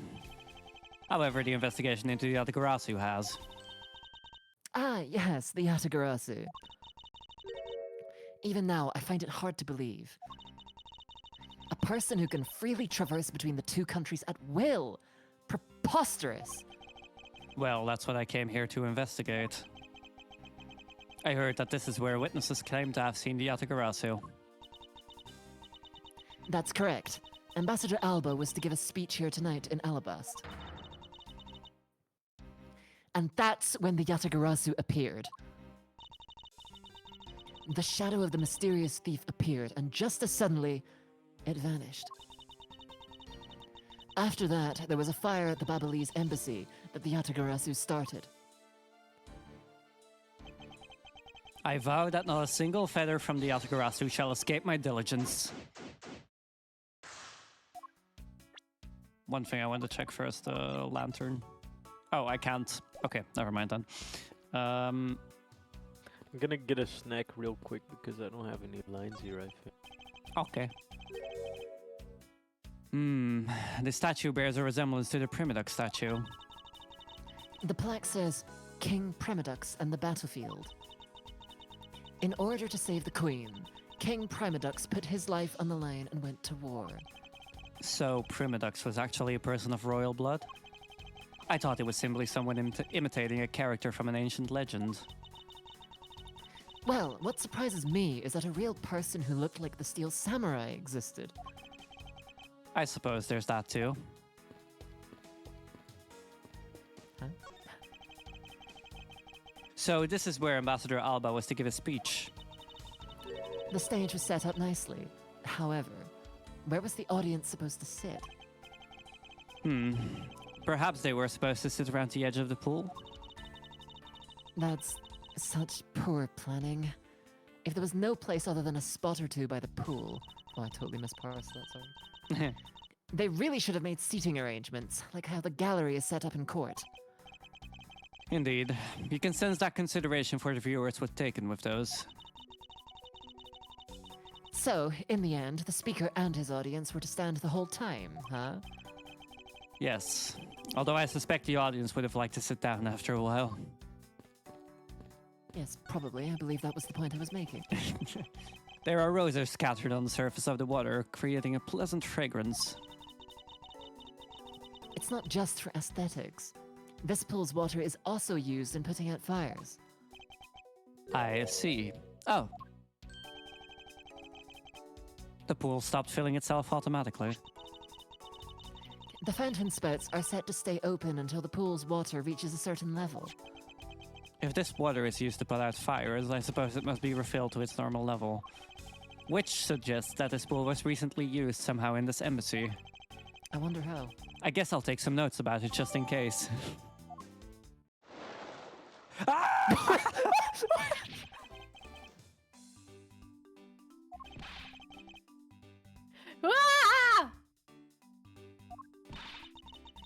How dare you surprise me like that?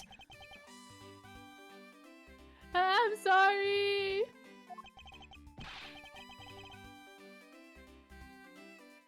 Oh, hey, Edgy. Thanks for what you did back there. Your gratitude alone is enough. More importantly, Larry, this pool is not for your personal enjoyment. I know that. Do you really think that I'm the type to just jump into a pool and swim around for fun? Yes. Alright then, did you by any chance fall into the pool? Nice guess, but no dice. So you know my son, right, Edgy? Your son? I guess I kinda lost sight of him when I shook hands with the ambassador. And I'm pretty sure he was around here when I last saw him. You imbecile! How can you be so flippant at a time like this? What are you going to do if your son fell into the pool? And how old is this child of yours anyway? Huh? Oh, how old is he again?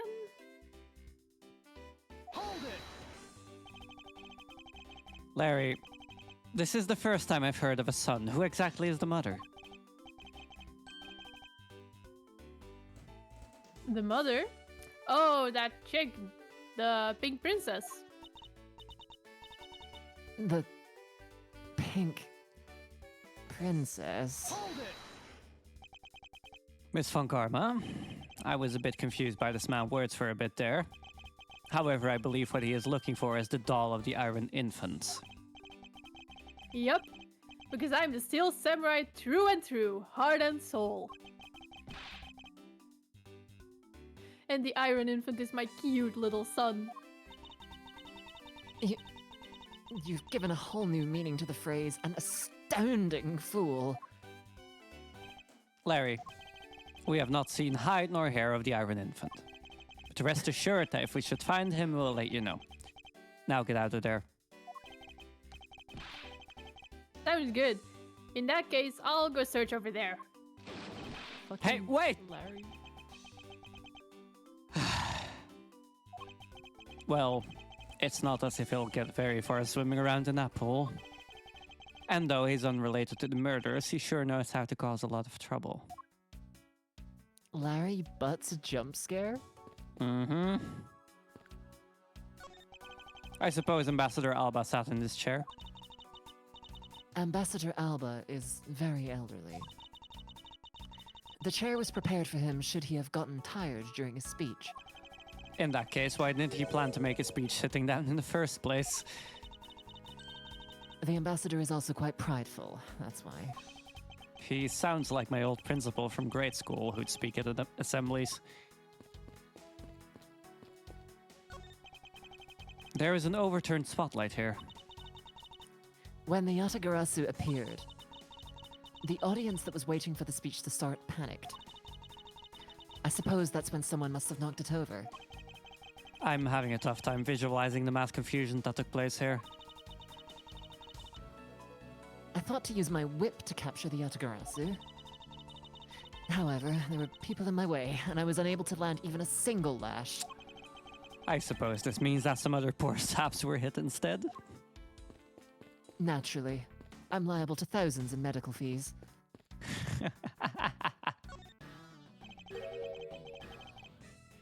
Have you finished checking out all the bystanders? Yes, sir. And we found 14 counts of pickpocketing, 16 counts of illegal parking, and 1 person ran a light. Sir? Don't tell me you didn't find out anything related to the case. Sir, not a single thing, sir. Well, for now, let's just get those other lawbreakers down to the precinct. Agent Lang. Well, if it isn't Mr. Prosecutor. I would just like to thank you for your assistance earlier. Make no mistake. It's not like I was trying to help you with what I did. After I left, did you receive word from Ambassador Alba? We're to wrap up our bodyguard assignment at the end of today. Oddly enough, we received word from HQ to return home on an urgent matter. As if I can be so easily called away from this case after I've come this far.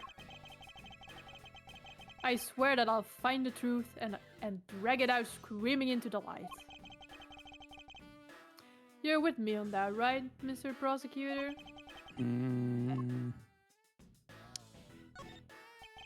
You were working as Ambassador Alba's bodyguard at the time. So naturally, you witnessed when the Yatagarasu appeared, correct? Yeah, I saw the thief alright, with my own 2 eyes.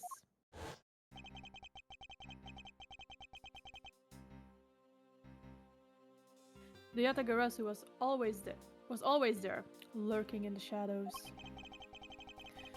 But when the spotlights were turned on for Ambassador Alba's speech, a shadow appeared.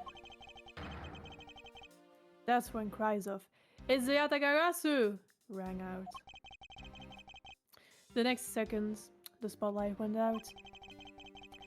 And by the time we got the area lit again, the deaf thief had vanished. When we investigated afterwards, we found that the reason the lights went out was because someone had unplugged the extension plug for all the outdoors electronics. Whether it was someone doing it on purpose, or simply a guest who had tripped over it, we don't know. But one thing is for certain. The Yatagarasu was here. So you're saying that basically all you saw was the thief's silhouette? Yes. If all you saw was a shadow, then it's entirely possible that the shadow belonged to someone else. Good thinking, sis. You just might be right. If it weren't for the fact that there was no one else with that same shape. It was the lamb. Not among the staff or the audience members. My men have already done a thorough check of everyone, so I know I'm right. Someone else's shadow? That sounds like a plausible hypothesis.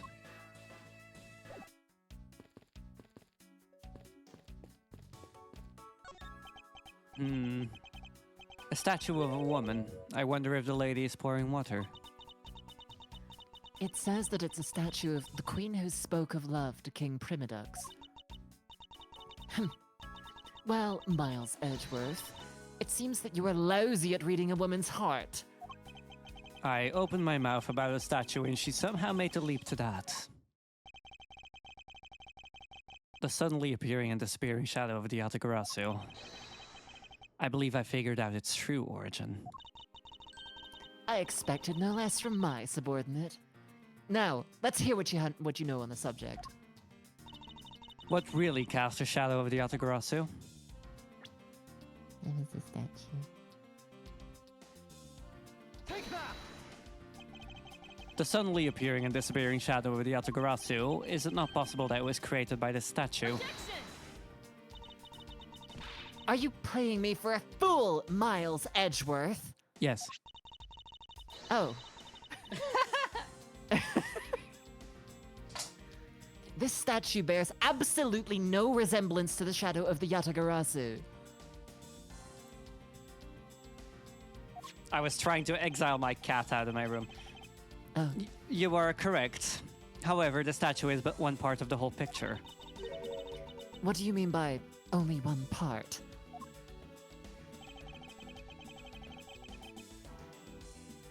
Oh, dude, why are you asking me? What is the other part to the real form of the Yatagarasu shadow? It's another statue. The Yatagarasu shadow is made from the shadows of these two statues. Made? What do you mean by that? Right now, the spotlights are all over the place. This is because they were moved when the guests were in a panicked state. However, if we were to restore the lights to where they were when the thief appeared, You believe that the two shadows will create the Yatagarasu shadow. precisely. Now then, what should I reveal the true form of the Yatagarasu? First, if we set up a spotlight to cast the shadow of King Primadux in the battlefield, the shadow of the king statue would appear on the backdrop of the stage. Likewise, if we set a light up on the queen who spoke of love to King Primadux, her silhouette would also appear on the backdrop of the stage. Aha! So if we were to combine the two shadows, it looks nothing like the Yatagarasu shadow. Miles Edgeworth, how do you explain this grotesque shape? Calm down, Franziska. The way the light needs to be shown on the queen statue is wrong. What do you mean by that? I believe that the whole of the king's shadow needs to be used for this to work. However, in the case of the queen, I don't believe her whole shadow is needed. Rather, the person who created the shadow only used one part of her shadow. Only one part. Yes, and that one part alone is enough to fill in the rest of the Yatagarasu's shadow. Why didn't you say that in the first place? You're right. I apologize. Now, what part of the queen statue was used to complete the Yatagarasu's shadow? The fucking hand. Think back to what is missing in her shadow. 5 long, thin areas, correct? Now, what does that remind you of? Ah! That's right, it can only be the shadow of the queen's left hand. Franziska, can we please adjust the spotlight's position? So that it only shines on the queen's left hand. Alright, let's give it a try and see what we get. It's...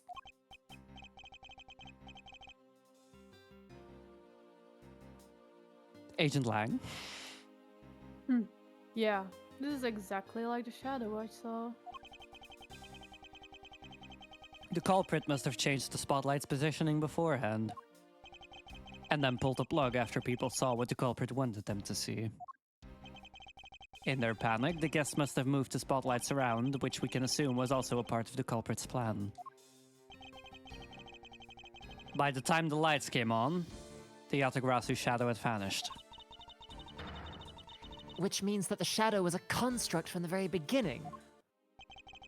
So, you see, the Yatagarasu never did visit Alabasti Night. The only country that he visited was Babal, although it can be assumed that the Yatagarasu had an accomplice in Alabast. An accomplice? But who? I haven't figured that out yet, but I assume it was the person who set up the shadow show. I sense that the biggest clue yet to solving this case is the existence of this accomplice. Hell yeah. Good job, team. I have no clue. Ambassador.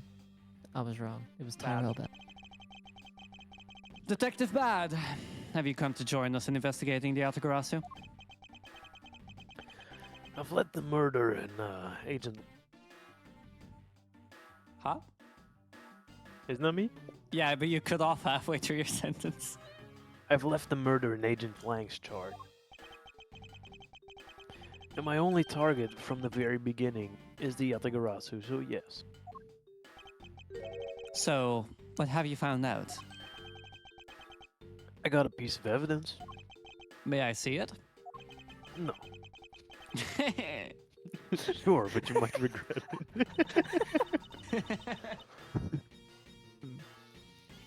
We're here because we're ready to face whatever may come. So if you please. When people heard the commotion, bystanders started gathering. And one woman claimed, "I'm telling you, I'm a genuine international journalist." She gave me an interesting picture. A journalist. Well, actually, she's a freelance cameraman. I have a feeling I know who you're talking about, Inspector Bad. This is the photo I got from her. It's a What in the crow. world? It's a specter.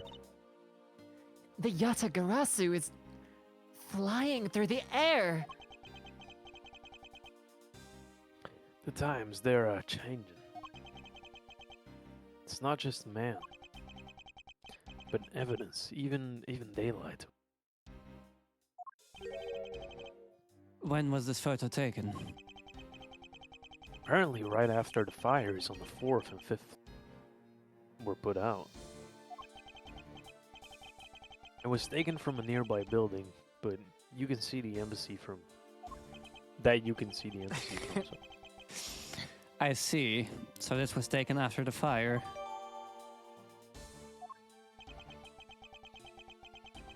The blur in this picture took off from the Ablaze embassy. Flew over the boundary and headed... Alabast. Why do you keep cutting out in the middle of your sentence? I don't know. This is simply not possible. People are incapable of flight. Is that a fact? I've had the pleasure of dealing with a case involving a flying person once.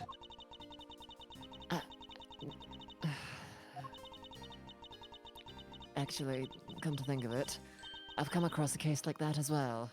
Two, actually. Hey, what? Yeah. What? Maybe. Why is this lollipop so big? Oh no, that's a mirror. Maybe it happens more often than we think. Funny, he had a giant lollipop in his hand. Am I up to the task of solving the mystery behind this photograph? Well, the Yatagarasu took off from the Babalese embassy, so I should start from there.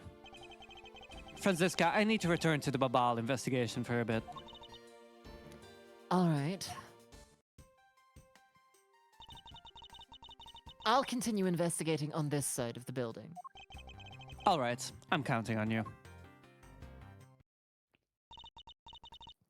Welcome back, Mr. Edgeworth. Now come on, let's get back to our investigation. Yes, let's. She's doing the little punches. That's so cute.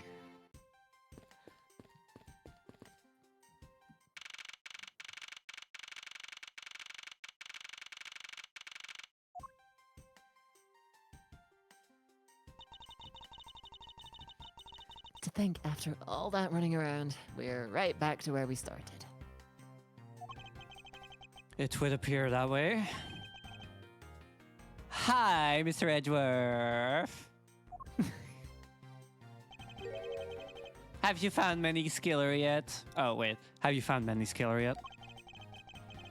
I'm terribly sorry, Ambassador Poleno, but I have yet to find his killer. Then I guess his murder really was the work of the Yatagarasu. Let's get one thing straight. It was the work of the fake Yatagarasu. The real Yatagarasu is a noble vigilante who is only out to steal the truth. Miss Faraday, please don't make such a sad face. If there's anything I can do for you, all you have to do is ask, alright? Mr. Poleno, Actually, there is one thing you can do. Will you allow us to take another look around? We didn't have enough time to conduct a thorough investigation earlier. Oh sure, please feel free to investigate to your heart's content. Also, there are a few questions I'd like to ask you personally, Ambassador. If it will bring a smile back to Miss Faraday's face, then I'll gladly answer anything. Thank you, Mr. Poleno. You're a total gentleman. You don't have to waste such nice words on me, little miss. Hey, Sir Poleno. Wait, Those two sure got chummy awfully quickly. you know, it's easy to say we're going to investigate, but where should we begin? We should probably start by comparing the state of this room before and after the fire. And then we should look into the matter of the suspicious person you spotted. Yeah, when I came into this room, that person was already gone. But I'm willing to bet that the person I was chasing is Mr. Kochin's killer. We don't know that yet. However, it's hard to believe that person is unrelated. Furthermore, because the key the Yatagarasu stole 7 years ago was found here, it signals that perhaps Miss Yu is also somehow involved. I knew it. That woman is almost definitely Mr. Kochin's killer. Yet again, we don't know that. There are too many mysteries to be solved here. Speaking of the Yatagarasu and mysteries, I received the most mysterious photo from Detective Bad. Uncle Bad? He's taking part in the investigation too? Yes, he has been chasing after the Yatagarasu for all these years. Just want to apologize formally for that last line read. How so? It was fucking shocking. It was fine. Uncle Bad. Now then, I was told that this photo was taken just after the fire. What? This kind of looks like the person in the long coat I was chasing. It does? Does this mean that I was chasing the fake Yatagarasu after all? I don't know the answer to your question, but I don't think people can fly either. But this could be how that person escaped. Well, we'll need to investigate a bit more before we can say anything about that. Oh, okay. In any case, let's not dawdle anymore and pick up our investigation where we left off. Got a series of atrocious line reads from me. I'm so sorry. It was fine! You can see the Alabastian embassy through this window. So, where were you when you were investigating over there, Mr. Edgeworth? You can see it from here. I was there on the 5th floor. That's where the Mask II was killed. What? You don't mean the Mask II? Oh, poor guy. As a fellow second-generation thief, I can't just turn a blind eye to this. Even though the Mask II was merely an imposter of the original. A fellow second-generation thief. A fireplace, huh? So Babal's offices have them too. Two? There is a fireplace in relatively the same location in the Alabastian office. However, we found something there that I'd rather not recall ever again. I still can't believe that we found that lady's undershirt in the fireplace. Huh? If it was that traumatizing, why don't you try creating new memories with this fireplace? Oh, you could climb inside and we could play hide and seek. And come out covered in suits? I think not. You really have no sense of fun, Mr. Edgeworth. Yeah, Mr. Edgeworth. The safe wasn't open at the time of the fire. You could tell because the inside wasn't burnt, right? Yes, and thanks to the safe's fire resistance, the smuggling evidence was preserved. Aren't safes great? They always hold the wonderful promises of treasure within. Well, this one certainly did have a few inside. A few treasures. It appears that this area was heavily damaged by the fire. Yeah, I guess we should hurry up and get started examining everything. I won't rest until I've inspected every suspicious-looking nook and cranny.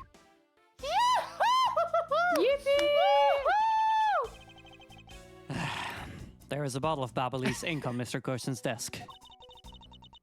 And it looks like there's still a lot of ink left inside. The seal is unbroken, so the fire probably couldn't get into the bottle to burn up the ink. Hey, Mr. Polino, looks like your precious Babelese ink is all right after all. What? That's odd. Ambassador, what do you mean by that?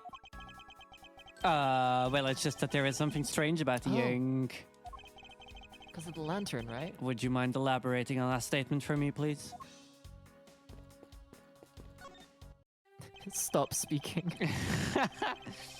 Now then, Ambassador, I'd like to ask about your movements before the fire broke out. Before the fire... Which fire are you talking about? Which one? There was more than one tonight? Ah, oh, I see. I guess you didn't hear about it. We had 2 fires here at the Babelese embassy tonight. What a bother all of that was.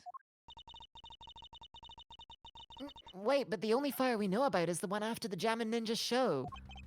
Ah, well, the first occurred at the start of the Jammin' Ninjas show. Luckily, only the 4th and 5th floors of our embassy caught on fire. Not wanting to cause a panic among the theater goers, we decided to keep it internal. Then the fire after the Jammin' Ninjas show was the second one of the night. Exactly. So the fire I witnessed was the second one. Come to think of it, didn't Detective Bad make reference to the first fire? When was this photo taken? Oh, sorry, that's not me anymore, luckily. I was muted. Apparently right after the fires on the 4th and 5th floor were put out. I suppose this means that the photo was taken just after the first fire was put out. Alright, Catsnable, good night. Good luck with your meeting tomorrow. Sleep Good well. night. If you ever feel safe, remember I'm out there. I'm out there too. Huh? So then, what was the extent of the damage in the second fire? The second fire was contained to this floor, the 3rd floor. I think it was leftover embers from the fire on the floors above it that caused it. That's... how should I put this? A very bad stroke of luck. My office on the 5th floor, Manny's office here, and Manny himself, all gone in the blink of an eye.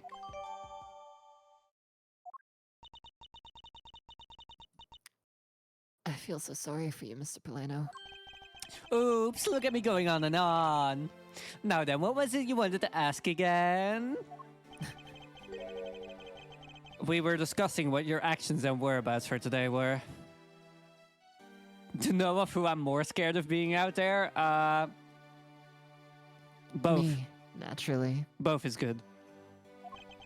Yeah, sure. And if you happen to know what Mr. Goshen's actions and whereabouts were as well. Yes, very well. Let's see, I've been quite busy all day from morning until now.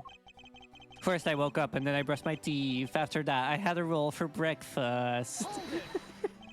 Fascinating. How about if you just skip to the relevant parts for me? Oh, you'd like a condensed version? All right, I can do that for you. It's so fucking good. I'm going to run to the toilet quickly. Give me a minute. Alright, Chad. Sorry. It's our stream now. Entertain chat for me, please. Not again! So, Chad, everyone here, I'd like to ask you all a quick question. Let's say, for the sake of argument, you were locked in a room. And in that room, there was, Gene, help me out here. Rats. Rats. Freaky rats. Freaky rats. Would the rats make you freaky? Yes or no? The freaky rats. No, the rats are freaky. Okay, but would the rats make you freaky, though? Freaky? I was freaky once. They locked me in a room. A freaky room. A freaky room with rats. Mhm. A freaky room with freaky rats. Sorry, this meme is like 17 years old by the time I'm getting. Jesus. Anyway, here's the fidget toy. While Alfira's out, I can finally fuck with it openly and Finally. freely. Yeah. You can finally fidget. Yeah, All without the fear of stimming. persecution. Let's fucking go! Holy shit, this thing's good.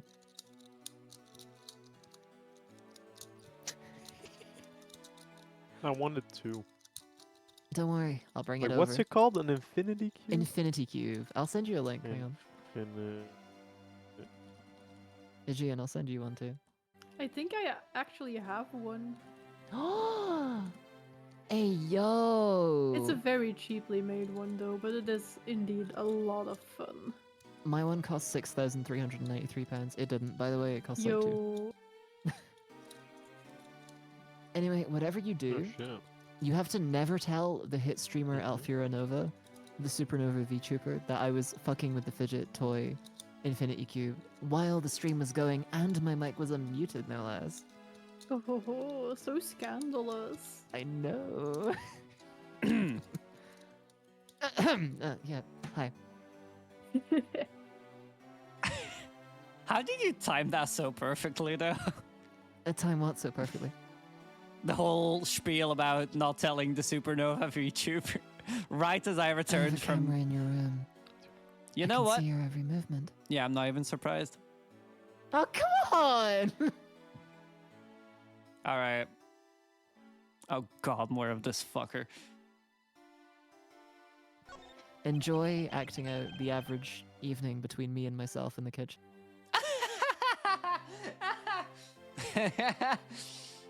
Ain't that some shit? So what did Mr. Coach and you do this morning? Well, originally we were supposed to meet and shake hands with the Jammin' Ninja, but Manny and I wanted to turn it into a photo op, so we were here tidying up his office. You helped clean... You helped clean Mr. Cochin's office. Why were you not cleaning your own? Oh, I think I forgot to mention this, but my office is currently undergoing renovations. Which is why both the primitive statue and the Babbly's knife set her down here. I see. Oh, but the tidying didn't take much, really. We just burned some files we no longer needed and expired coupons in the fireplace. I bet cleaning up the fireplace must have been a real pain. A real pain, though, huh? Sorry. About that. I kind of forgot to clean the ashes out. I guess I'm up a creek without Manny here to get angry at me. An ambassador like yourself has been on the receiving end of a secretary's anger? Oh, he was very good at being very mad. Why, even just this morning he got mad at me. I spilled some Babbly's ink onto the back wall when I was burning the files, you see. And he got mad at me, saying that I should treat the ink with more respect. Talk about the boss getting bossed around. That's about it for what we did this morning. Just some cleaning. Don't tell me you had no other work to do. Being an ambassador and all. Now then, if you could tell me what you and Mr. Cochin did this afternoon. Well, Minnie and I went down together to the Theatrum Neutralis. We had to be there for the start of the Steel Samurai stage show. After the show started, I went back to my office on the 5th floor alone. So they were together until the start of the Steel Samurai show. A little while later, after I'd straightened myself a bit, I returned to the theater. Because I was to take part in the photo op on stage at the end of the show. There was a commemorative photo op at the end. It was a fantastic photo of the three of us, Ambassador Alba, the Steel Samurai, and myself. I am awake again and this guy looking pretty guilty for something. I think he's just very flamboyant with it. After the photo was shoot, I went back to my office on the 5th floor to prepare for my handshake photo op with the Jammin' Ninja. He seems to be rather overworked for an ambassador. When I got to my office, that's when the first fire broke out and I escaped down the stairs. My office was completely destroyed, but thankfully no one was hurt. I admit I ran away from the first fire as fast as my legs could carry me. But during the second one, I pitched in and helped the embassy staff put it out. So you didn't see Mr. Cochin again after the start of the Steel Samurai show? Yes, that's right. The next time I saw him, he was lying there in an eternal sleep. I see. Ambassador Poleno, I thank you very much for your help. I'm sorry I couldn't be of more assistance, Mr. Edgeworth. If there is anything else, please don't hesitate to ask, alright? How the fuck are you guys not getting annoyed of my voice? I am relishing every moment that you're voicing this character. Fucking Christ. No, I'm not Guys. doing that. I'm relishing every moment you're voicing the character I just said. Yes, boss. Guys, I'm not gonna lie, I'm not feeling too good right now. Oh no. Is Gumshoe sick? Gumshoe be kinda sick, yeah. How dare he? Oh, sorry guys. Would you guys be mad if I called it quits a bit early? Nah, that's fine. I don't think I have too many voice lines anyway. I don't think you have a lot of lines until later in this in this case, so yeah, it's fine. Alright, I'm sorry guys. It's Take fine. care, Gumshoe. Godspeed. Rest up. Be better. Take care, See ya. pal. Yeah, pal. Right, see you have a great stream. Yeah, thank you. Bye-bye now. Bye-bye now. Abandoned once more. I wonder if you might tell me what you noticed about Mr. Cochon's bottle of ink. I just thought of it right now, but during the second fire, Manny was worried about his office, so he came rushing back to it. I called out to him, and when I received no reply, I used my spare key to open the door. But when I did, I was greeted by roaring green flames. The flames were so big that I wasn't able to see into the room at all. The fire was green? What was the cause? Well, with crystal oil burns green when it's lit, as you can see by this lantern. And Bubbly's ink is made from the same oil, which means it would also burn green. You know, I too had thought it was Manny's ink that had caught on fire. So that's why I was surprised to find out there was still a bottle of ink left on his desk. The case of the perplexing green flames. Talk about a mystery. What exactly was it that caught on fire in here? Well, probably documents, right?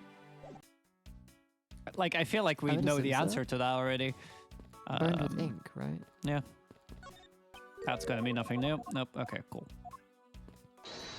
Hey, Miles, you ever get the feeling that you had a conversation before?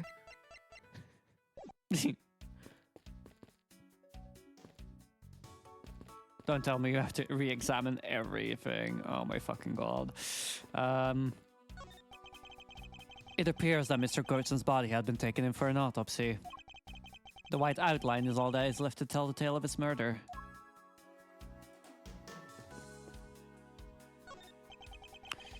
We still don't know where the blade of the Ablaze knife went. Could it be that the killer walked away with it?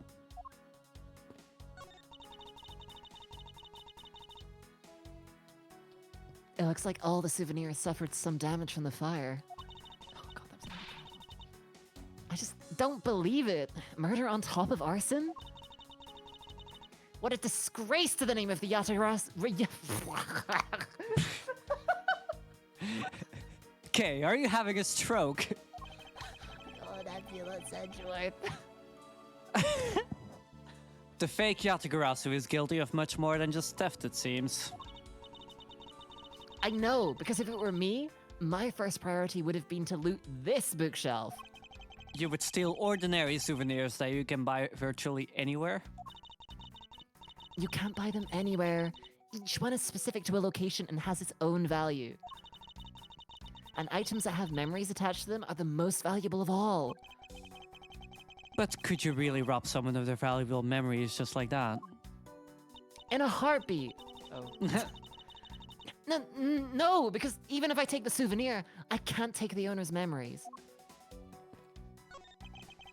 Ambassador Poleno, would you happen to know what these charred remains are of? I don't know actually. But I don't think there was anything there that should have been flammable. And so it remains a mystery as to what was burned here. A grandfather clock. This one resembles the one in Alabast. Oh, that clock has been with us since back when we were Silkodopia. That is one big clock. Oh, hey, does this one have a bird that pops out like a cuckoo clock? I'm sorry, but no. Oh, but I'm sure you'll love its chime. Really? It's gonna be 11 soon, so maybe I'll get to hear it then. Is it that time already? Time sure flies by when I'm involved in an investigation. It's not that late. The night's only just begun. Okay, it's not good for you to stay up late, you know? Yes, Gramps. How old is Kay, actually? 17. Oh, yeah. God, I'm good. Holy shit, I'm so fucking clever. Am I the smartest person ever made? So this is the real Primoduck statue. This is really valuable, right? That's what they say. I don't need it. Kay, you're not seriously considering the theft of this statue, are you? No way, Mr. Edgeworth. I wasn't thinking about anything like that. I was just calculating in my head how much the statue is worth. Ah! Good dog. That sounds mighty suspicious to me. Steel statue? What? No, never. Me? Never. No, never. Here's the charred remains of a falling ceiling fan. Oh, I've seen a few of these before. They spin around and around and play music. Huh? What? I believe you're thinking of a musical mobile for babies. Yeah, that's it. But they're nothing alike. They're totally alike. They spin those babies right round, like a record. I see. I guess I can see how you might think that. Kay, what the fuck is wrong with you?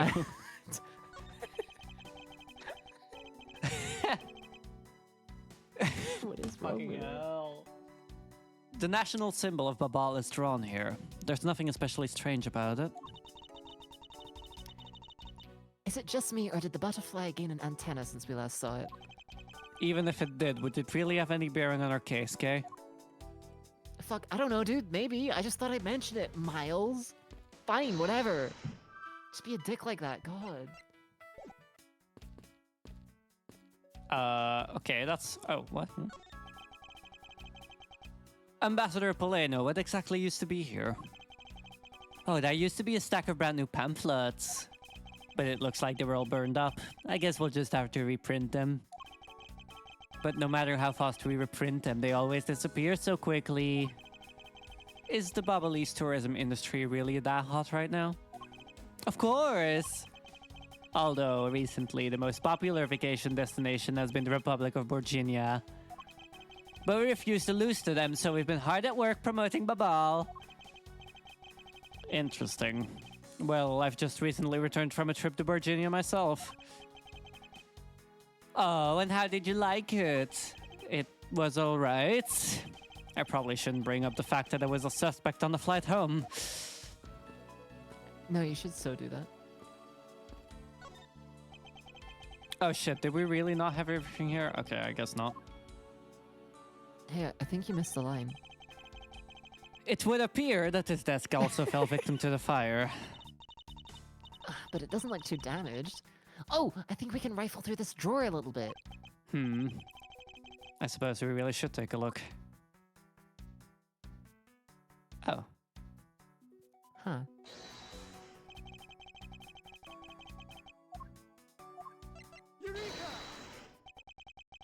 The shape of this notepad matches the shape of this note we found. Hey, you're right. What is it? Looks like something straight out of Monument Valley. Ah, yes, that notepad is a souvenir from somewhere else in your country. We've been collecting them for the purpose of studying them, you see. Yes, I do. You do seem to be quite passionate about it. Oh, would you like to see my souvenir collection? I'd love to show it to you. Are you sure they haven't been burnt to a crisp by the fires? Ambassador Poleno, I wonder if you might recognize the handwriting on this one. I'm starting to mix up my voice for Poleno and my voice for Edgeworth. Give Edgeworth the Poleno voice. Please. Please, I'm begging you. I'm genuinely begging you. Please. Please, just for one line. Just one line. One line. Come on, one line. One line. This For the looks like movie. Manny's handwriting. I see. In that case, Oh, did you figure something out? this note was found in Alabast. Specifically, it was found being firmly grasped by the murdered Damask II. Damask the Second? Then this note! Yes, it was a request from Mr. Cochin for Damask II to steal the Primix statue. Happy now? Very happy. Thank What? Manny tried to steal Alabaster Primidex statue? We would know for sure if we could run a handwriting analysis. A handwriting analysis. Ambassador, do you have any documents that were handwritten by Mr. Cochin? Yes, I can gather a few and give them to you. I'll have to ask Detective Gumshoe later to run the analysis. I can't believe that Manny would even think of doing... I can't believe that Manny would even think of doing something like this. Holy fucking shit. Evan. The beer is fucking with me, I'm sorry. Yeah, sure. Do you have any idea as to why he would have requested the theft of the statue? There is one possibility, but mind you, it's just my personal speculation. Anything you can tell me would be of great help, Ambassador. Fuck. Alfira, you're coming apart at the seam. I know. I believe that you said you might have an I believe that Everyone you... can voice act. I believe that you said you might have an idea as to why Mr. Gorge... Hey, Miles, are you doing all right? You're kind of looking a little pale there, and you're stumbling over your words.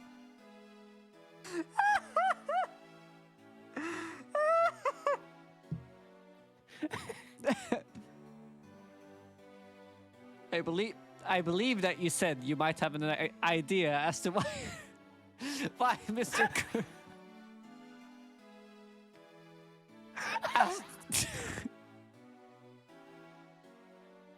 Y'all, we ain't getting through this line.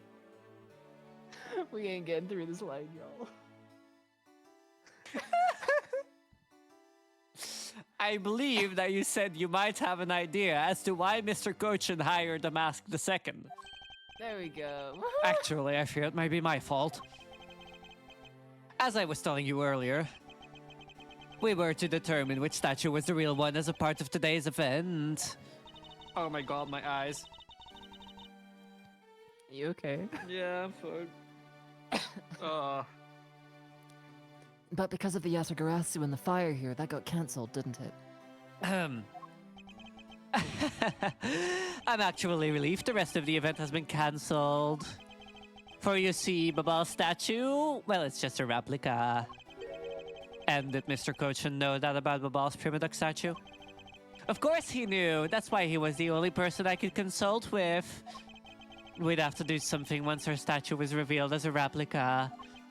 As to be expected, I was very nervous today, as this would impact her country's authority. Yes, I understand. Sorry. Well, when I told No, Manny my it's- concerns, he said, let me handle it, it'll be alright. I'll find a way to make sure you're the ambassador of the reunited Cadopia.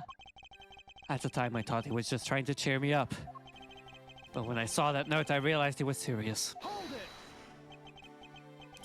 Mr. Cochin conducted a lot of business behind your back. I assume he did all that to ensure that you are the next Cadopian ambassador. But why was he trying so hard, I wonder?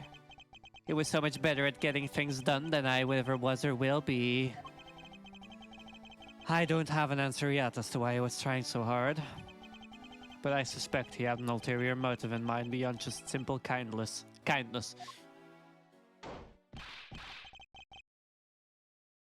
Emergency gumshoe. Sorry, hydration break.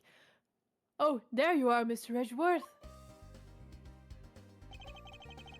Detective Gumshoe, have you collected the information that I requested?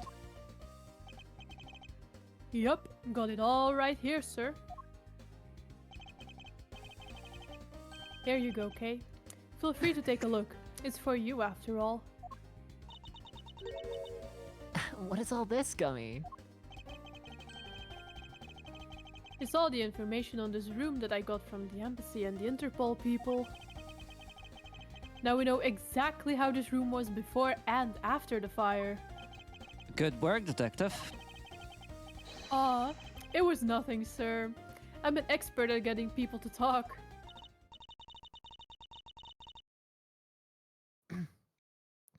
Wow, you two remind me so much of my father and Uncle Bad. What do you mean? As prosecutor and detective, your dynamic's just like theirs back in the day. Well, don't you worry. I'm gonna find my own wonderful partner someday. And when I do, I'm gonna become a good Yatagarasu, just like my father, right? Please don't ask me questions to which I have no answers to, Kay.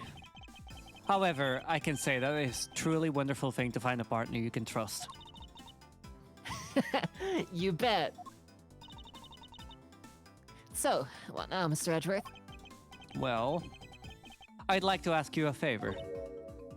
Uh-huh. That gadget, Mr. Thief, is it? That thing you call your secret weapon. Oh, you mean Little Thief. You're coming to rely on it, aren't you? I don't need a crutch like that. I'm only asking because I need it for the investigation. From the information Detective Gumshoe gathered and the ambassador's testimony, I'd like you to please recreate this room as it was during the third floor fire. You got it. All right, here we go. Dark skies of evening, when no other bird dares take wing, one alone remains all-seeing. Now, witness the true power of a real, modern-day Robin Hood. Yippee! It seems there are other things besides what the ambassador mentioned that have changed. It's possible that we might find the escape route to person K saw used as well. Ooh, what is this? Is it some sort of light show I was not told about? This is the power of a true vigilante. It's recreating the room with the info I inputted. Really? That is certainly one interesting device you have there, Miss Faraday. I believe it's about time we return to our investigation. Oh, come on. Let her be happy about the little gizmo.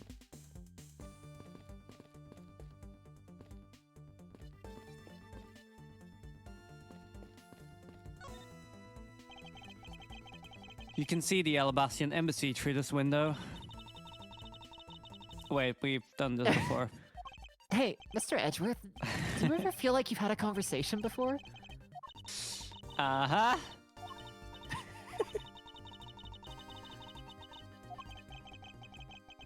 Uh-huh. Thank you. About the curtain, though. You can investigate the curtain, right? I think that's what I Or is did. it- Yeah. Oh, okay. Okay. Oh, wait, what? Huh? Oh.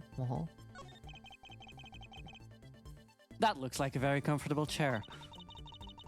Well, it doesn't look all that broken, so why don't you try sitting in it? No, I'd better not. It's very important that we preserve the crime scene at all times. Wait, but you're always touching all sorts of things at crime scenes. That's because I am a prosecutor, and it's a part of my job to examine things. And my job is to be a great thief.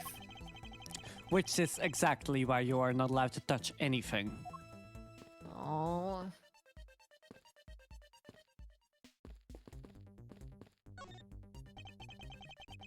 This grandfather clock.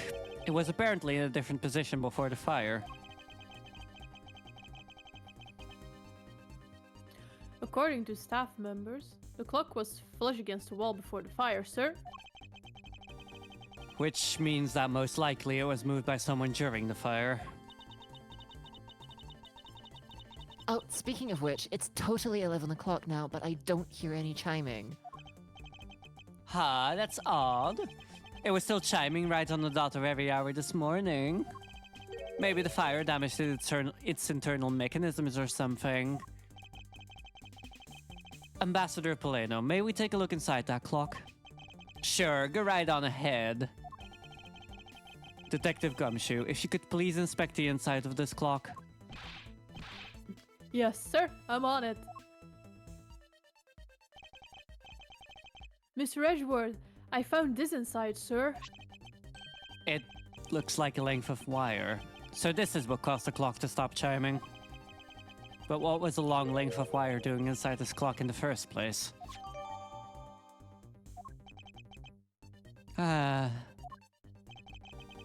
Why would someone do this to such a valuable clock?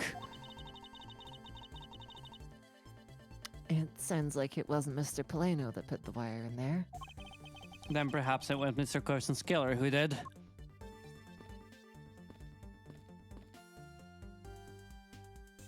I'm gonna Google who did it. Why? It Please was don't. a joke. I'm sorry, it was a joke. Oh, it looks like one of the Ablaze knives was already missing before the fire began. So it would seem, especially since the other two knives' handles were burned away. The remaining handle was swapped out with the handle from the real murder weapon. And Babal's national treasure was stolen. Poor Babal, don't you think? I'm not sure I would lump the replica statue in with the rest of Babal's woes.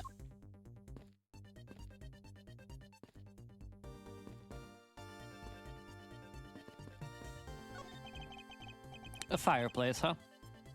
So Babal's office... Hey, Mr. Edgeworth, I'm getting that weird feeling again, where I feel like I've had this conversation before. Okay, do you ever get that feeling of deja vu? I've been at this place before?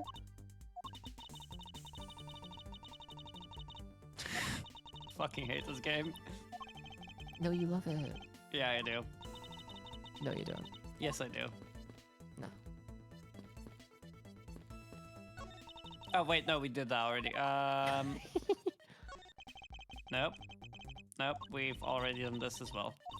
It's just the document pal, right? But that's going to be the same as well, I'm willing to bet.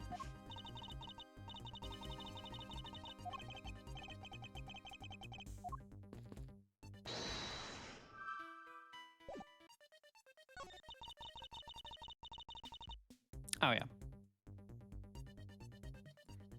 So, Babal is really into pushing their tourism industry, huh? Yes, it would appear that way. You know, I'd really love to take a trip. Oh, hey, why don't we take one after this case? Do you already have a destination in mind? Well, ideally, I'd like to go someplace where I can continue my thief training. Well, if you want to learn the fine art of stealth, perhaps you should visit the studio where they make the Jammin' Ninja TV show. Hey, that's actually a really great idea, Mr. Edgeworth. I can't believe she took me seriously. Althea, do you ever get the feeling that we've had this conversation before? Like somehow we've already done this? I have no idea what you're talking about, Lane. So, by this time, the Prima Duck statue had already been swapped, right? They must have been, as this one is covered in soot. What lousy timing! And just as the two countries were about to become friends again, too. It would have been better if I had stolen it than for them to have gotten caught. Okay? Than for it to get caught up in that fire. Okay, I think I understand your sentiment. However, if you were to engage in theft, I can't look the other way, right?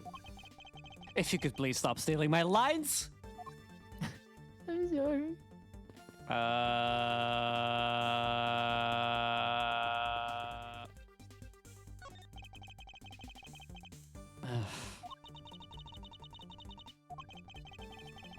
Okay, do you ever get that feeling of deja vu? You know, Mr. Edgeworth, I've kind of been getting that a lot right now, especially in this room. It's really starting to unsettle me a little bit. I'm starting to think this game could have done a bit of a better job not repeating the same fucking dialogue.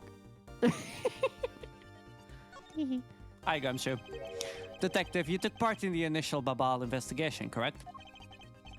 Yep, sir did.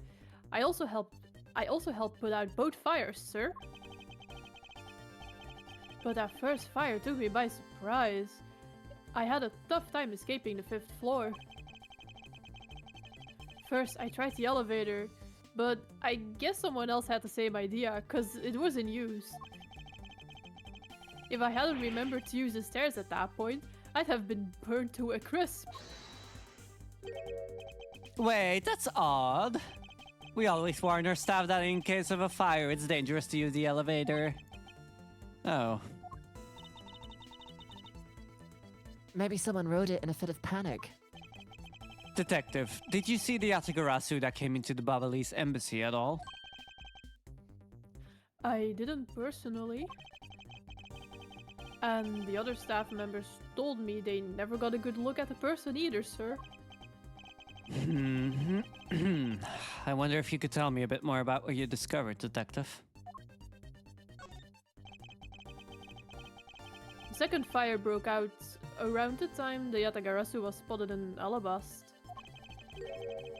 That's also when a suspicious person was spotted in Babal, which caused some panic.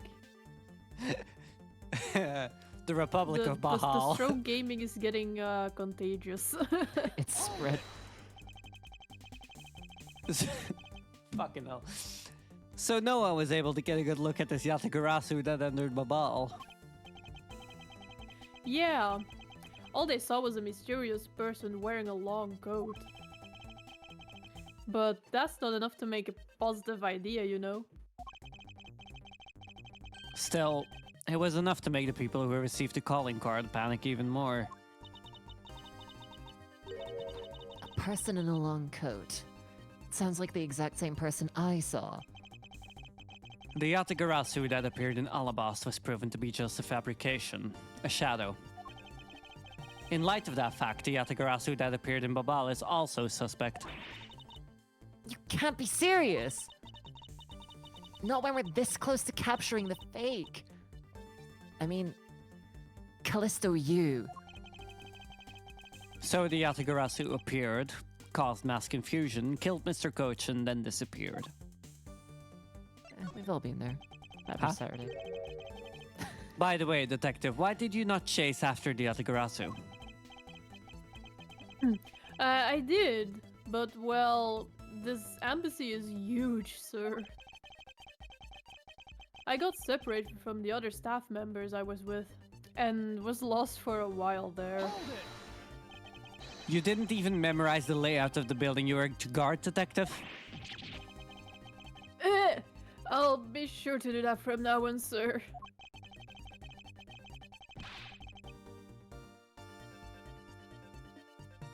But you know, it was thanks to me being lost that I was able to come to Kay's rescue. Oh, is that a fact? Yeah. It was when I was lost and wandering around on the 3rd floor. Always, sir. When I heard a scream, I headed toward it right away. Ow. Oh, that's probably from when I found Mr. Cochin's body. Yeah, I thought it sounded like her, so I got real worried and ran as fast as I could. And it was thanks to Gummy that Miss Sheena wasn't able to take me away. He covered for me until you got here, Mr. Edgeworth. Oh, I see. So he can be useful once in a blue moon. Still, it's too bad that Agent Sheena got there before I did. I wonder where Agent Sheena was before you found her here. Well, just before I got to this room, I saw her coming out of the room next door. Oh. Well, ain't that some shit? Agent Sheena mentioned something about chasing the Yatagarasu herself earlier. Well, she apparently helped in putting out the first fire. Then, during the second fire, I heard she was busy chasing the Yatagarasu. She seems to be a very dedicated agent. You would do well to learn from her. Why are you pointing at me when you say that, sir?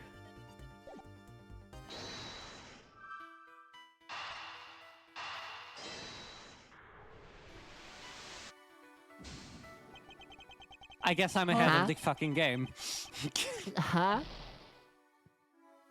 That's kind of frustrating.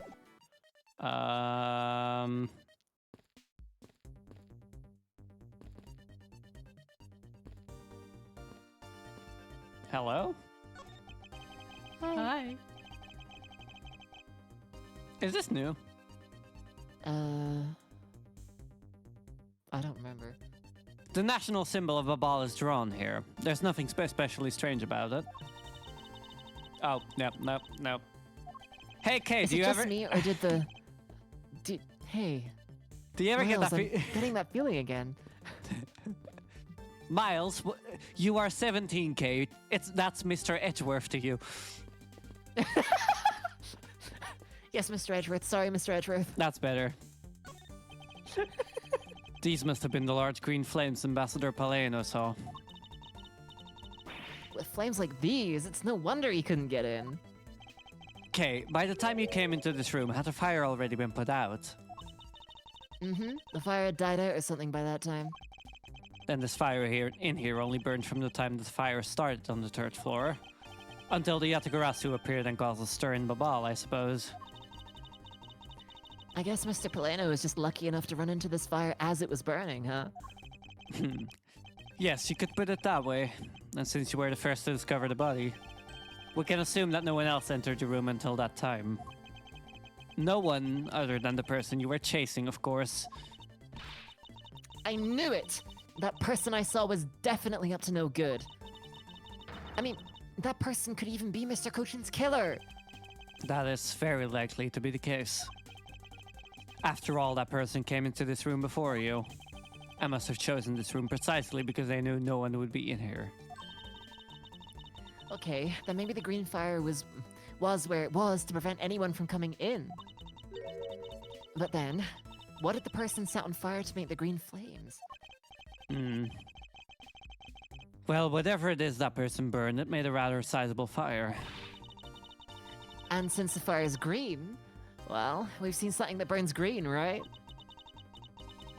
It's a bit tinier than these flames, but you get what I mean.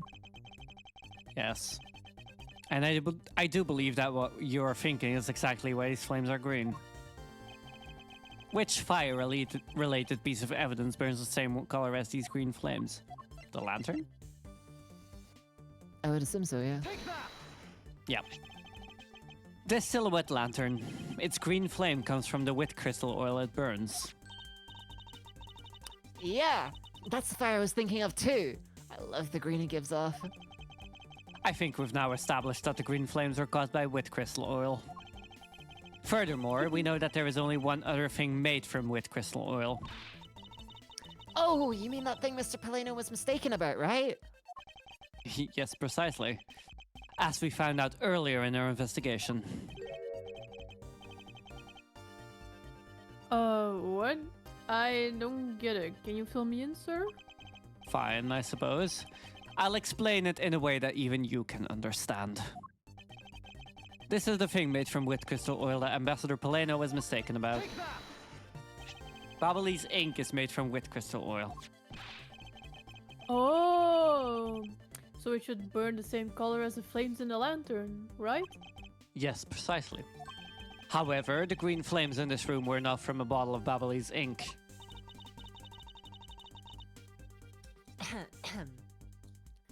Because we found the ink Mr. Kochin used on his desk, right?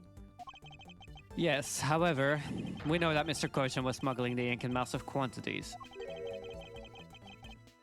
Now, what do you suppose he made using all that ink?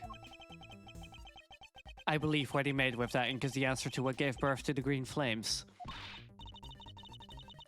Oh, yeah, I'm beginning to really feel the energy coming from you, Mr. Edgeworth. It would appear that I finally found it. The smuggling ring's real goal. Made of Ablaze ink, this is the source of the green flames. Take that! What would consume that great of a volume of ink to make? That would be the counterfeit bills that the smuggling ring made and are circulating in Genfa. You're kidding. You're saying that it was Mr. Cochin who made the counterfeit bills? I am. I believe you could even go so far as to say that he stole Babal's printing press. Ambassador, Mr. Cochin had permission to freely use the printing press, correct? Why, yes, and I do remember seeing him use it in the middle of the night. But never did I think he was using it for such a foul deed. Ambassador, because of your secretary's crimes, you will need to be investigated as well. Ah, yes, I suppose so. We've caused a bit of trouble for a few countries, haven't we? It's my duty to search out all who shielded Mr. Cochin and concealed his crime. For they are the ones who started the fire in order to destroy the evidence. We've examined everything in this office, but there is one thing that bothers me. Perhaps I should ask Ambassador Paleno about it.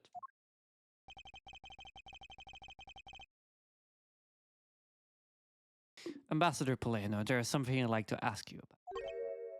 Yes? About this office, it appears to me to be very similar to Ambassador Alba's office. For example, the location of the fireplace and the position of the grandfather clock. Ah, that's right. You've also paid a visit to the Alabastian side of the embassy. Our two embassies actually used to be one. Yes, I know. Even the pamphlet mentioned that. Which is why the building is bilaterally symmetrical. Yo, is that a Nirvana Initiative reference? How so? Because the killer cuts people in half. Symmetry is a thing. Ah, I didn't know that. I don't want to get into it. So no matter which room, the location of the fireplace and the like are exactly the same. Even where the art is located is the same, as my room is currently under renovation. We worked hard to make Manny's room look like the ambassador's office. You mean for your handshake photo op with the Jammin' Ninja? Yes, that's right. I mean, what's a photo like that worth if it's not taken in the ambassador's office, right? Mm-hmm. Yet another odd expression of Babal's obsessively competitive spirit with Alabast, I take it. Thank you, Ambassador. That piece of information is all I need to connect the dots. Ha, connect what dots? Well, anyway, I'm glad I was able to be of some help. Ha.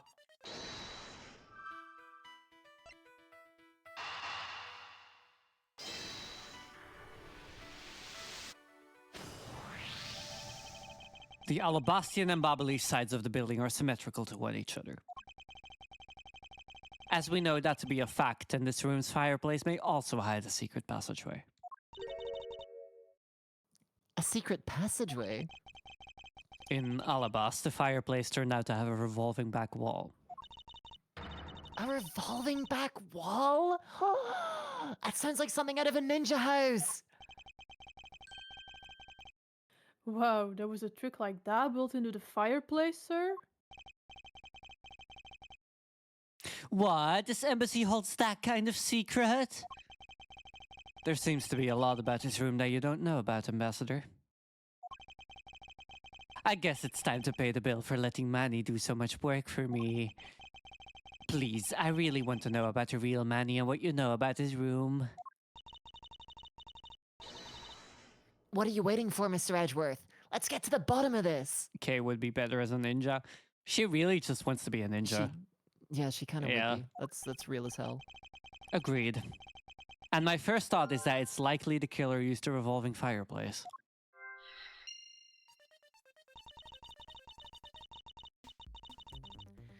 It looks like just another fireplace, though, doesn't it?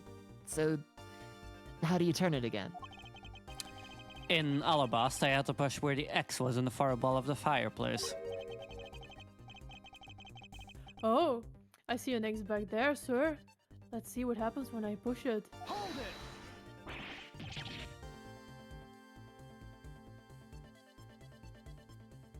Ah, you scared me, sir. There is something about this fireplace that lies in contradiction to the facts. Huh? But we found an X where you thought there'd be one, right? We did. But that's not what I was referring to. Something is missing from the scene. What does this contradiction mean for us? I won't rest until I've inspected every suspicious-looking nook and cranny. Woohoo! Let's go! Nook and cranny posting.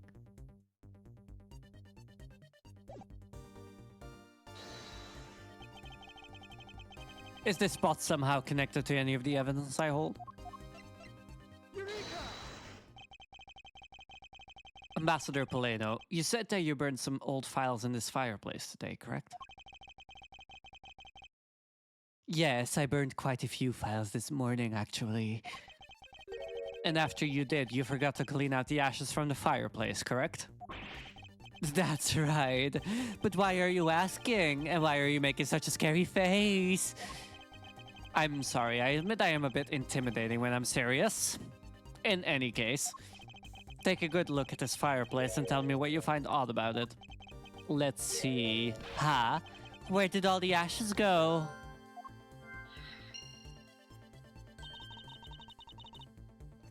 What is the meaning of this, Mr. Edgeworth? You don't really think that Ambassador Polino is lying, do you? No, there is no reason for him to lie. And I don't believe his testimony is wrong either. It is the fireplace that is causing the contradiction. Okay, I wonder if you might update the fireplace data for me. You got it. I'll add in the ashes from the burnt files and... Sounds like we've pretty much figured out everything. Sounds like we've pretty much figured everything out now, huh? Well, it was nothing. All I did was follow where our leads led us. Ooh, I sense it coming on. You're about to dazzle us again, right? Oh, you mean that? Well, it's what Mr. Edgeworth is known for, you know? There is really no need for you to dance around the name of what I'm about to do.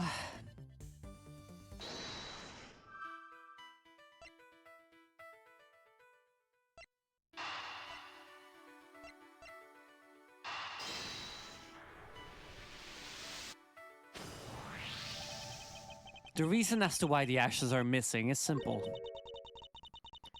It's not because someone cleaned them up, right? No. Because even if someone did sweep them up, the fireplace is too clean for that. Ambassador Poleno said that he spilled some Babalese ink while he was burning the files. And yet there is not a trace of the spilled ink on the back wall anywhere. Well then, I don't know what happened. Well, I'll tell you what happened. The two sides were switched. By using the revolving fireplace wall, the ashes were moved into the neighboring room. Which means that this is a clear indication that the fireplace was used. Then, you mean... the person I was chasing... disappeared from this room through there? Yes, I believe the person you were in pursuit of is Mr. Curtin's killer. Oh shit. And after committing the murder escaped through the fireplace. Wow, Mr. Edgeworth. You figured out the killer's escape route. I have, but this is only the beginning. Now we have to chase the killer down.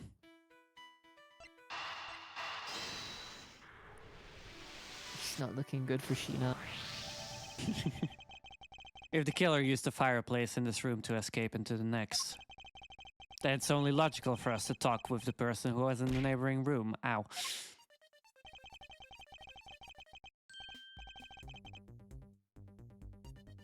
Well, the person who was in the next room was...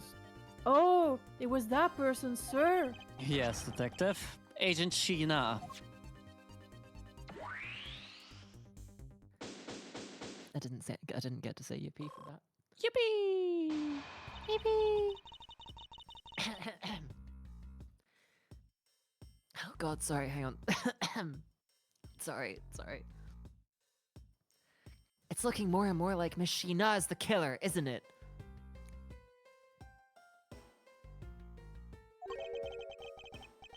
Let's not jump to conclusions yet. We need to go through what we know so far. She came running straight into this room from the next one and instantly accused you. Furthermore, she claimed that it could only have been you that killed Mr. Kochin. I don't have any proof yet, however, I know she is hiding something from us. Okay then, why don't we go ask Miss Sheena herself? No, not yet. There's something that needs to be done first. Detective Gumshoe. Oh shit. Okay. Sir, is it my turn to do something, Mr. Edgeworth? Yes. I have a two-part special assignment for you. First, I need you to run a handwriting analysis on the Mask 2's note. Okay, I'll get the lab boys on that right away. Second, I want you to see if you can fit through the revolving fireplace wall. Right now, sir? No, next decade. Of course now! We need to test our hypothesis first, don't we? Go on, Gummy, you can do it!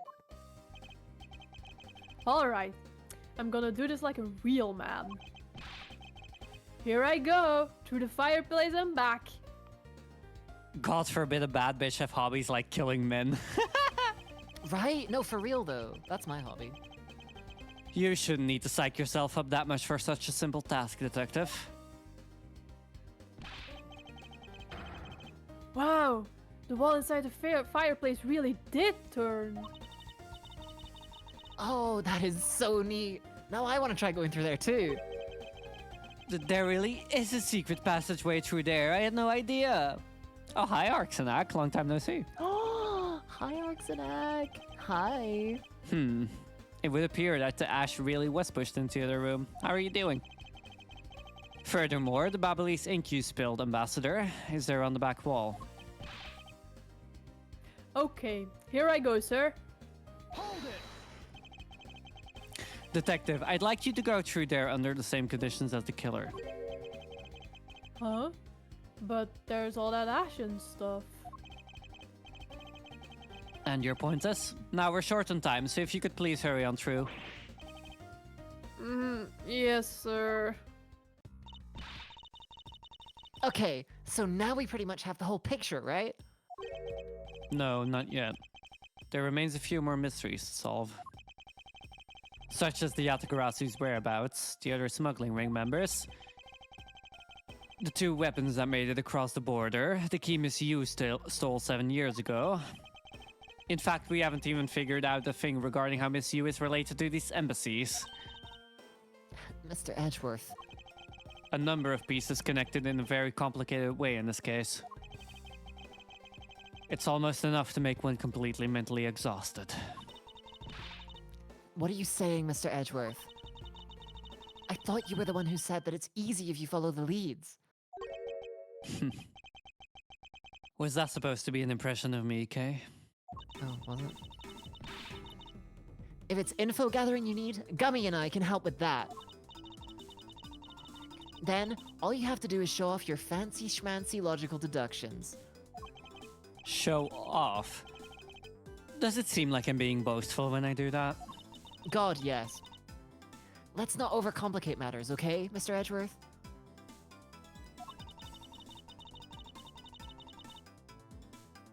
We've been so focused, like a laser, on only what seems strange and out of place. It's no wonder nothing's clicked and we haven't unlocked anything yet. But if we think through things calmly, the answer should come to us. Okay. That's the sort of thing I say to myself. When I'm practicing how to unlock padlocks, you know. That is something that I hope practice doesn't make perfect for your sake. Yay! Looks like you're back to your straight-laced self again. Hey, Mr. Edgeworth, I'm back, sir. Yes, I can see that. Good work, detective. Looks like you can use a fireplace like a door, sir. Are you alright, Gummy? I'm okay. It's just a bit of ash and dust. That's all. Your jacket is calling quite filthy. I see the hem has practically turned black. Yeah, well, quite a bit of the unburned ink got on it, sir. I see. Thank you, detective. You did a fine job. I'll even pay the cleaning bill for the trench coat. What? Oh no, sir. I could never. This is just my old coat, sir. If it was a coat I actually cared about, then I'd get it clean, but, you know. I see. Very well then. As you wish. So, because Gummy was able to climb through the fireplace, we know it can be used, right? Yes, but that's not all we learned. We actually learned one other important fact. And that is? I will have to explain it to you later. Right now, we need to deal with the handwriting analysis. Detective Gumshoe? Yes, sir. I'll be back before you know it. The handwriting analysis on Mr. Cousins' handwriting will take a bit of time. Let us go and wait in the Yatrum Naturalis, along with Agent Lang and Agent Shi Na. Damn. It's all kicking off here. On that note, I'm going to be leaving it here for today. We're about halfway through, I think. Nice. Good job, team. So Good we job. have the rest of the finale of Ace Attorney Investigations 1 to go for tomorrow. Yippee. Let's quickly throw you guys somewhere else so I can go the fuck to sleep. Are you EP? I'm not that Is the EP. alien EP? Where do we throw you?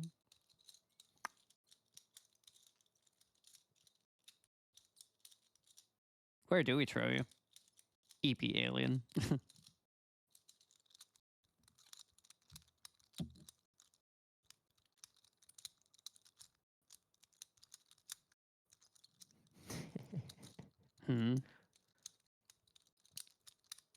Nothing. Huh?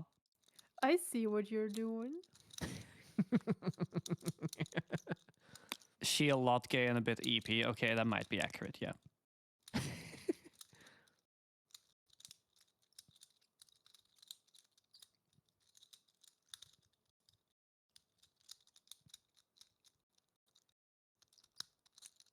Uh,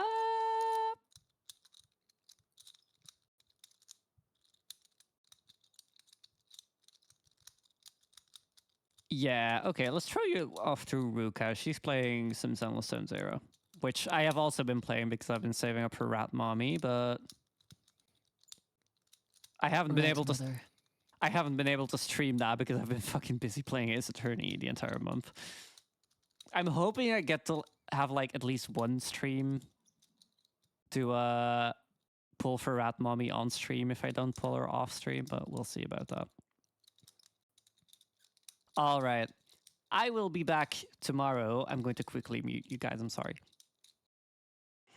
I will be back tomorrow for the finale of Ace Attorney Investigations 1. So be sure to tune in for that. It's going to be a fucking great one. I can promise you that. Thank you for watching. Today has been a lot of fun. Actually, genuinely, probably the most fun. I don't need to hear the trailer again. Shut the fuck up.